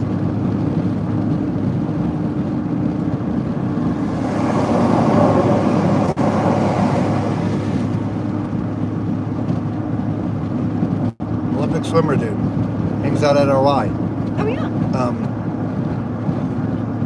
Rowdy Gaines. Yeah, Rowdy Gaines. Yeah. Yeah, Rowdy Gaines is really nice. Really nice guy. I love him. Funny thing is, because I had said something to him, he has, I think, 3 daughters. And I had asked him, if his daughters swam too. He goes, no, they hate swimming. All of his kids hate swimming. I just found that funny. Right? Yeah. You have an Olympic swimmer and all of his kids hate swimming. Oddly enough, this is called Tall Man's Cruise Adventures. Obviously, Lisa and I love cruising. I'd love to go hang out for a month with the CEO of either Carnival or, with Jody or Royal or one of the big cruise lines. Well, of course. Whoa. Yikes. Oh, man. Piece What of was carpet. that? Piece of carpet? Yeah. That is why we don't do 75 with a trailer. And love when there's vehicles in front of us. Yeah.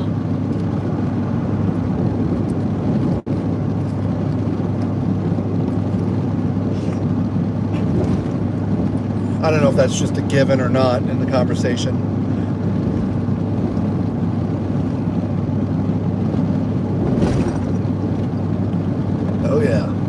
time.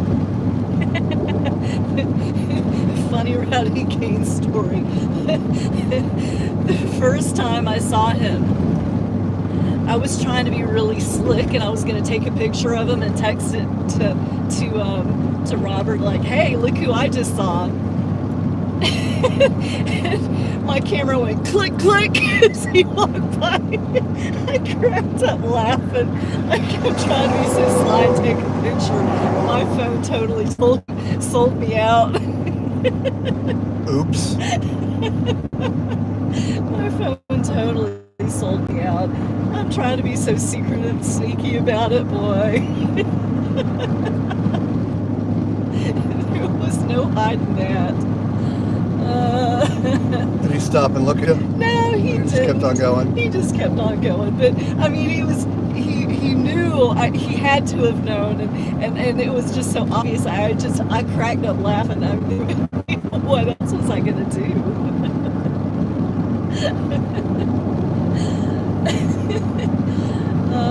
Too funny.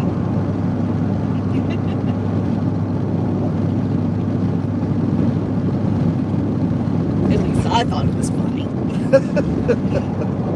Well, you were there. Of course it was funny.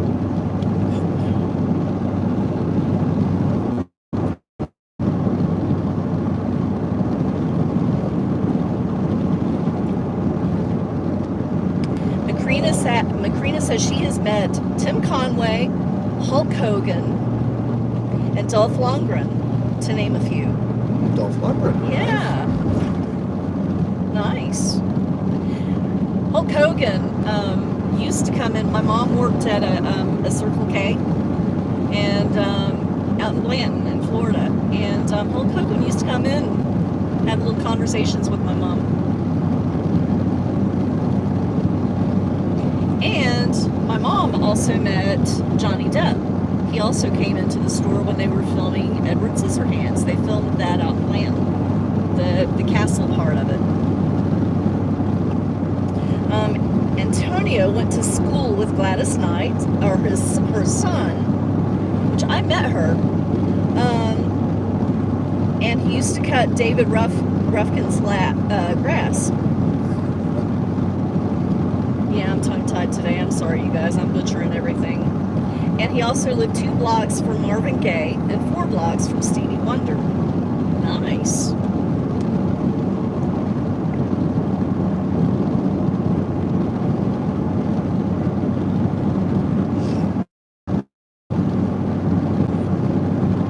What I'd mostly like to do is just be the fly on the wall. You know, a lot of those things I've just talked about. To absorb the information that is shared and the conversations that happen.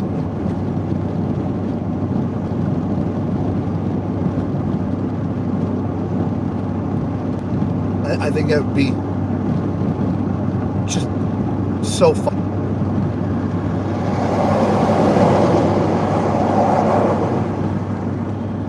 I'm not sure fun is a word that I would use for it, but definitely enlightening.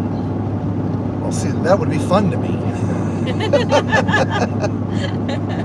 It's like me sitting down and watching, you know, a carnival ride being torn down and packed up. That's fun to me. Okay, all right, I see where you're going. To learn the, you know, the engineering behind it. Yes, it's enlightening. It's also fun for me. I think for me it's more enlightening. It takes me a while to comprehend some things where you get it right away. Right. So for you, it would be fun. I would have to sit there and watch it several times for it to be fun for me. I just feel like sometimes I'm over my head with things.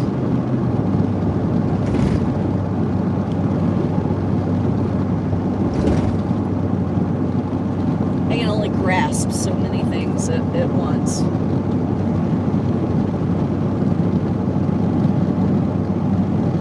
Kathy says, safe travels to Phoenix. Stay cool, literally. Thank you, Kathy. Appreciate that. Yep, 2 hours and 45 minutes, final destination. Yes, and you have a good night. Thanks for hanging out with us. Macrina says, my girlfriend and I met Andre the Giant several times. Oh, wow. And she met as in quotation marks. She worked as an EMT prior to becoming an RN, and she had several calls to hotels where he was passed out from overindulging. Oops. That's a lot of booze. That is. He was a big man. He was a big man. My goodness. Wow.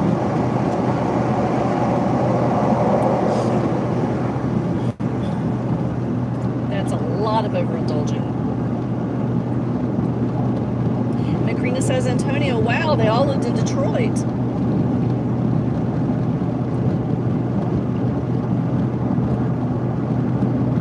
Yeah, that's awesome. I was on the wing of a stage watching General Schwarzkopf give a speech. Incredibly motivating. I'd love to hang out with him for a week. That would be cool. Yeah.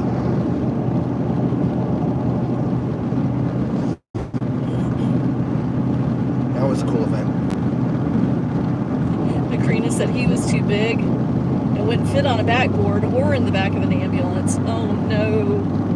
Oh yeah, dude's huge. Oh my goodness. Need a small crane to move him. Right. He's unconscious. I can imagine.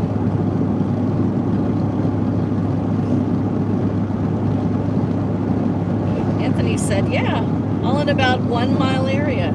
There are many more, like Aretha Franklin. Nice. I was at Pleasure Island one night. His vehicle rolls up. The back window rolls down. And there's Shaq. He was driving from the back. Not kidding. That's funny. Yeah. That's funny. Oh my goodness.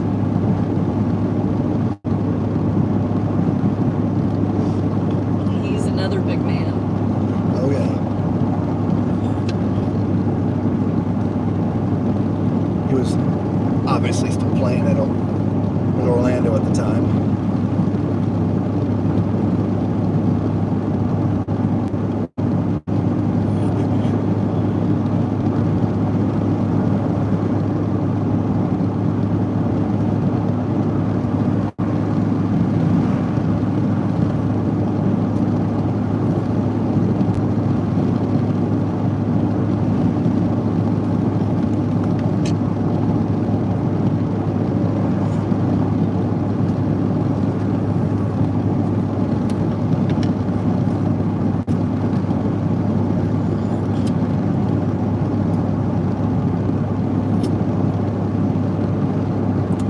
Said he had his cars specially made and his shoes, obviously. Yeah.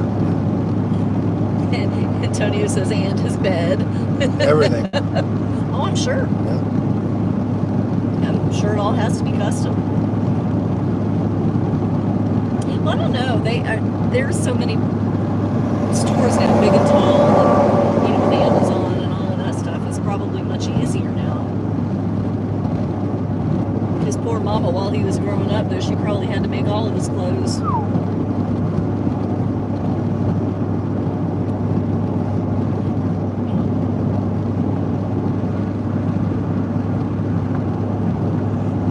My mom had to make a bunch of my stuff because I was too skinny. He'd find something to fit me in the waist and it would come up to my knees.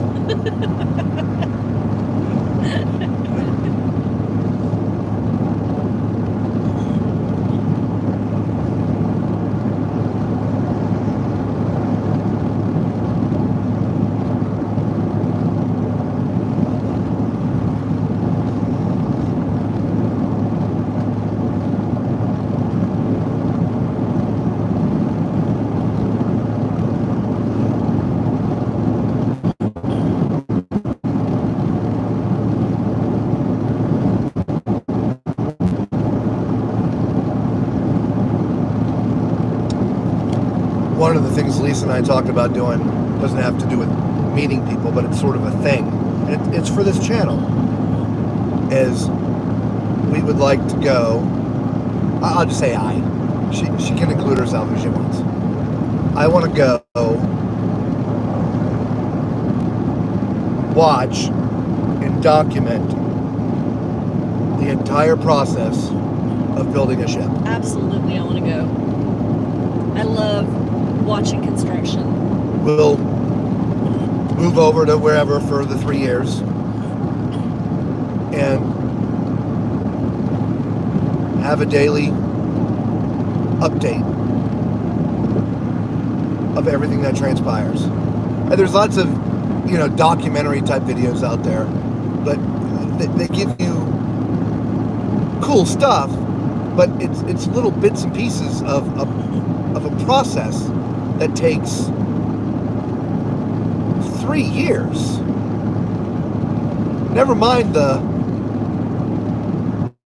3, 4, 5, 6 years of planning. 45.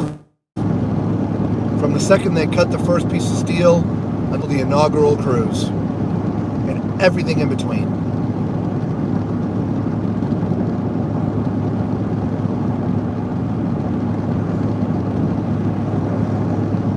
Antonio said there's a kid that plays high school football in Michigan that needed special shoes made for him, size 23.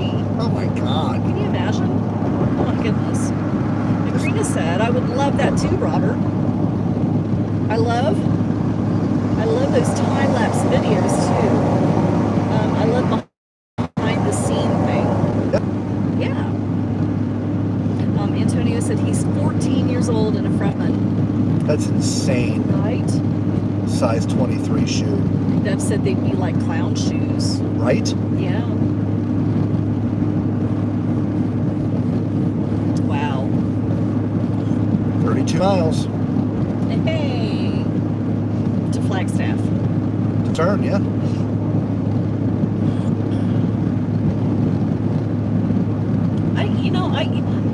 I wouldn't even know where to begin to look for shoes, for specially made shoes. Where would you even go?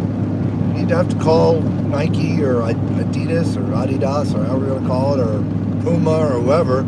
Say, hey, Yeah. I can handle, sewing clothes. I'd hate to have to do it, but I could. I could do that in shoes. Boy, that's another story.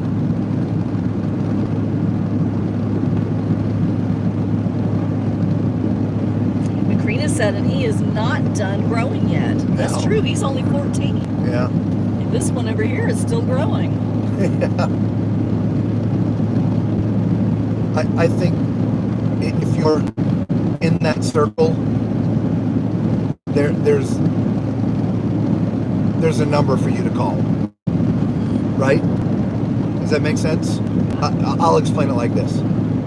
Being in the entertainment industry, going on tour, any city that I roll into, there's a phone number that I can call and I can get anything I need. But you got to be in the know. Yeah, how do you as a parent know these things? Well, I mean, hopefully like a pediatrician might have a hookup. so I'm going back. The boy plays sports. Does he? Yeah, they said there's guys play football. That's how it started off. He's a freshman on the football team. No, I don't remember hearing about football. Just go back and read the comments. There's a kid that plays high school football. Okay, got it. Thank you. See, comprehend. Yep. I read things a couple times. See, I told you. You Yeah. don't believe me. You tell me I don't listen. It's not that I don't listen. I just have to hear it a few times. So, now, football coach, through his connections, probably knows that number, right? I suppose, yeah. Well, Antonio said Under Armour is the only one that offered. Well, there you go. Ah, see, I'm not the only one. Macrina said, is he an athlete? Assume so, but possibly not. Not all are talented for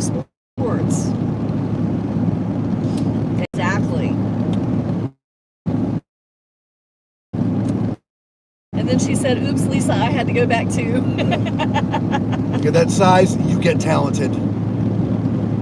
The only other option is your Chewbacca. Yeah. You know, theater's good for a lot of people.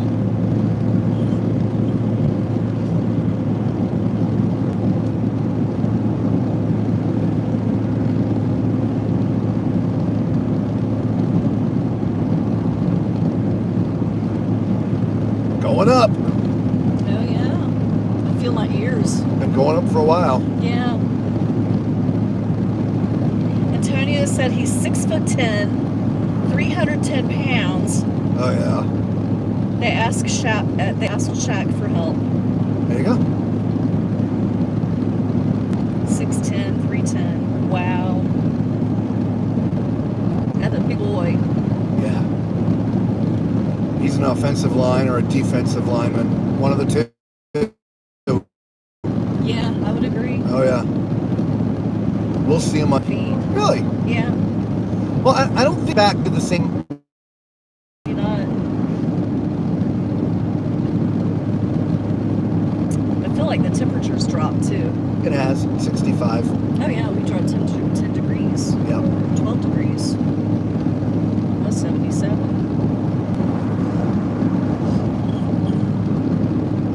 I believe this is about the area where it was snow.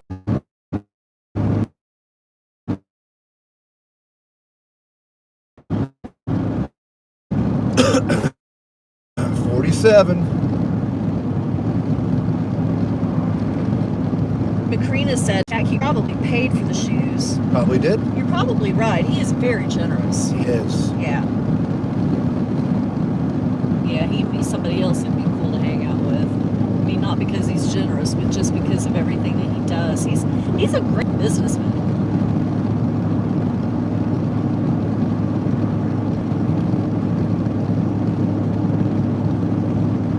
Or smart enough to surround himself with Yes. people who are good businessmen Correct. to make sure that his money's being used appropriately. Correct.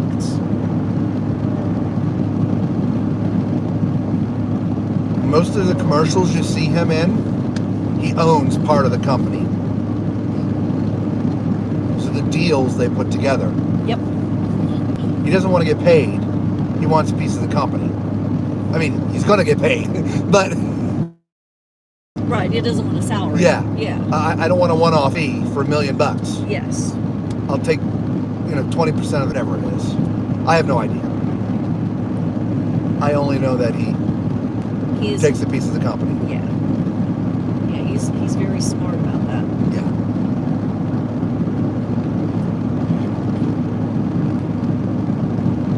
Funny seeing all those lights out in the middle of nowhere, that big building. Right. I know you guys probably can't. It's the glow that you see on the right-hand side of the screen.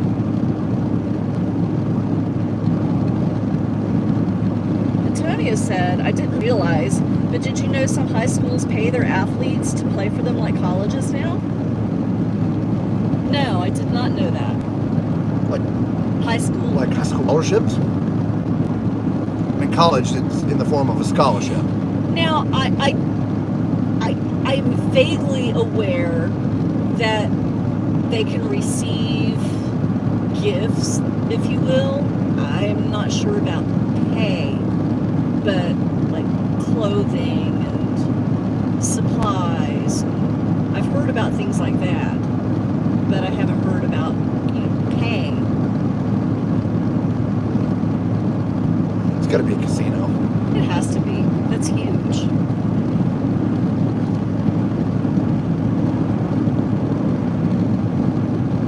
And honestly, only a casino is going to draw people out here in the middle of nowhere. I Right. think we're in the middle of nowhere. We are in the middle of nowhere. I don't see a whole big glow from, civilization. Let's see if we can see what the sign says as we Yeah. pop it up here. We're 20 miles outside of Flagstaff, but still, we're in the middle of nowhere. Yeah, deer crossing.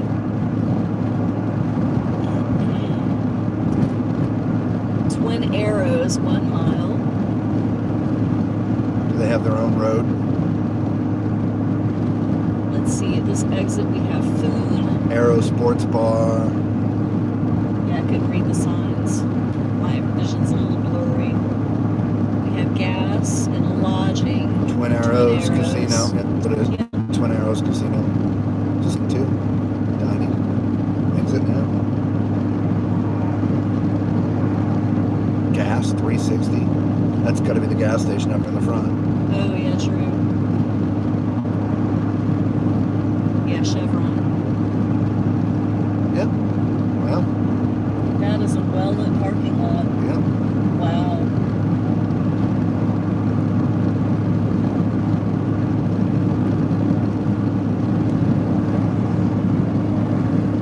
Twin Arrows, food, fuel, jackpots.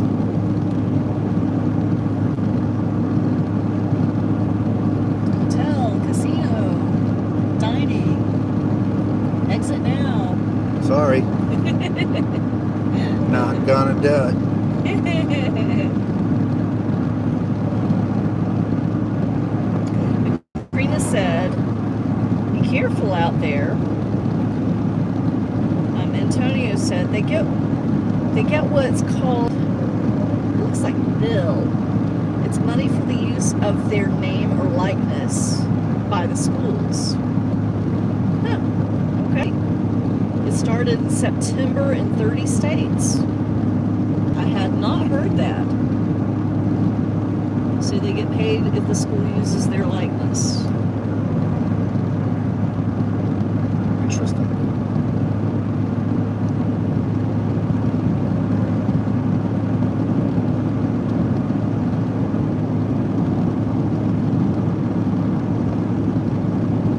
Padre Canyon.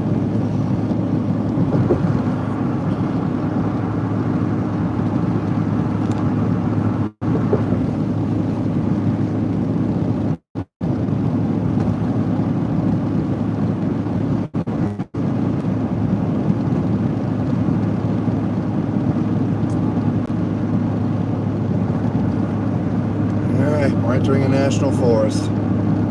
Okay. This is where the roads begin to get fun.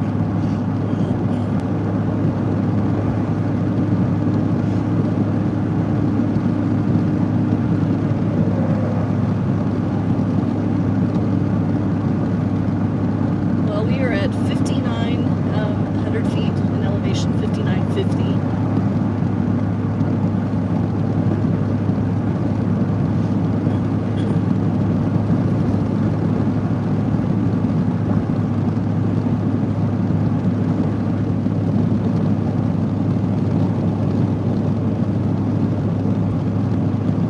Just shy of 6,000 feet.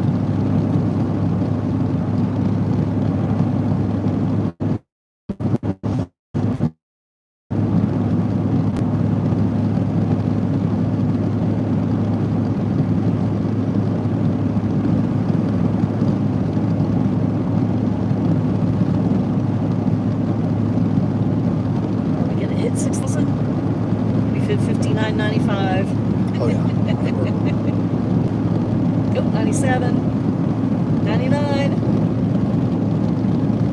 Up to 6,000 feet 6,000 feet. and a pop.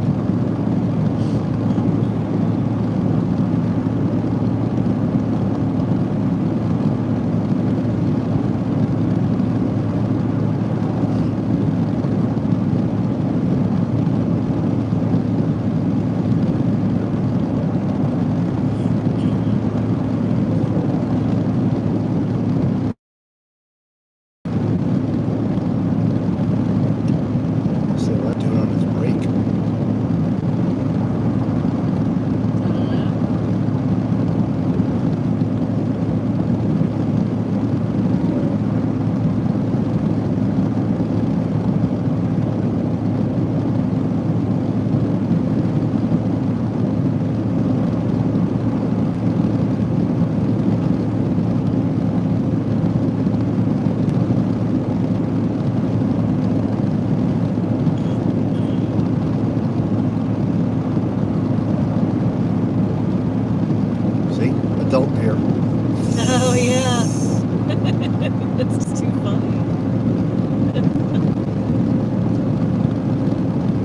That's the second time I've seen that sign.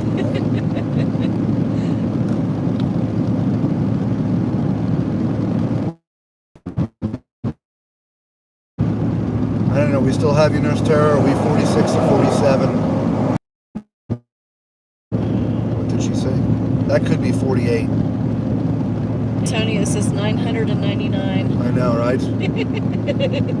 999 bottles of beer on the wall. 999 bottles of beer. That's what it feels like. Right? Man. Yeah, I think. Ah, but that one's 49. Right? 49.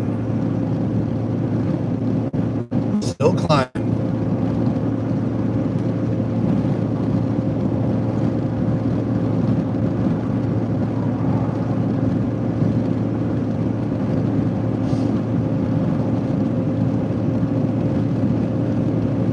$6,100.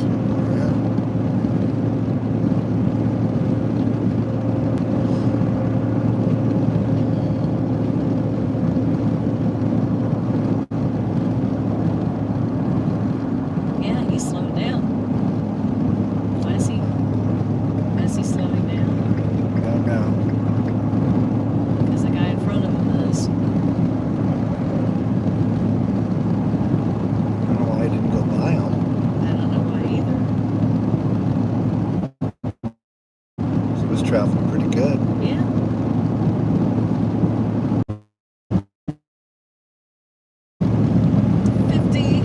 50.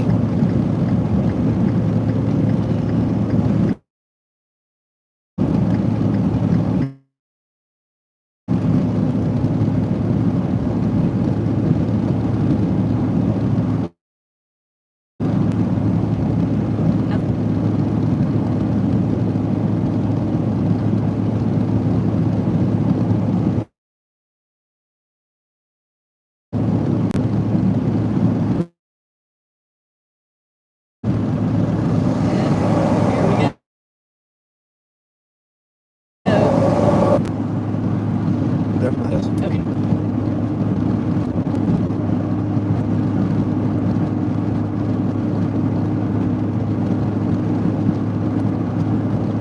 $6,200 feet.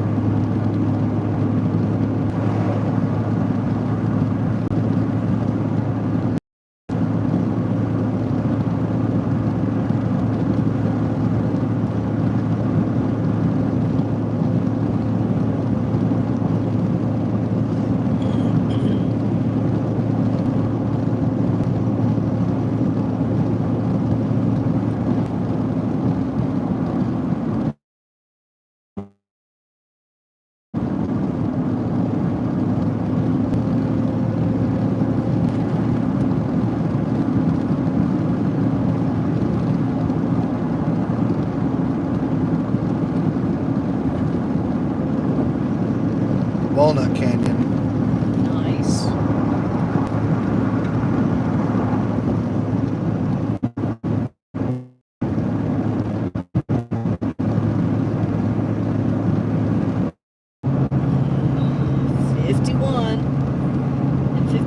miles to Flagstaff, and we are 6,300 feet in elevation and climbing.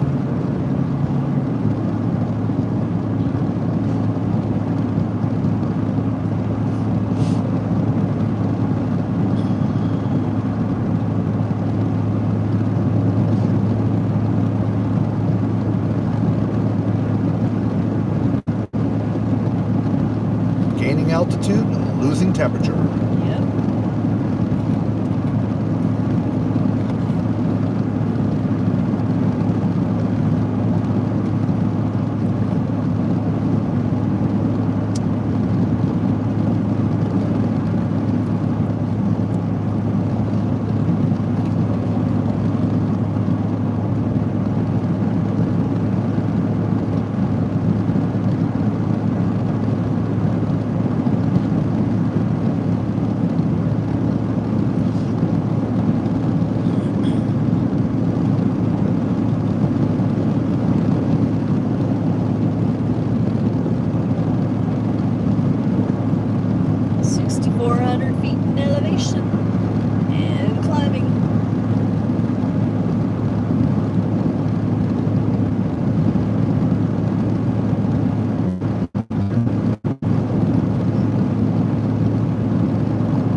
steadily climbing for miles. Yeah.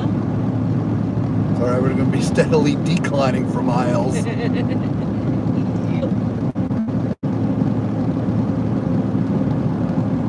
But not steep enough that they have the truck lane. No. Ears popped again.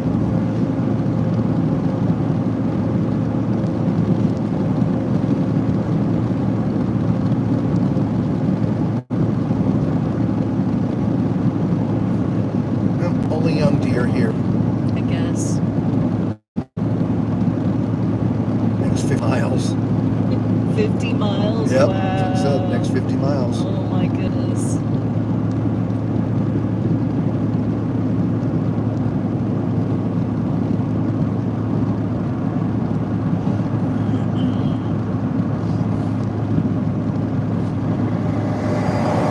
In about 10 miles, take exit 195 to merge onto I-17 south towards Phoenix.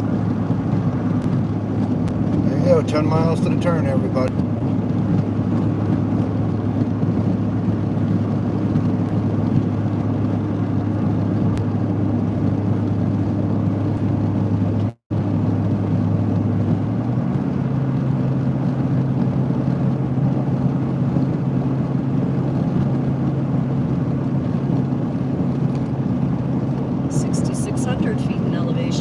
It says Flagstaff city limits. Ah, we are in Flagstaff. Well, yeah.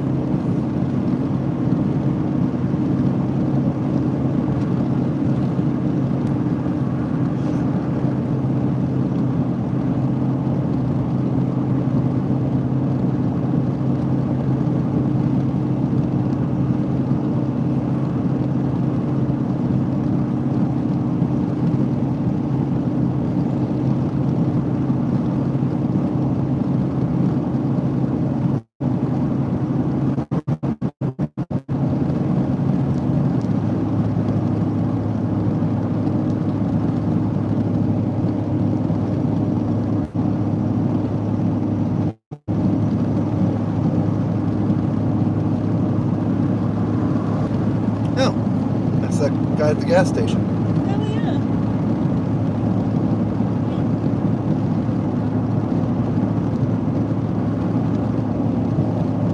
What's he doing over there on that side road with that big rig? I don't know.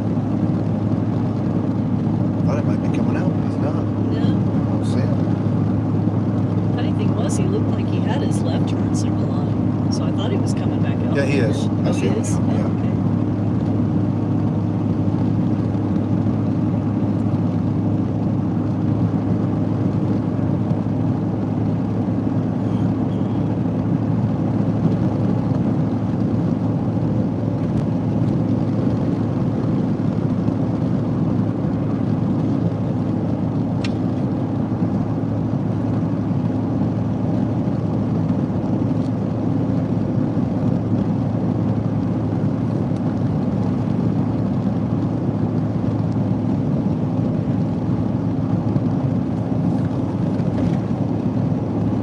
It was funny, my ears have not popped at all on this drive. I Really? just feel pressure. But they have not popped. Big bump. 6,700 feet in elevation. Still climbing. Still climbing. I tried like blowing my nose, if you will. Yeah. Nothing. Plugging your nose. Plugging my nose, nothing.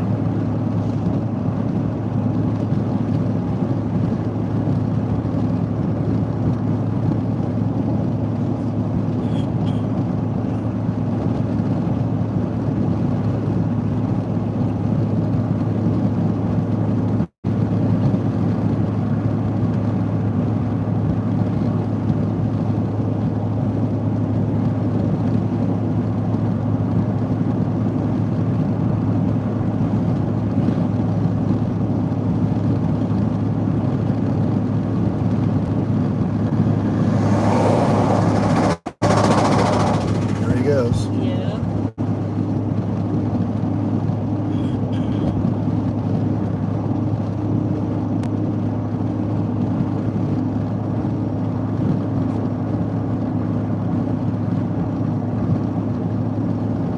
Bump, bump.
Yep.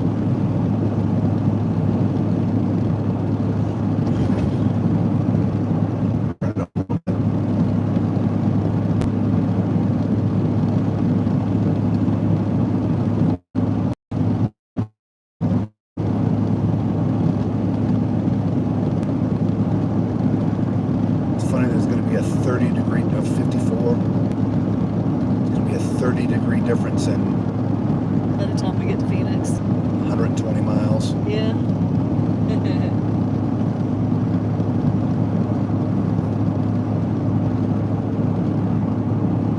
Well, look at the temperature changes that we experienced when we were in Yosemite.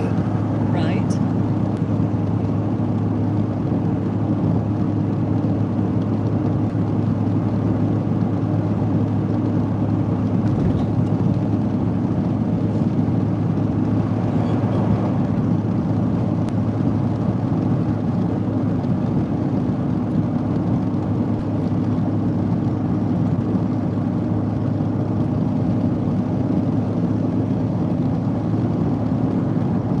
Flagstaff Historic District.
In 2 miles, take exit 195 to merge onto I-17 south towards Phoenix.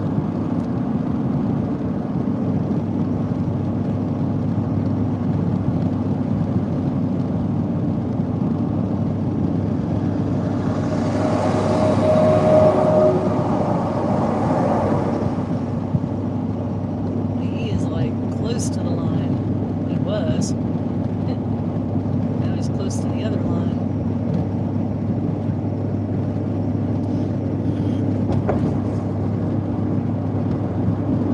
After 1.5 miles, keep right to take exit 195 and continue onto the Interstate 17 towards Phoenix.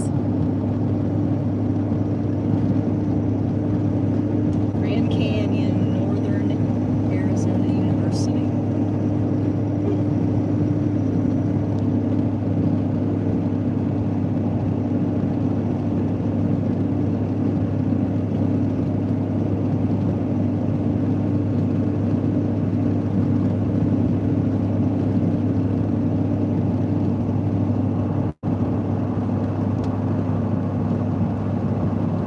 After 3/4 of a mile, keep right to take exit 195 and continue onto the Interstate 17 towards Phoenix. So our height, 6,900 feet.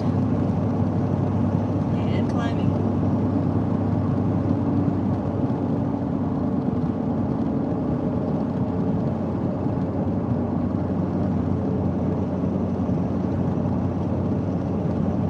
Use the right 2 lanes to take exit 195 to merge onto I-17 south towards Phoenix.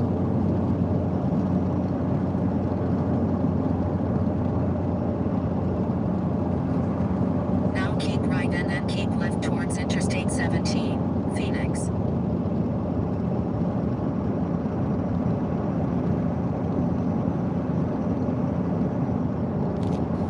take the exit, then keep left to merge onto State Route 89A south towards Sedona. After 1,000 feet, keep left towards Interstate 17, Phoenix.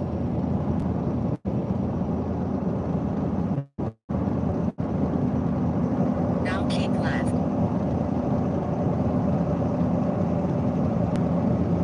Follow the highway.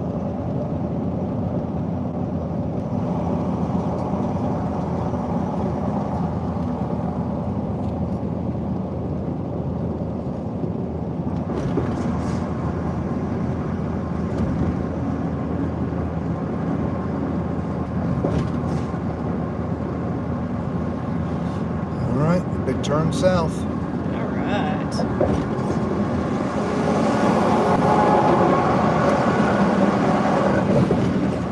Macrina said, hopefully the storm heading toward Texas won't interrupt any Thursday flights. Airlines can't give info due to security on where plane is coming from, or will it be there the evening before?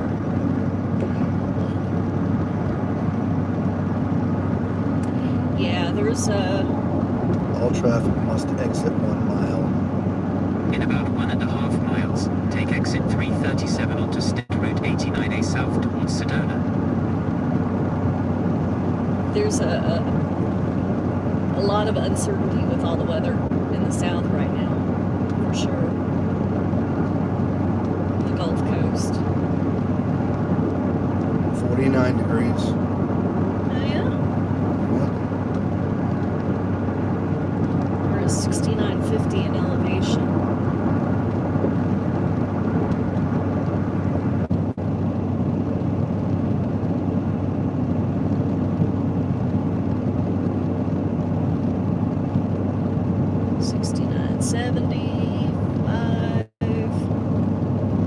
Climbing.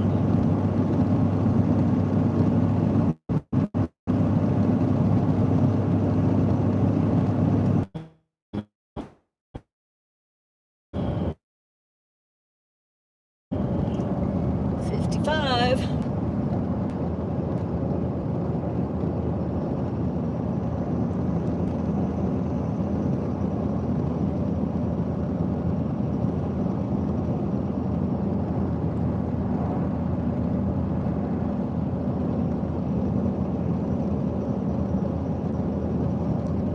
At the roundabout, take the second exit to merge onto Take the I-17 second south. exit at the traffic circle.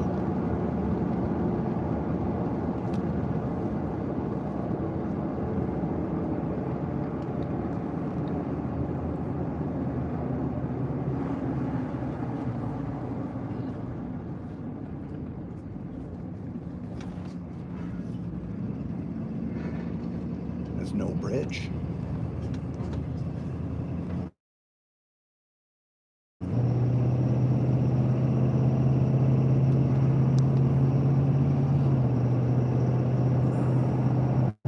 Now join the highway. We are on I-17, going down the mountain now, I believe. Yep, we hit 6988 in elevation. And I think we're going downhill. For about 125 miles, continue straight on.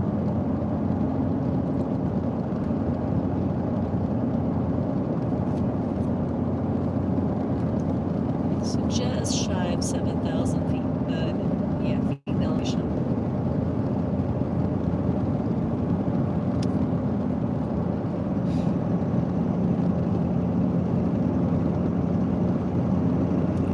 Welcome to the drive, everybody. This is our final leg of our 1,800-mile trek from Ohio to Phoenix, Arizona.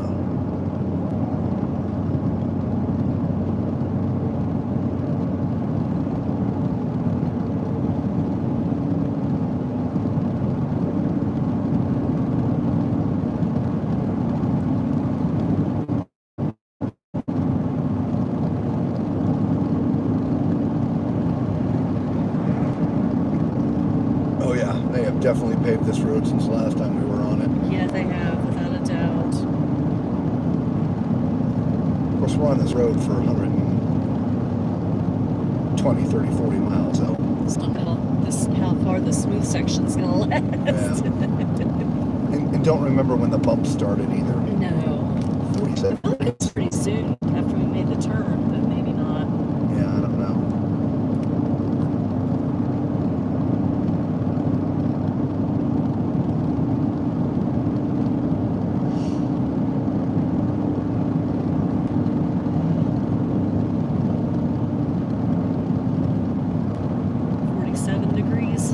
Yep. Getting a little warmer. Getting a little warmer. It went Was down. it 46? It was 49. Oh, I thought it was 46. Okay.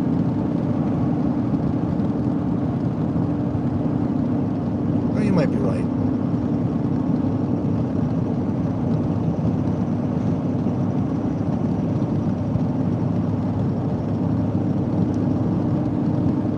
So yeah, nearly a 40-degree temperature change. Yeah.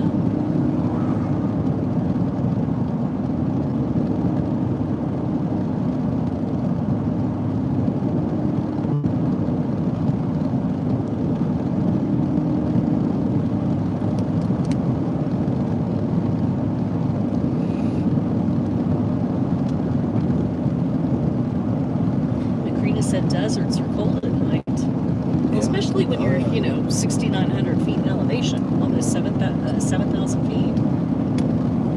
Yep.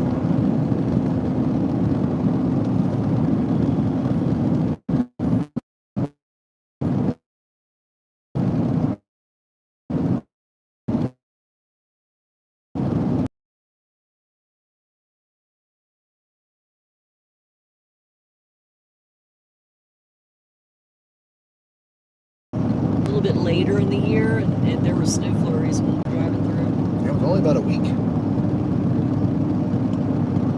Yeah, not much later.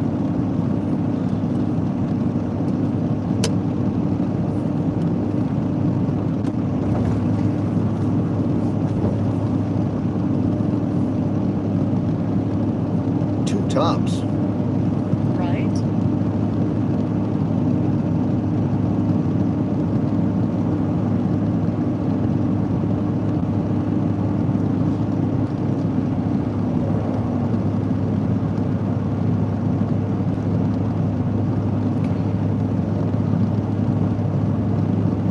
Oddly enough, Flagstaff, it's trees and grass. It's not like it's a different climate here. Yeah, completely. It's not like it's desert here. Oddly enough, It's like a whole different state. it is. Hard pressed to find a lot of green down in Phoenix. No, Phoenix is definitely desert, but Flagstaff, I never considered Flagstaff as desert. No, it's not. It's mountains. Yeah.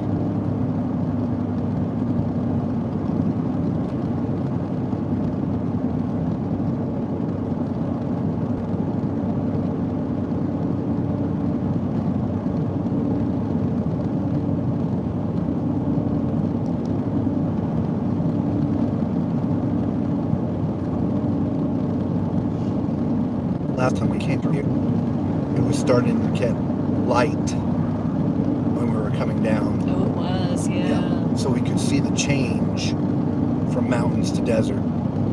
That's true. I just remember it was so pretty driving through here underneath all the trees. The wildflowers were blooming, and it was just all yellow flowers underneath the trees. It was so pretty.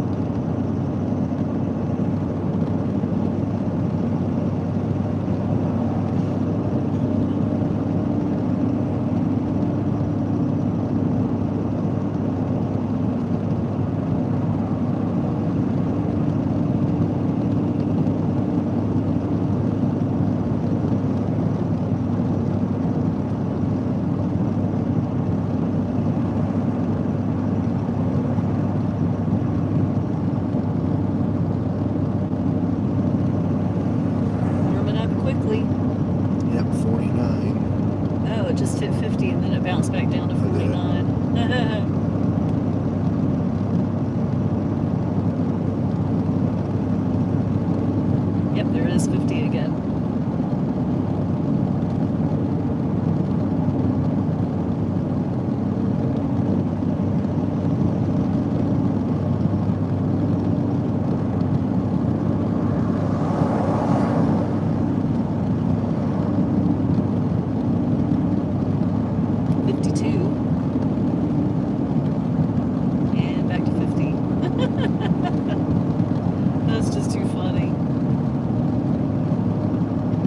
It'll bounce around a lot. It probably. will.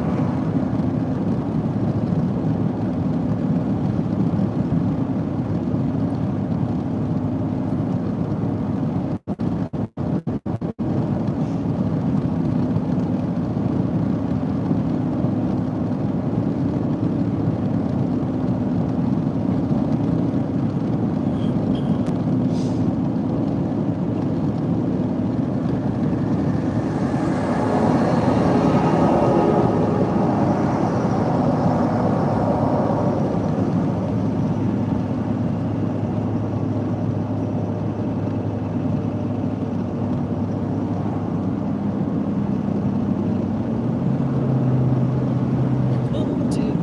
Yikes. Stay in your lane, buddy.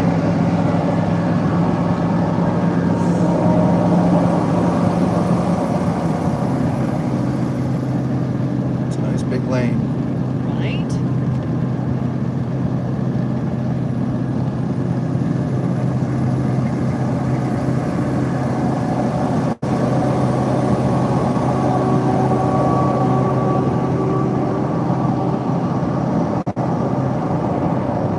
There he goes Dude. again. Wow. Stay in your lane. Sheesh.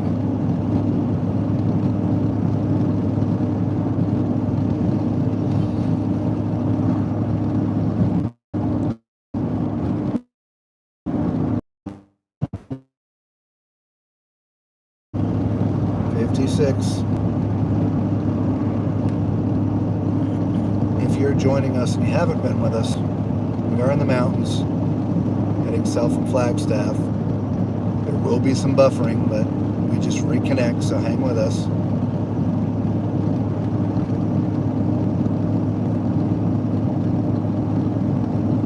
As we're within about 125 miles of completing our 1,800 plus mile trek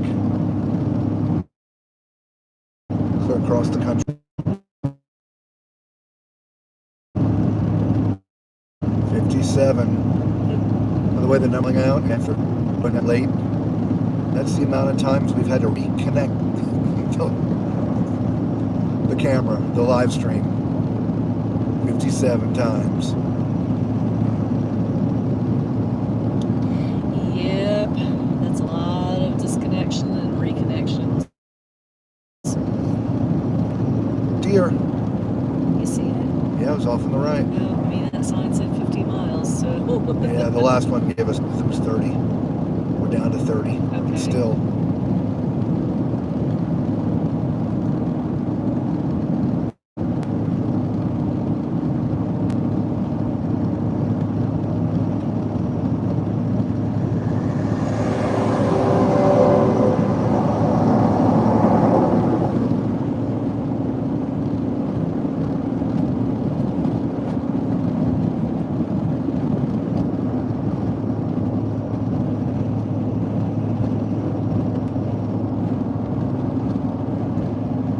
Really nice is they've recently repaved this road. Yes, they have, and it is nice. Well, I say recently. We haven't. It's been 2 years since we came this way. Last year we came from the south, so we came to Phoenix via I-10. The year prior, we came down this way, and oh my gosh, it was like a bucking bronco all the way down. It was. Oh, it was awful.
get V8s. V8s. Sure didn't.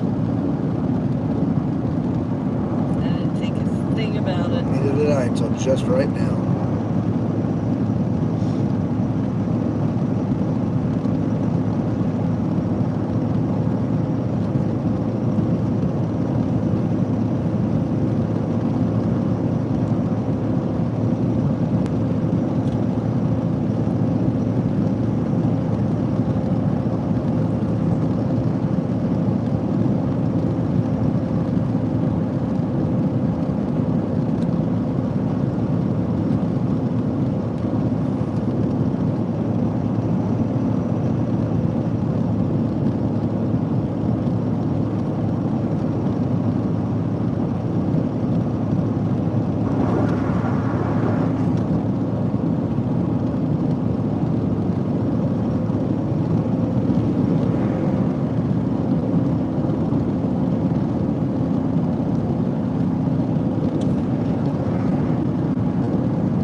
That's a nice highway. Yeah, How many miles to your destination now? about 120. Yeah, we were just talking about how nice it is right now. The last time when we came through this way it's been a couple of years, but boy, the roads were brutal. It hurt. Yes. We were tired. We were making a very long drive that time. I know 13, 14, 1500 miles, something like that. We were doing it straight. And, everything you're already tired. And so just constantly bouncing.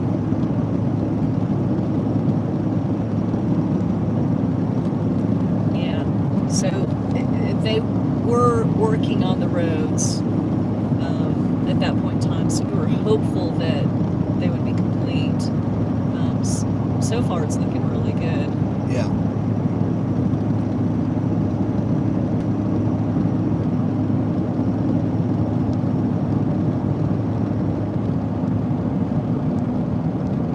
And with all the bouncing, your neck muscles are, working to try to keep you straight. Yeah. When you're exhausted, everything's sort of a rubber band.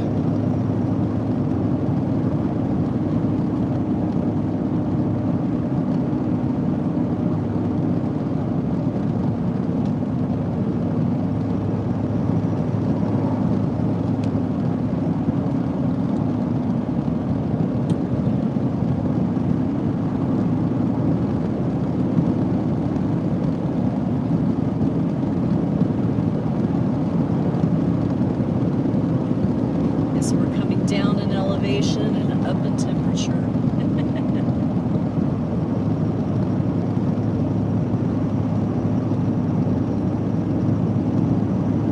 20 more miles a deer.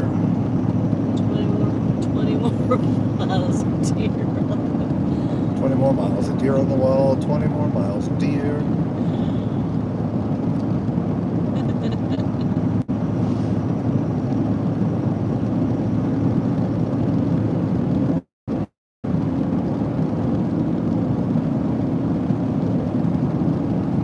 Nice thing about the cooler temperatures, the RV will be cool. Yeah, that's very true. You can at least get a good night of sleep tonight. Yeah.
68 reconnects.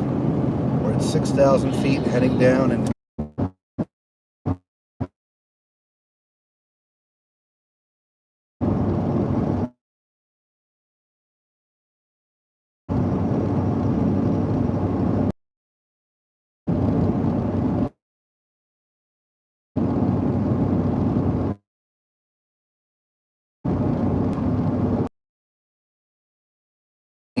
mile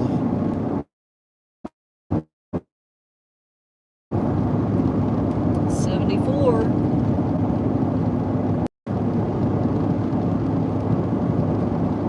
That was a big flying thing that flew over us.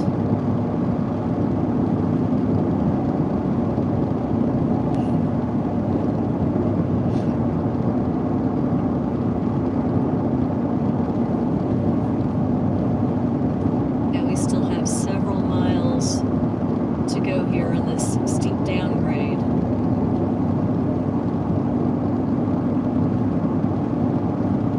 yeah, about 11.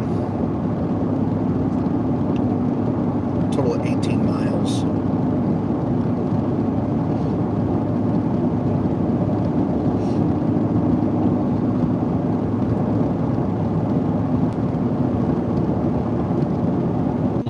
How many is that? 70 what? 75, 75. I think. I forgot. Just pick it up at 75. 75 it is.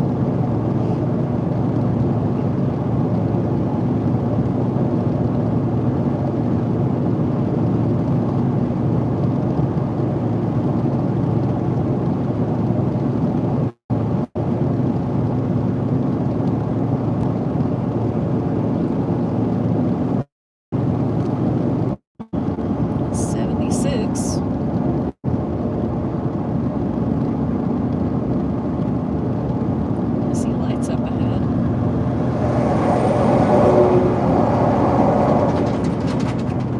Civilization, so hopefully we'll stop getting disconnected. Right?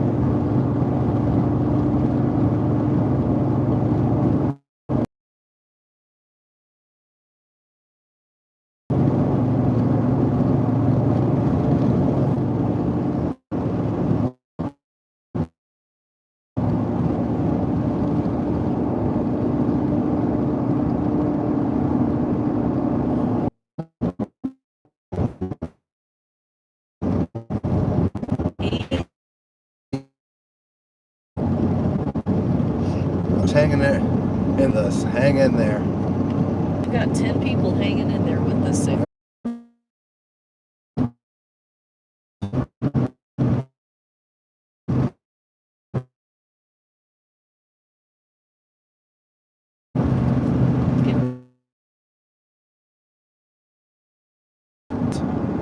Bit of mountain. 18 miles down. We're going back up a little bit, up and down, but all the nice big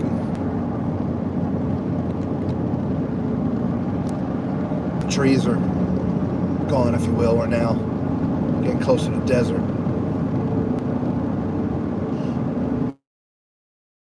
This hour.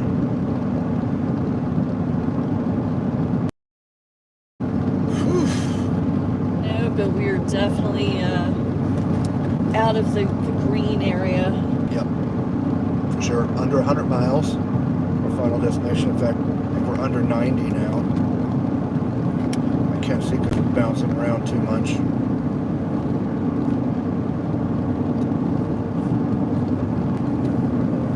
Yeah, 89 miles to final destination.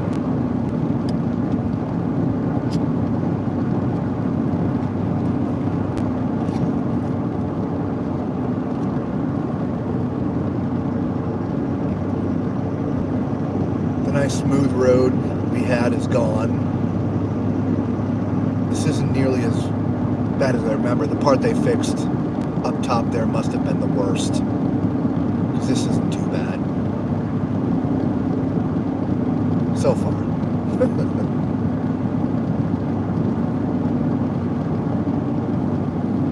I guess that we still have to go back up a little bit if I remember. Come all the way down. Phoenix, I believe, is around 500 feet above sea level. The last sign I saw, we were at 4,000.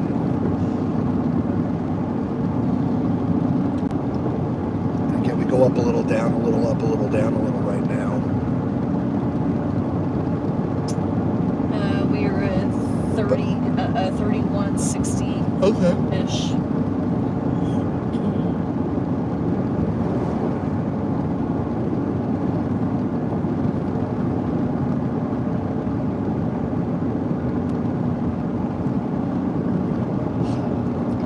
Thank you guys for hanging out with us. We sure appreciate you.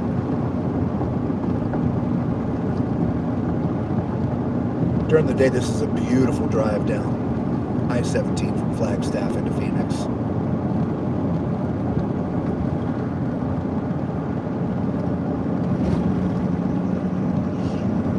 right, get back up to speed. Yeah? Oh. What do you want?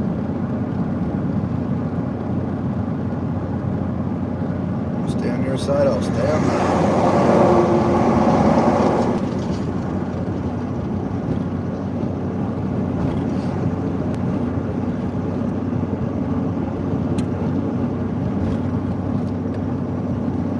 Faraday River.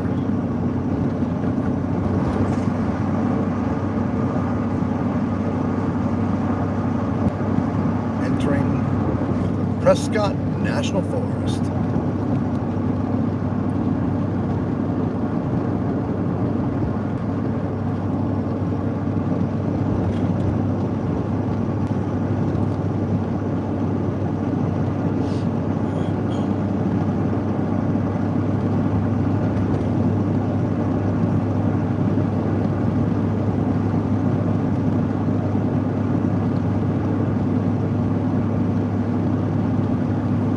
What I meant up to speed is with all this weight behind me, and if you're joining us for the drive and you've not been with us before, I've got about 10,000 pounds behind me pushing me down.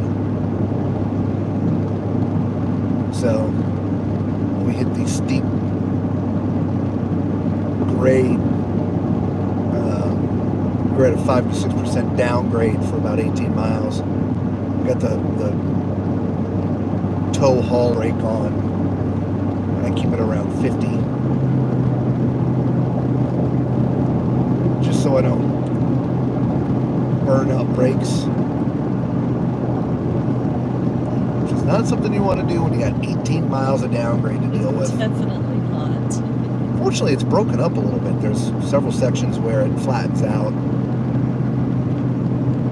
give you a half a mile to a mile reprieve.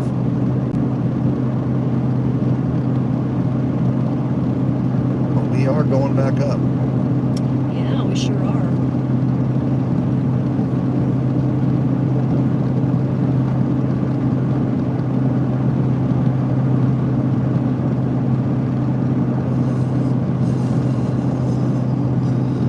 Stop that.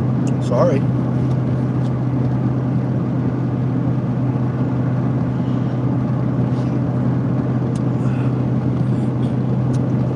I watched the sunrise this morning.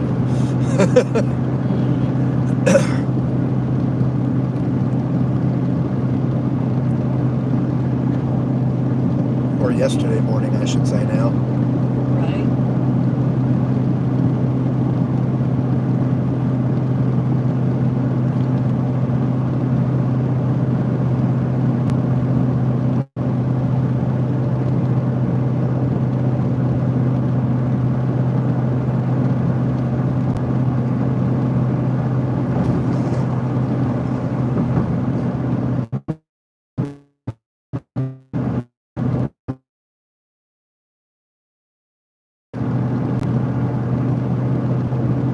Slow traffic ahead, next 5 miles. It means we're going up. Yep.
And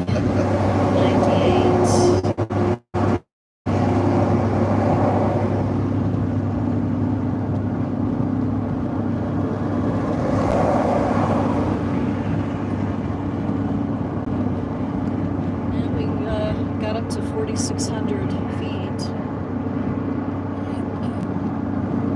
That was a pretty steep climb. It was. The truck didn't like it. No.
Amazing.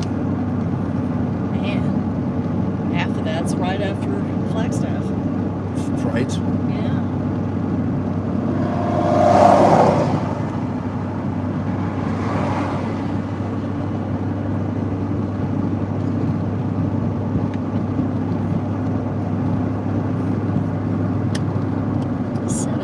Miles to Phoenix.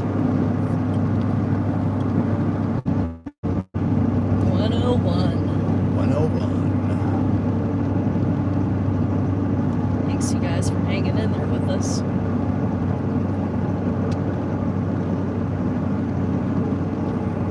Nice little bumps. Right? Yeah. So I believe we're about 78-ish miles to Phoenix. Yeah, I think we're about 75 from our final destination. Very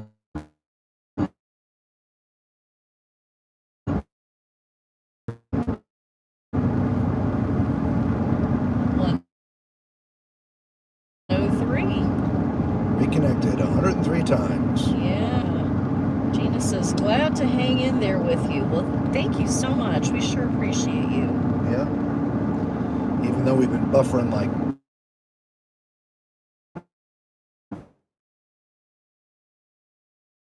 forever. Yeah.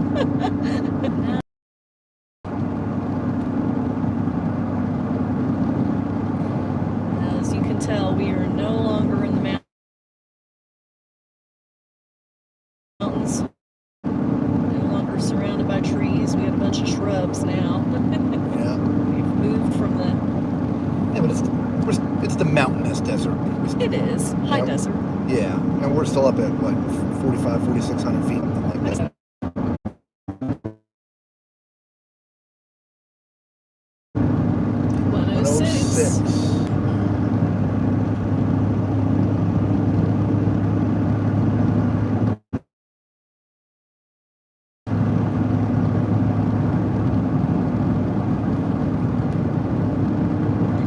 Is that lights from civilization I'm seeing? Oh, I don't know. Looks like a little glow.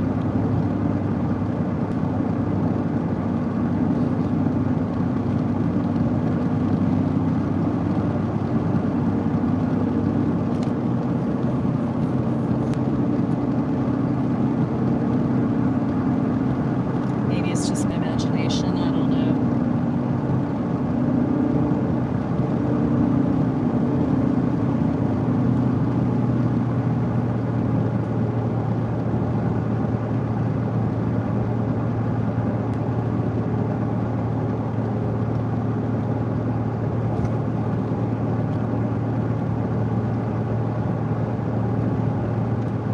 to your left. We're turning away from it, whatever's over there. 4,000. 4,000 feet navigation.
Could be the lights of Phoenix, I guess.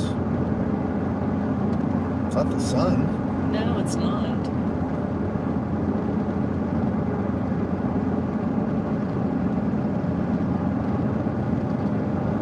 It's not the morning light. Nope. The morning light. But it is a glow.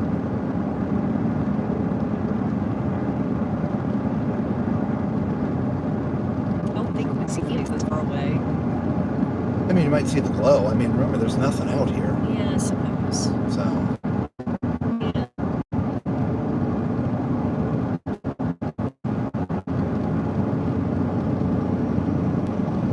Ash Creek.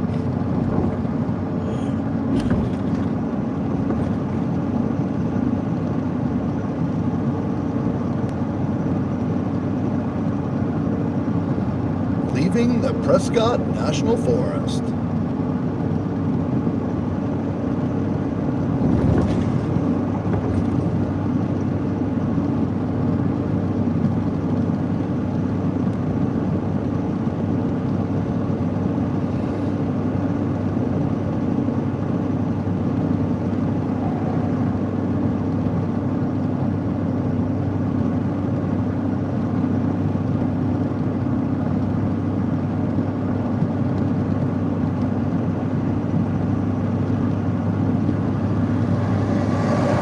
Yeah, it's just after 1 o'clock Yeah. in Arizona time.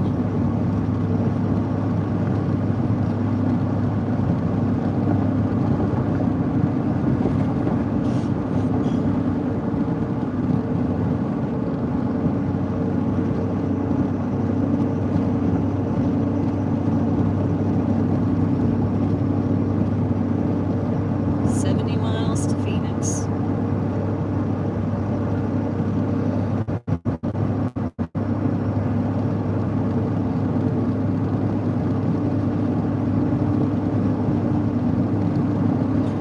It's amazing. We have driven a little over 1,800 miles and not a drop of rain. Yeah. Well, maybe like 2 drops. Didn't you have 2 drops on the windshield when we left? Not enough to even call it rain.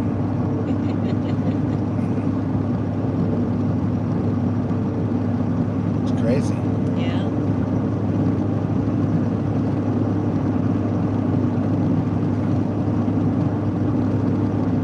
Well, New Mexico and Arizona, it's mostly desert. It's mostly dry out here, but we get rain.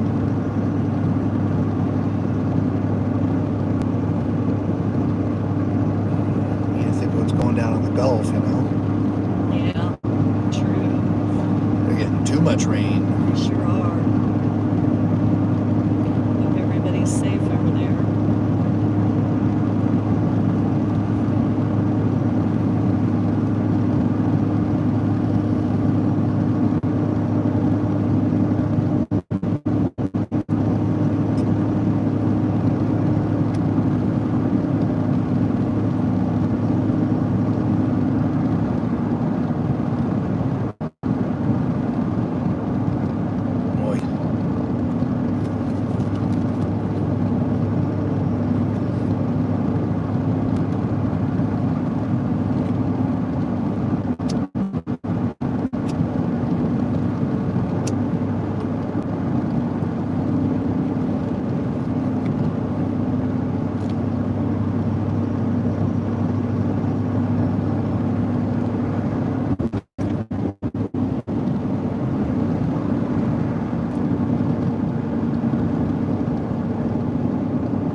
funny. So it's hard to call this road bumpy. It's like wavy. Right? Yeah, I agree. There's a couple bumps like that. But that's getting on and off a bridge. But the rest of it's like sort of that. It's just you get these little humps. And It's almost like you got bad shocks. yeah. Just a little bounce. Yeah. We don't. We got brand new shocks on the truck. I know.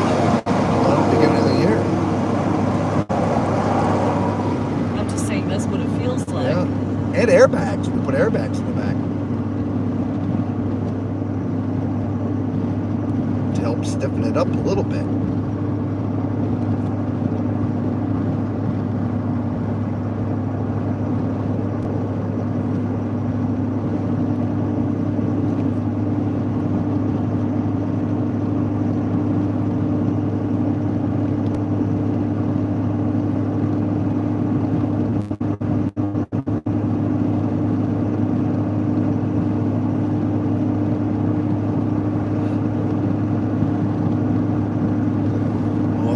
Trap behind me are going to be really upset. I think we're coming into road construction, going down a one lane from mile marker 252 to 229. Wow. Yeah.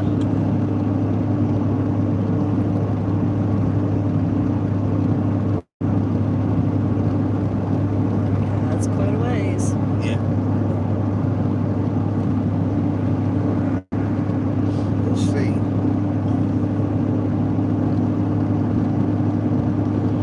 Those lights there, that's the glow I was seeing. Maybe. Not a lot of light though. Oh, that was a bump.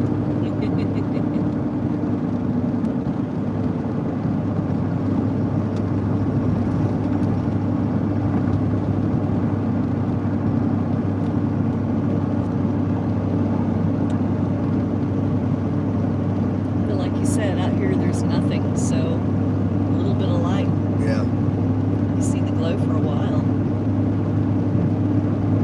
Well, 374 for diesel there, it loves. Got your caption.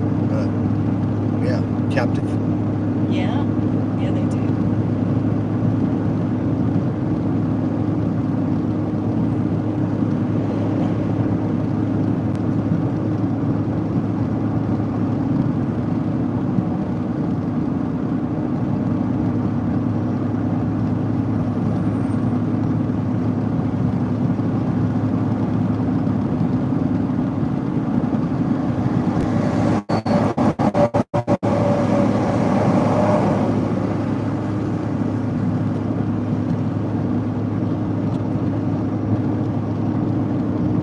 Left, are you? There you go.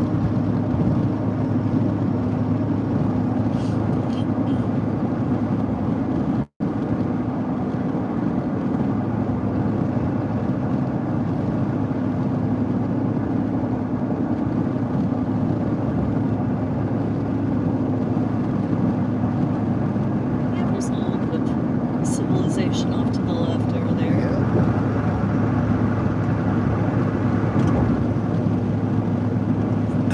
Just a little bit. Just a little bit.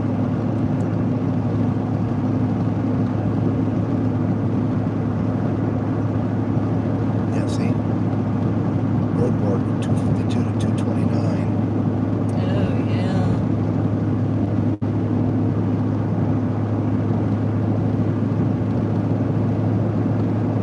I saw that sign earlier. I just didn't pay attention to how many miles it was.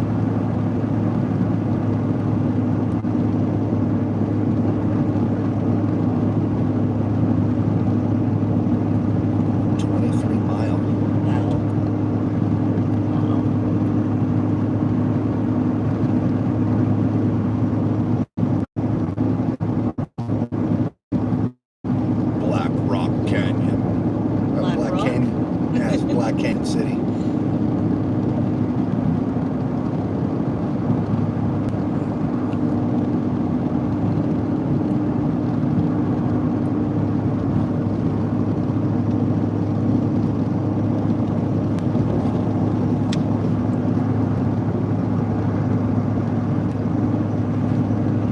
Bloody Basin Road.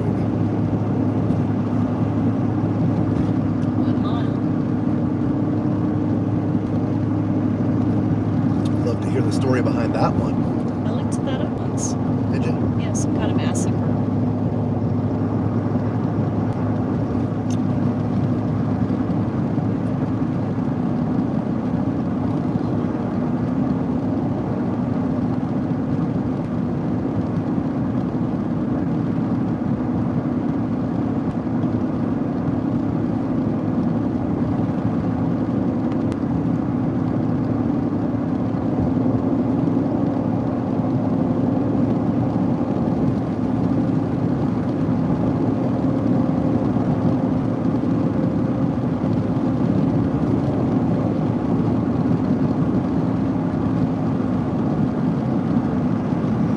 Bloody Basin got its name from the Battle of Turret Peak in 1873, during which 26 Tonto Apache Indians were killed in retaliation for earlier Indian atrocities. There you go. Bloody Basin Road. Bloody Basin Road.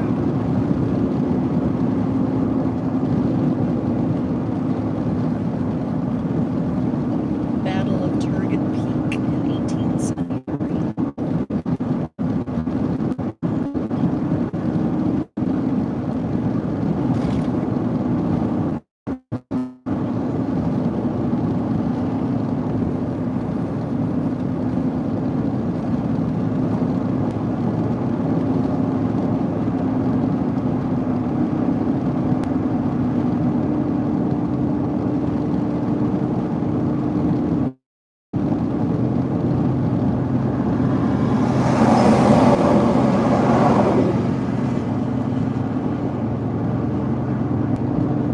It passes now.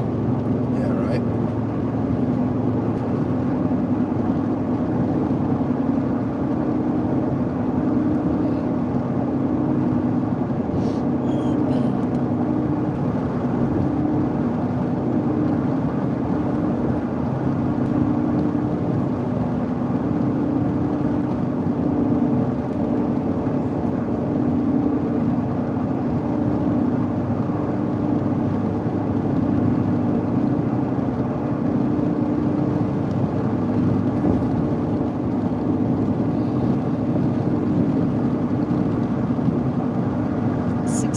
To Phoenix.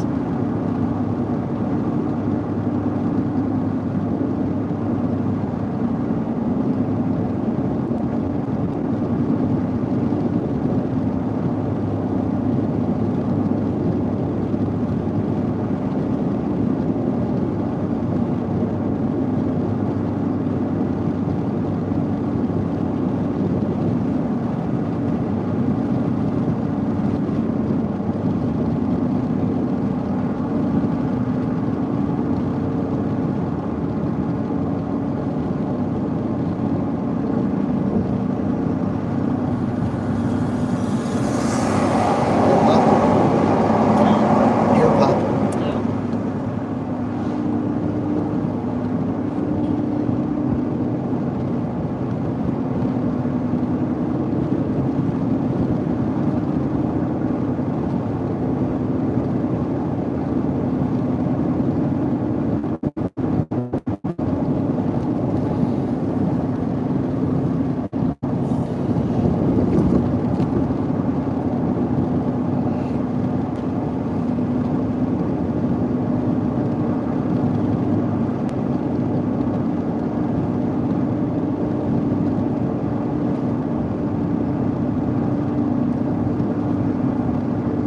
We're around 3,300 feet in elevation. Right.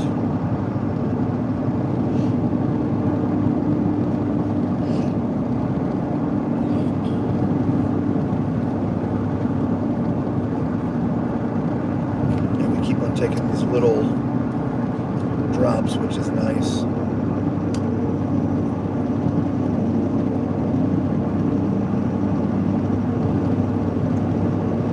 On that note, this is an up.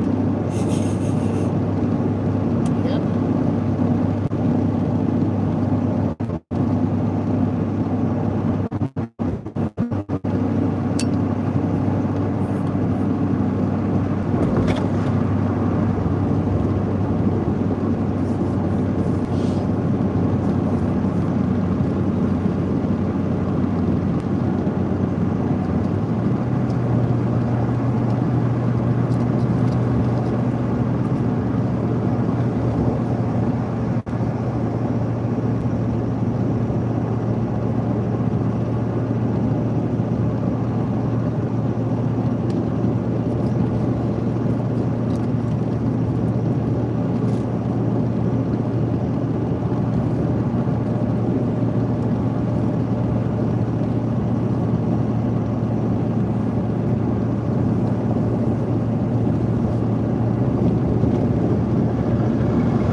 this. Yeah.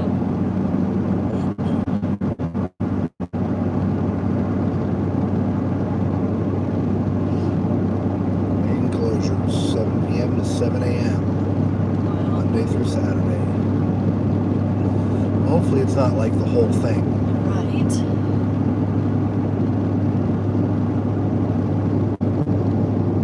Sunset Point, 1 mile.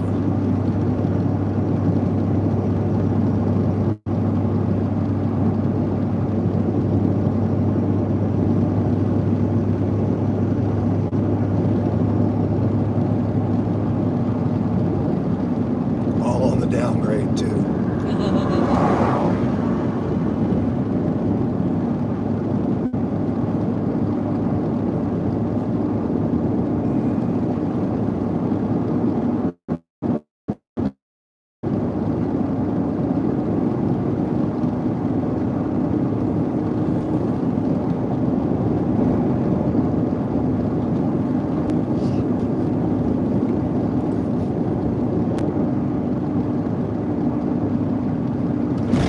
No. That one hurt.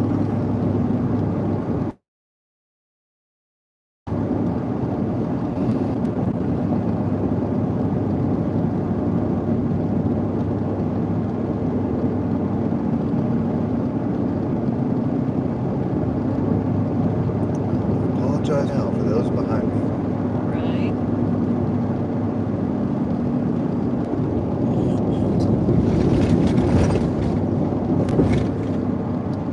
Apparently we need some road work here. Right? Should have started it back there. Yeah.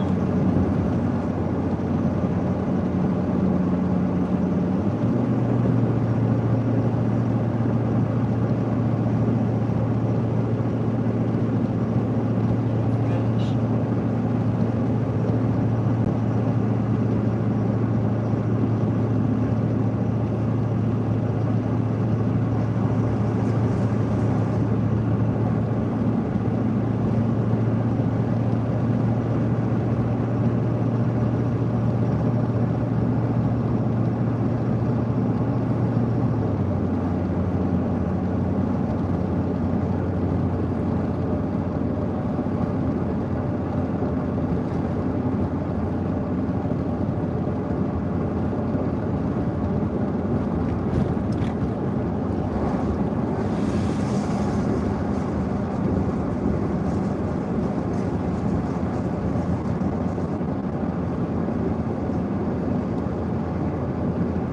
6% for 5 miles. Yeah, fun.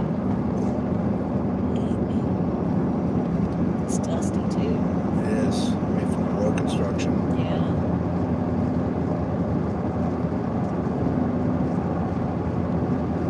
Guess it's a good thing we didn't launch the RV then. Right? We can code it by the time we get there.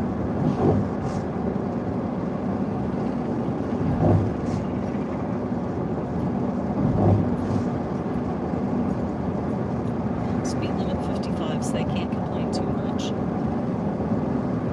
No, but oddly enough, there's 2 lanes. Yeah.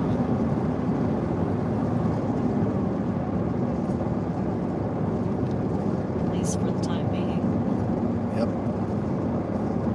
Because that sign did say reduce lanes. Merging traffic ahead.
not riding the brakes. Okay.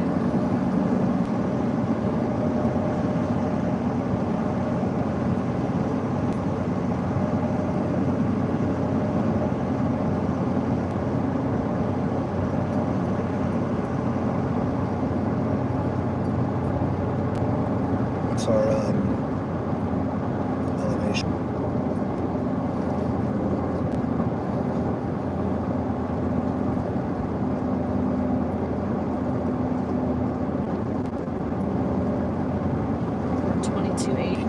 I'm sorry, 2146.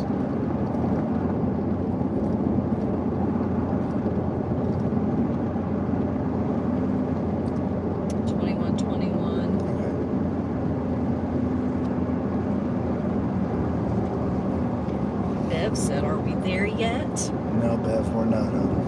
Close. We got Very about close. 60 miles. Oh no, we're probably about 45 now, maybe. You think? Oh yeah. Okay. Yeah.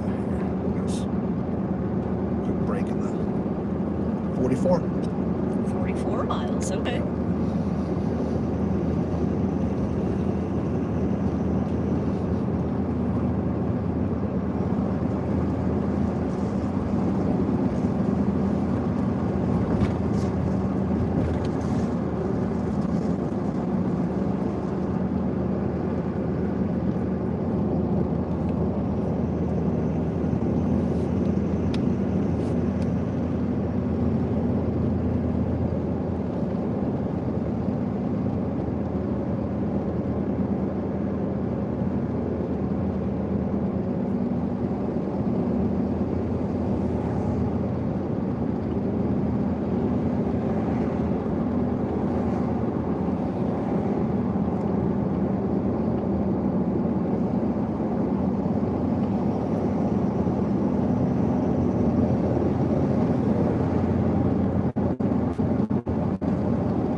My ears just popped. Awesome. Right?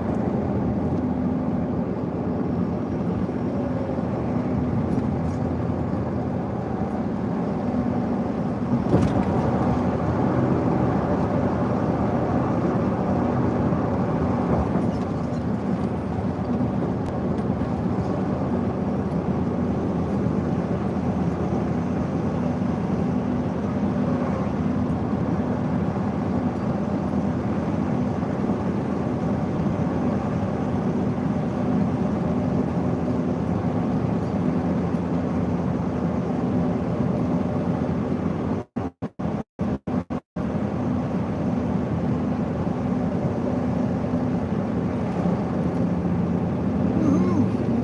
Are we out of the construction? I don't know. No, No, we're not. we're out of that part of it, but didn't it say? To 29. Yeah. Said to 29. So Yeah, so we've only gone 10 miles of it. There's still 14 potential more miles. 13.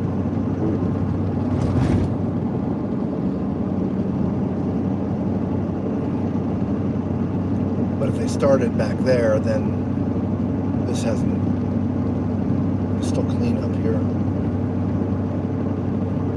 We'll see. Yeah. Yes, we will.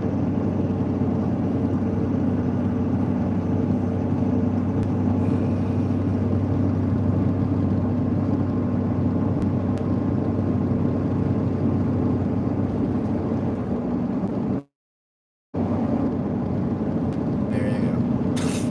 Yeah.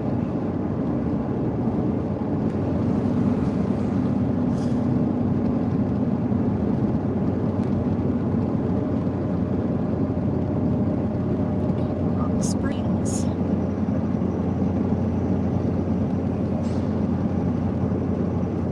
Entering Maricopa County. Ah, look at that. Maricopa's a huge county. It is.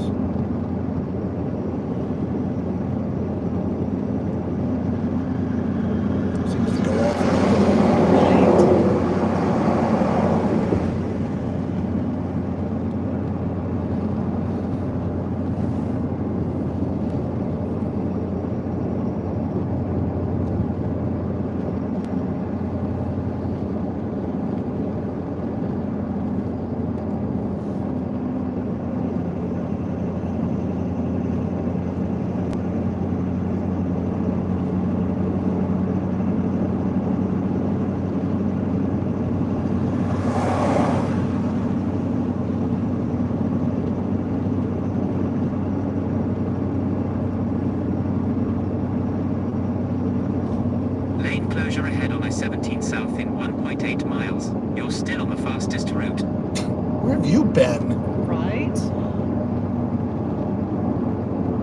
telling us about the lane closure 10 miles ago.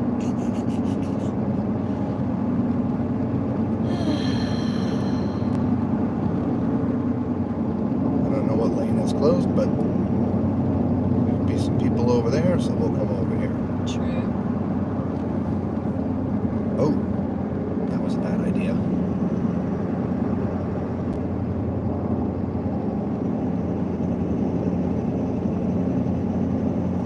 Slower traffic, stay to the right. Okay, that's me.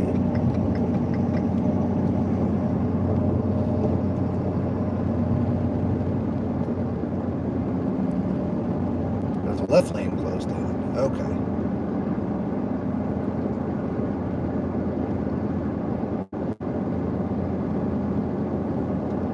I swear it looks like he is right in the road. Yes, to the right of the road. He looks like he is in the road. Yes, he does, but we're gonna move over for him. Now he is partly in the road.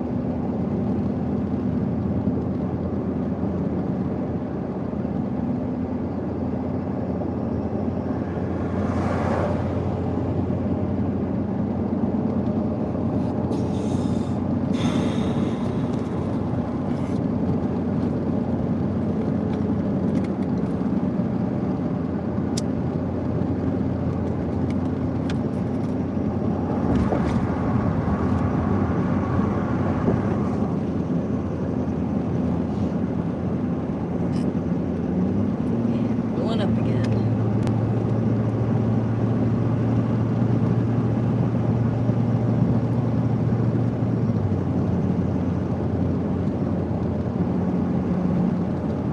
Left lane closed, and here Yep. comes a truck fast. I Yep, mean, that's why I'm slowing down fast. for him. He's not gonna want to be behind my slow butt.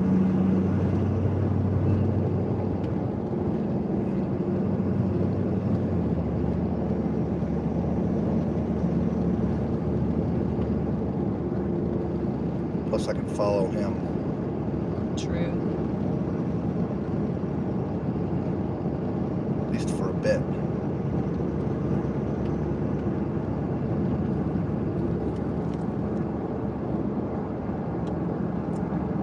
Oh, this is tight. Yeah.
Hey, I thought we were done with the up.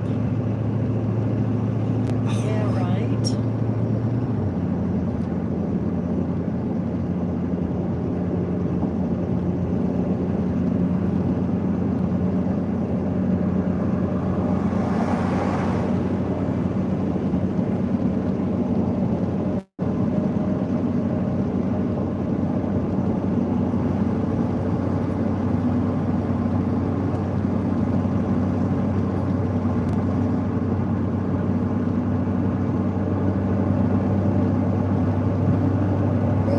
stay there.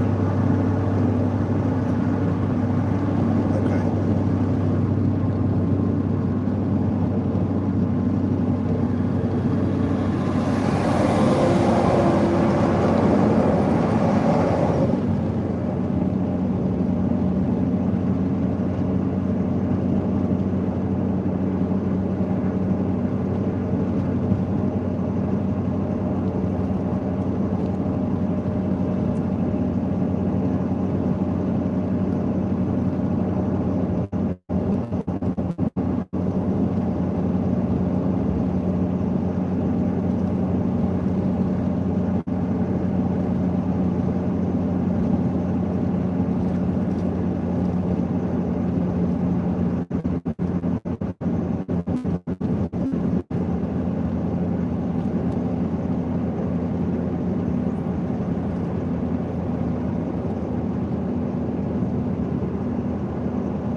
Got this all lit up nice, huh? Yeah, they sure do.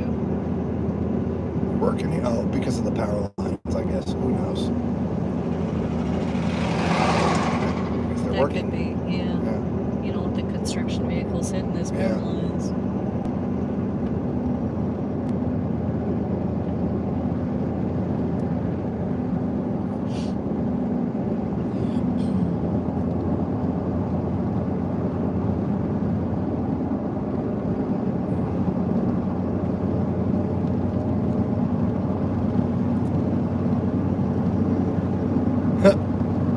Donkey crossing. Oh, nice. Look at that. Next 20 miles. That's a new one. I haven't seen that. I don't remember seeing that before. I don't remember that. Bev, this is Patricia and I stayed at a hotel beside the 405 in LA, and there was a road crew with lights like they have right outside our window at night. They weren't noisy, but the light got past the drapes.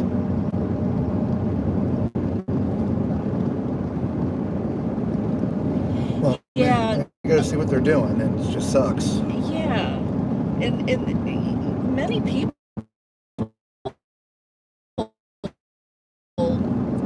can't have drapes. That's why we have blackout drapes.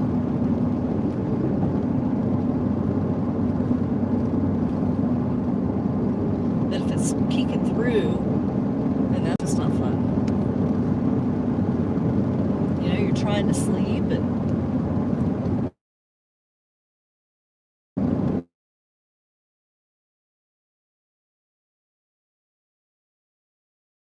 got these bright lights shining in your eyes, going faster than around. Yes.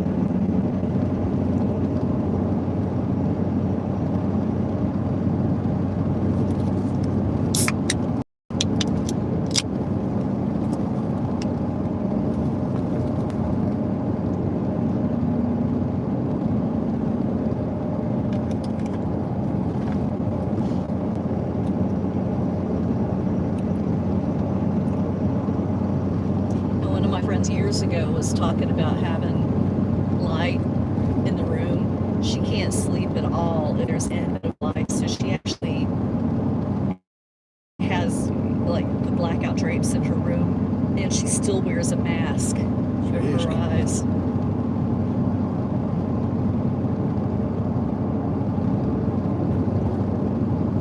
I'm just the opposite. I know. You have to have light.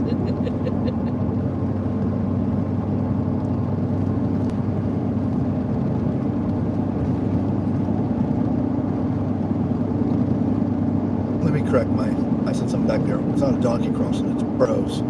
Oh, okay. Ugh. Burros. Where's that place we went to? Oatman. Oatman. Yeah, that was fun. Yeah, that was. That was so cool.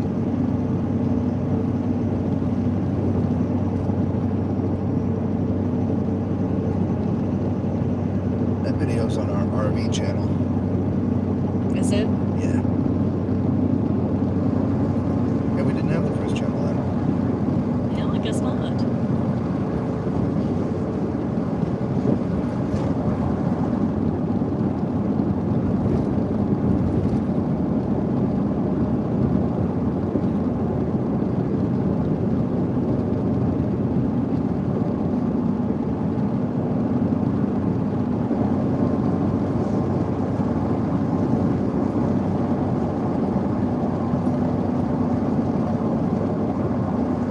Elevation 2000. Gonna go down about 1,500 more feet. Yep.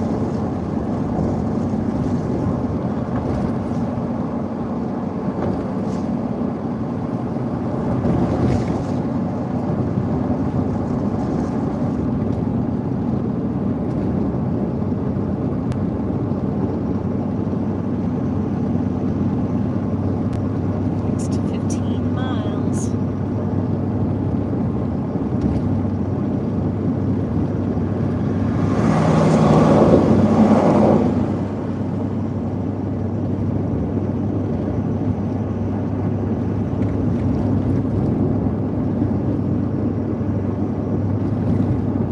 Phoenix, 33 miles. Closing in, everybody. Yep.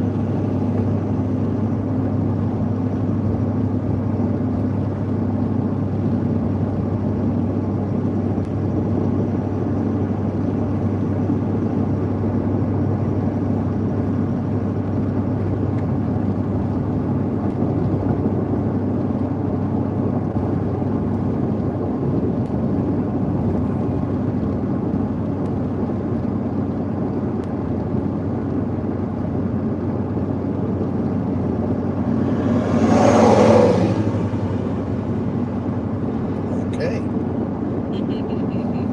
Goalposts. Right? Touchdown. Field goal, whatever. Yeah.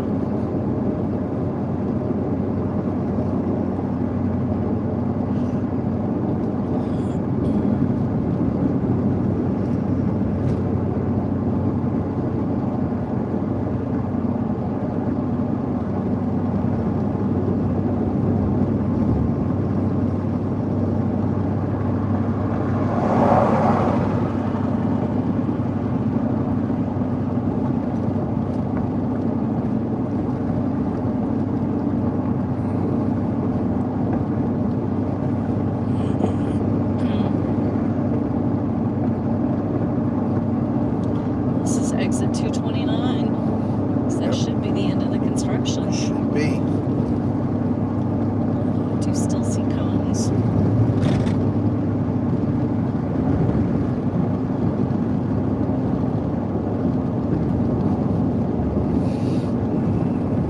That's it. About to shift back over. All right.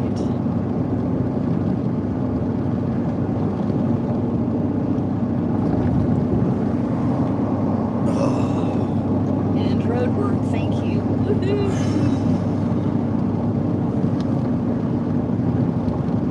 my shoulder was killing me. I bet. Do you need the stick?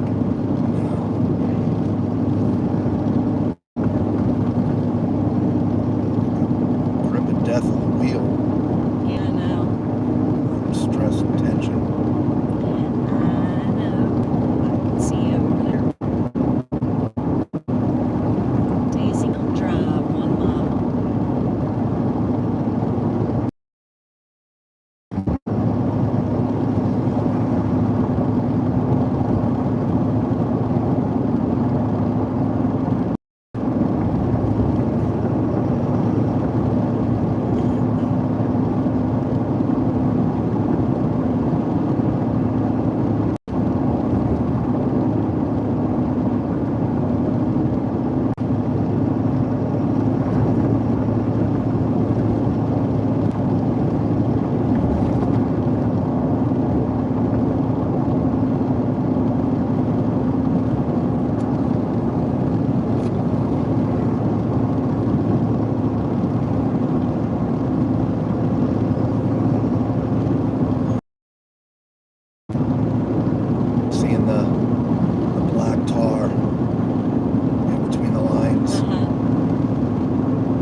much more defined in the video, I Right. think.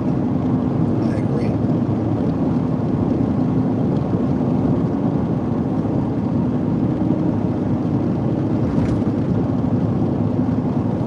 Now, how does an autonomous vehicle navigate through that crap back there?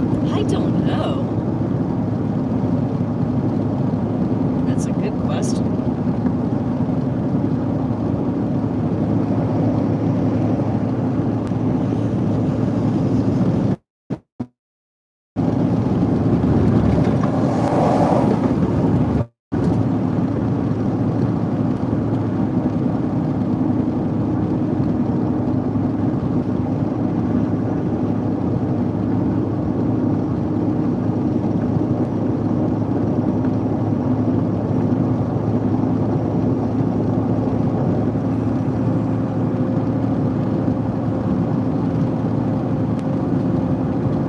Carefree highway.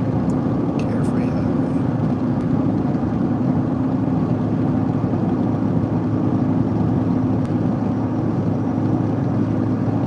Pioneer Living History Museum.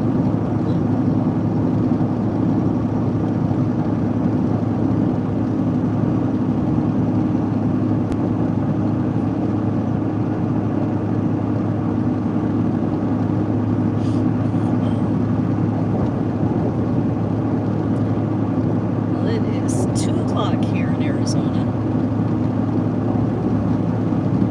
5 o'clock on the East Coast. Yep.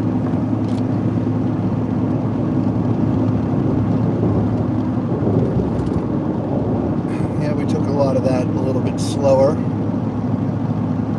So we were expecting to be at our final destination around 2:15, I think it was, right? Yeah. So running a couple minutes behind. I think that's what we originally said, 2:15. So not too bad.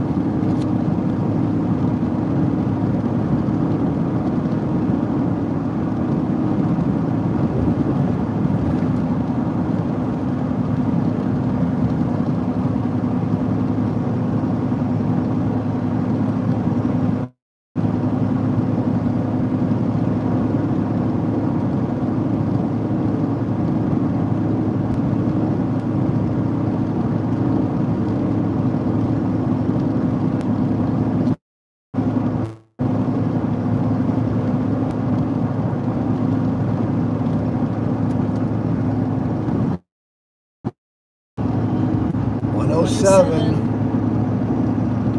that an airport? Can't be an airport. No, I don't think There's so. too many lights for an airport.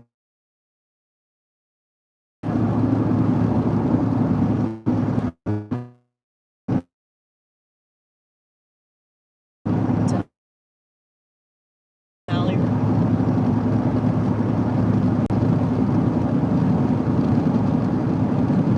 Hospital's over there. Gotcha. Yeah, I see that. Yeah, I don't know what that is. I don't know. Looks like a mission center or something.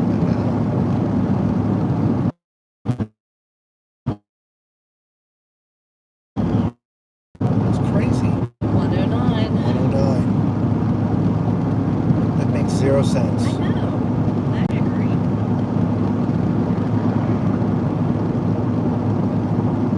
Zero.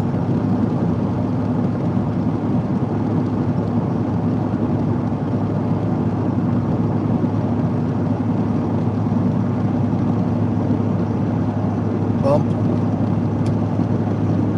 Yeah, that's what it says.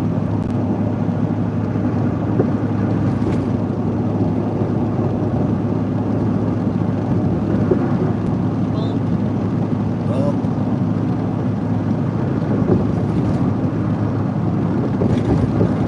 Minor as bumps go. Right.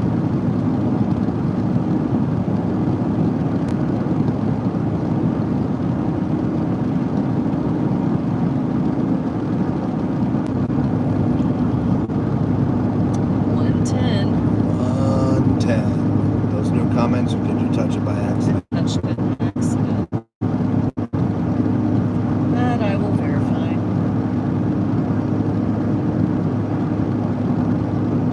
109. Railroad crossing, another 5 miles. Oh yeah. Wow.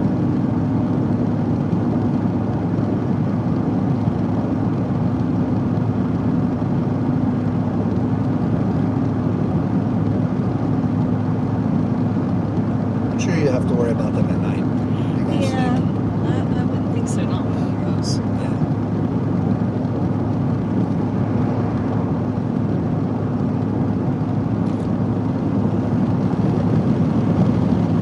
Ooh, a little gust. Yeah.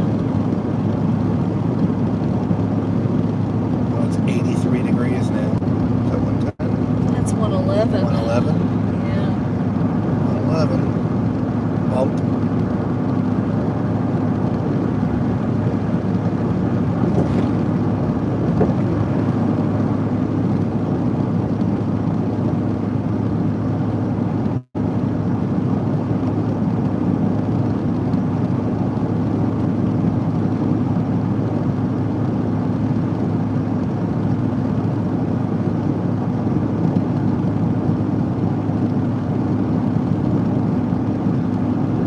Miles to final destination.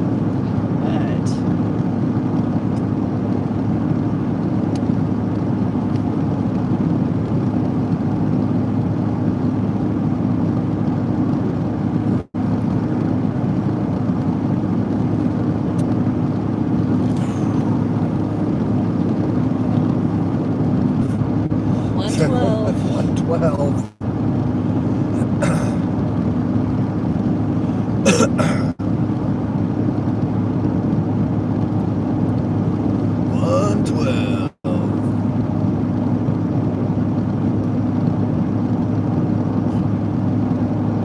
Well,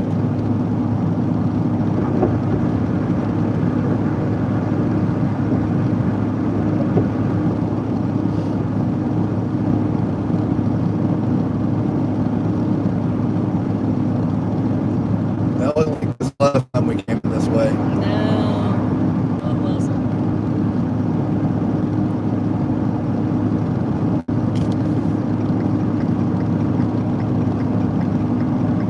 He is hauling butt. Yeah. Coming downhill. Yeah.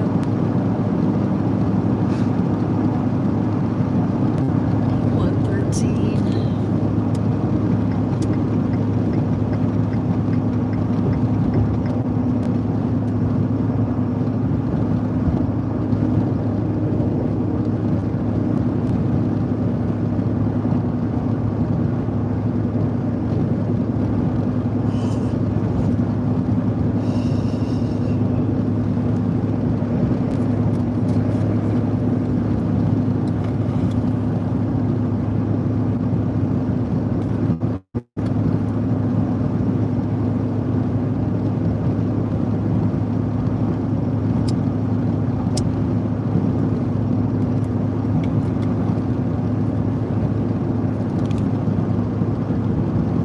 Yeah, the last time we were on this route, we mistimed it and got here at 8 o'clock in the morning. Yeah. 113.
Okay.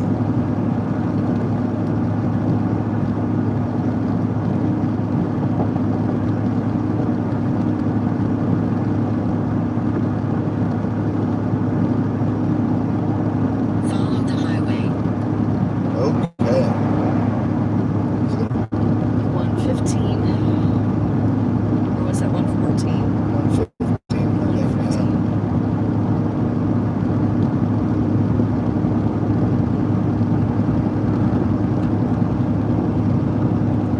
Right to the bitter end with that stinking thing. I know.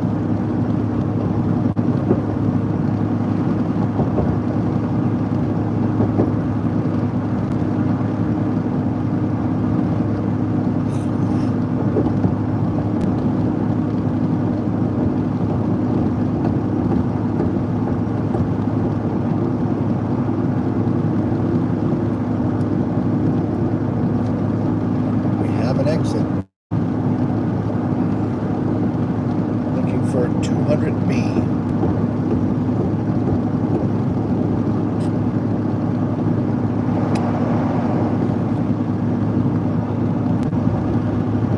Don't you think? 116. 116.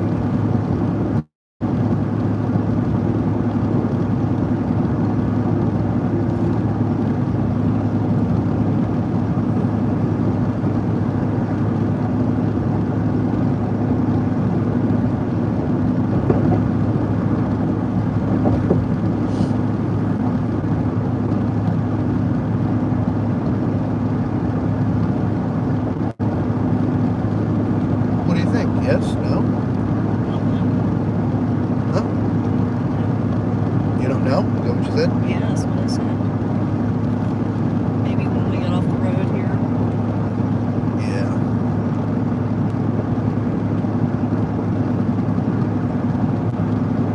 Akrina said almost there. Yep. 12 miles to the exit.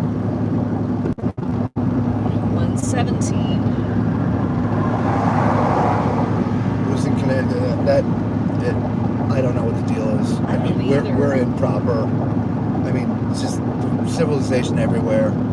You should not be losing signal. I agree. Ridiculous. I agree.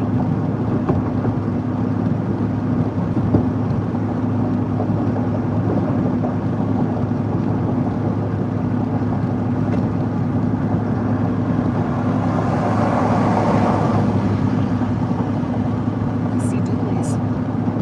You saw dualies? Yes. Is that a Ford? Oh, it's It's AutoNation. AutoNation. Yes, they're used. Yeah. Wow.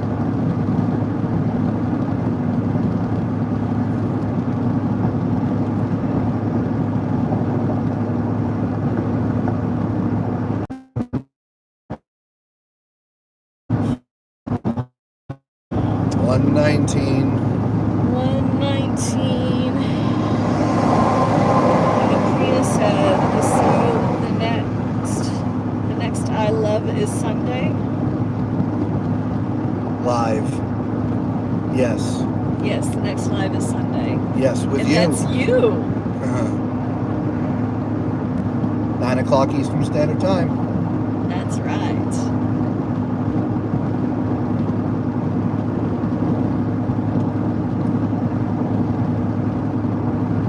It's 6 o'clock our time. Looking forward to it. In about 10 miles, take exit 200B towards McDowell Road and Van Buren Street. Akrina said live. I understood what you were saying. Yes. We gotcha. 20. Mhm. 120, I think. She said, oh boy.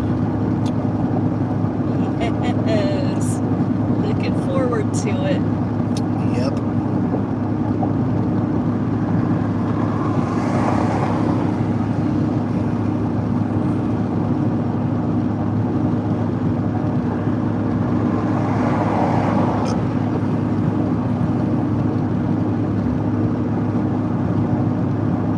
Well, on that note, I think we're going to go ahead and end the stream. You you have successfully gotten us 1,800 miles, Tall Man Clan. Excuse me. Before we go, Macrina said, my friend Ellen is cruising too. She was with me on 121, and she was with me on that Queen Mary Live. Yes. That's right. Remember. Yes. Woohoo! 1,800. Yep. That's right. 1,800 plus, really. Yeah. Because we took a different route, so I think it was more like 1,850, but yeah, it was 50 miles. Yeah. All right, y'all. God bless every one of you. We appreciate you all. Yes, we do. And we will see you all on Sunday, 9 o'clock Eastern Standard Time. Another special edition. Special guests, Macrina and Tom. That's right. Live from the Carnival Horizon. Bev says, see you Sunday. Have you guys, hope you all have a fantastic week. Yes. We'll see you then. Ciao. Thanks, guys.